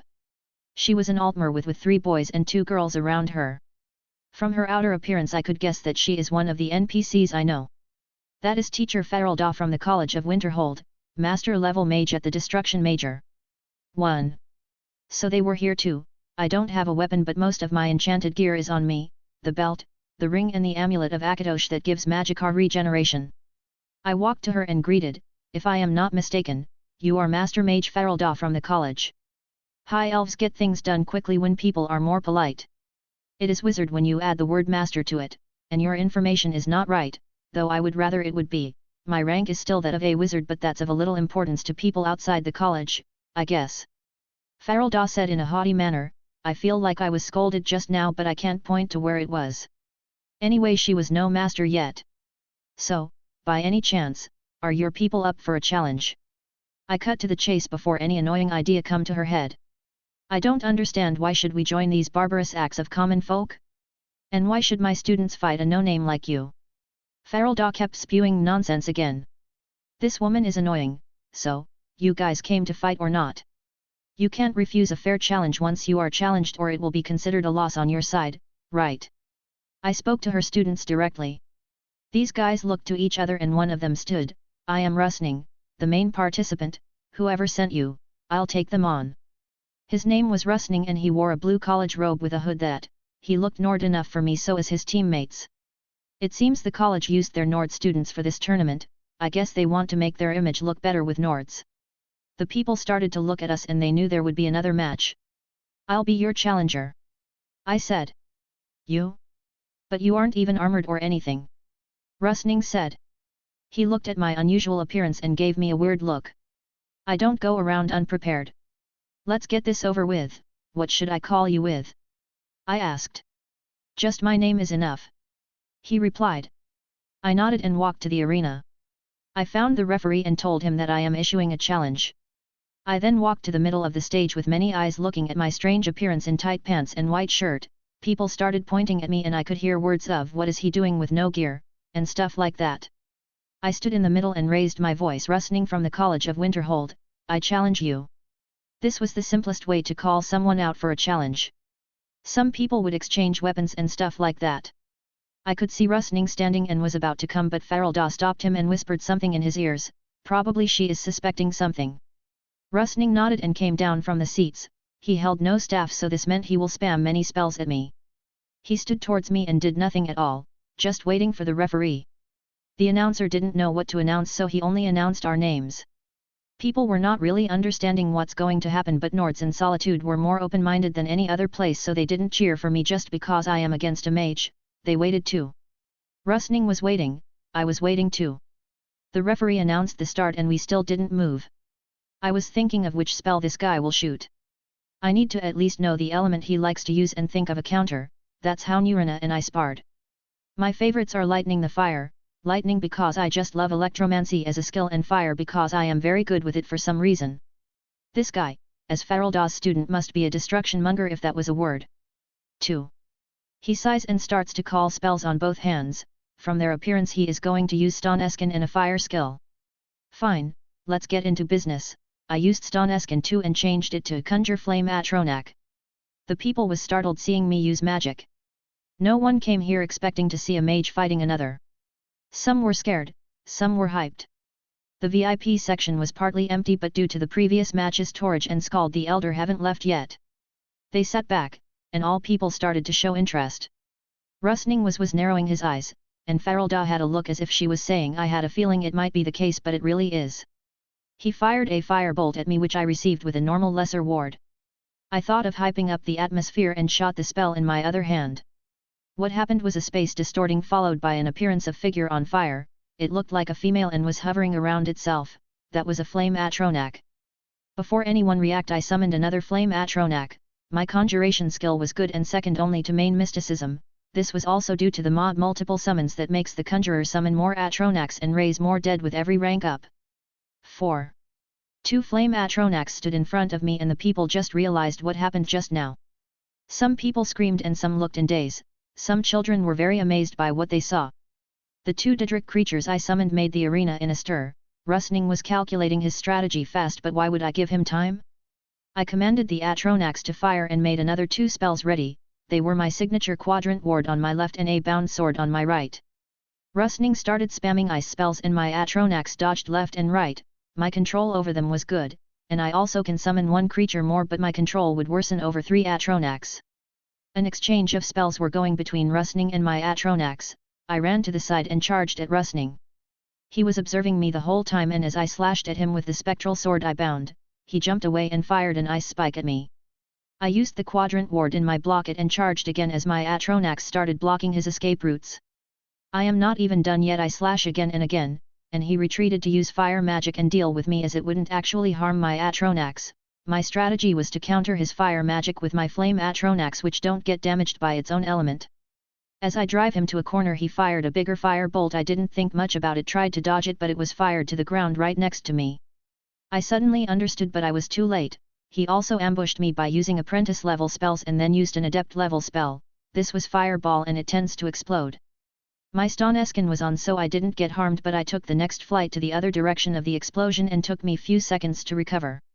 Rustning used that time to deal with an Atronak swiftly and the other was going down. I couldn't let him has his way, so I cancelled the ward and fire a lightning bolt at the insolent fellow. Mages tend to hate lightning damage and try their best to avoid or block it. Fortunately, Rustning momentum against my Atronak made his reaction speed to my long-range attack slow and he was struck nicely.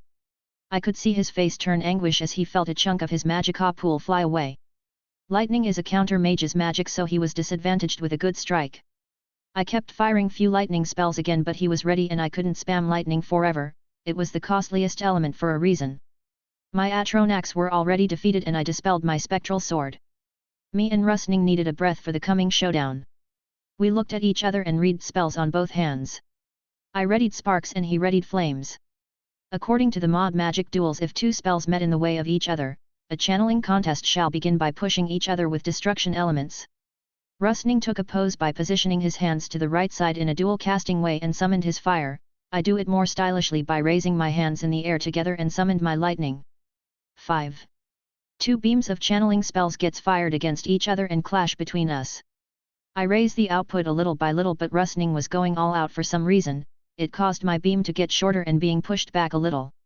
This was fine, I haven't even spent much magicka, so I was confident, but I could see Rustning face sweating already while grinding on his teeth. I took a deep breath and I raised the output more and more as my blue beam took back its original length and advanced against Rustning steadily. Rustning was not able to move or his magic beam will get disturbed. His beam was at its end as my magic crashed into Rustning, directly sending him flying. He flew for a few meters and hit the ground hard. The referee came and checked on him to find him safe and conscious but out of energy. My win was declared and people actually liked what they saw. Torridge kept clapping but Scald the Elder looked indifferent, he clearly hated mages. Anyway, I had a good fight, that was all there is to me. By that time I hope strong people would come to challenge me.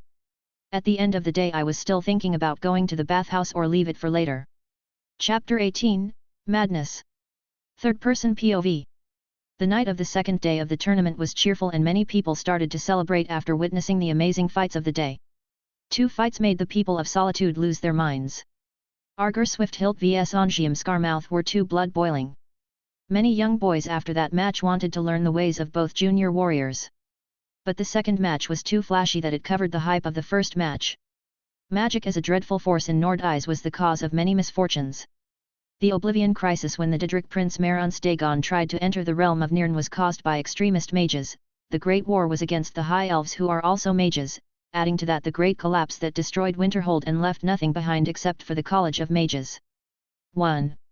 These events made magic in Skyrim a dreadful force and any Nord who associated himself with magic to be alienated and shunned by Icebrain Nord societies such as Windhelm. But today's matter was another deal. A young man called John from Team White Wolves challenged a boy from the college whose name was Rustning. John and Rustning were both Nords and they used magic in beautiful ways. John used summons to counter his opponent's dominant element and trapped him again and again. Rustning was not bad either, his only disadvantage was that his opponent was too capable and too cunning. Rustning's ability to spam spells and control the fight against multiple summons and a caster showed how very capable this young mage was. When people who knew of magic started explaining to common folk how refined the match was, people started to take a new idea of mages. Mages were capable of destruction, yet their way of fighting was never this refined or beautiful in others' eyes. A mage can easily blast his opponent sky high if his opponent was a warrior of an equal rank, but 2 mages fighting made mages matches much better than it normally used to look like. The children who was admiring the first match's warriors started worshipping the second match's mages in their hearts secretly. One could not tell, but the college's purpose of participating in the tournament this time was fulfilled in an unexpected way, even though they lost their match.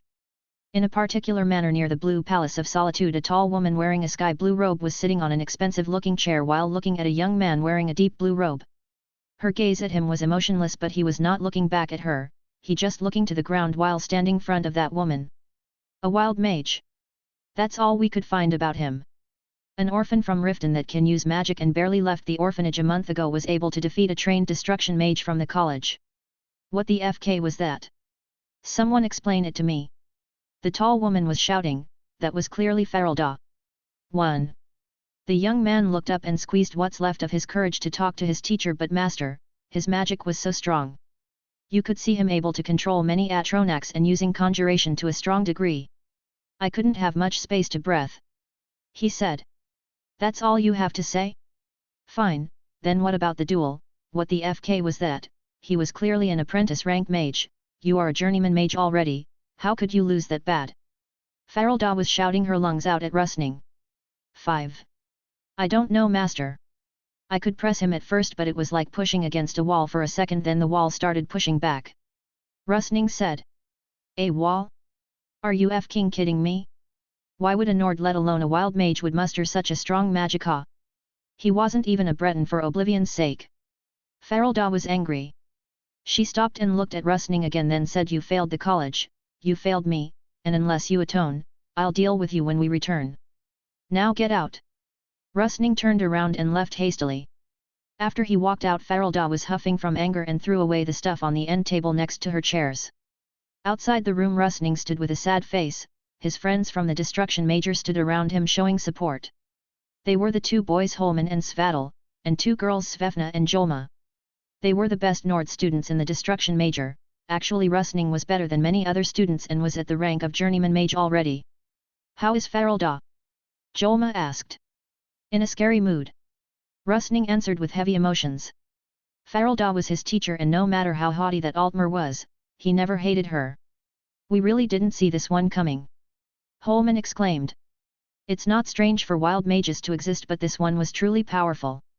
Svadil said his judgment. How powerful was he? Svefna asked. In terms of technique he is good as us, his casting speed and the speed of changing between spells were so refined. Rustning said in terms of control, he is not lacking when it comes to conjuration, his wards were very good too, but his destruction is a bit hasty and uses too much magicka. Everyone went silent, there was a strange statement came from their friend. But if he used too much magicka, then he shouldn't have lasted this long against you, let alone win a direct duel. Holman said. That's where I find it strange, I thought he would was away his magicka early and flatter in a direct duel, but that was not the case. I pressed on him hard in the start and his spell fell to mine, you all saw that. Rustning said in a gloomy voice, but he suddenly felt like a wall, he stopped me and undid my spell with no effort at all. Mara's mercy. Svefna took a step back and covered her mouth. What do you mean, was he an elf or something? Svadil made a strange face. It felt like that I was against one. His magicka was bottomless and he was pushing me back with ease. Dueling against that guy is a mistake. Rustning said his understanding out loud. Then? How shall we atone for that defeat? Jolma asked. That's my mess to worry about, but that was more than an eye-opener for me. That guy's style is amazing, I'll send some people to check on his matches. In the meantime you guys go challenge people and win, make a name for our college and never underestimate anyone ever again, some hidden experts might pop up any second. One last thing, never fail teacher Farelda. Rustning as the team captain regained his spirit and gave instructions. 5. Yes. The other 4 shouted and left. Rustning looked towards the room he just walked out from and left. Behind the door Farelda stood leaning her back to the door and smiling. In an alleyway behind Solitude's Hall of the Dead stood a single figure covered with darkness. The figure was hiding its features and looking around in high alertness. Looking at the street outside the alley for a while, then going back to hide again. Every once in a while the figure would check outside the alleyway for something. While the figure was going back to the alleyway, it bumped into something. The figure jumped in a fright and looked at what he bumped into. Sure enough, it was another figure standing there that came out of nowhere. The first figure was scared but controlled the fear within its heart. He was here from the very start to meet a person, and here was the person. The figure removed its face cover and it was none other than Sibai Blackbriar. He looked pale and scared. You are one of those people? Mother have deals with you people? I ask for your people's help. Sibai talked in a shaking voice. 2. We do, but we don't help. The other figure spoke in a voice of a young girl, yet it was full of wickedness and evil. 13. After hearing the voice, Sibai relaxed as he could tell that the voice was of someone of the same age, but he turned stiff again. The person front of him was by no means ordinary if that person was sent by these people. Right, you don't, you get paid, sorry, do you need anything else? Sibai was scared as he handed over a purse of money. 2. Keep your money. We take payment after we deliver. The girl replied. Fine, anything else? Sibai was starting to finally relax. The figure stood silent for a while and kept staring at Sibai. Sibai, who was just started to relax, broke into cold sweat again. What? Sibai cried in a low voice. Isn't there anything I need from you? The girl asked. What is it? Sibai was scared but asked. I don't know, you are the one who called me for. The girl asked. To kill someone. Sibai woke up from his panicking. Perfect answer. Clap clap, and. The girl mocked Sibai. What else do you need from me? Sibai's stomach started to hurt him from fear. Obviously a name. The girl in darkness replied naturally. Sibai was stupefied. How could he forget such a thing? 3. Yes, about that. He is a boy from Riften who came here to the tournament, an orphan with the name of Jon. Sibai was hesitant, but he spoke with hate once he got down to business. Then he said, kill him, the slower the better. 7. The assassin girl in the shadow raised her brows and thought, that talented boy. He offended the Blackbriars. Fine. The girl said while turning away, but she stopped and said, you know, I stood front of your mother once and I was with a senior of mine. The air she gave made me tremble, but for a Blackbriar, you are a puy.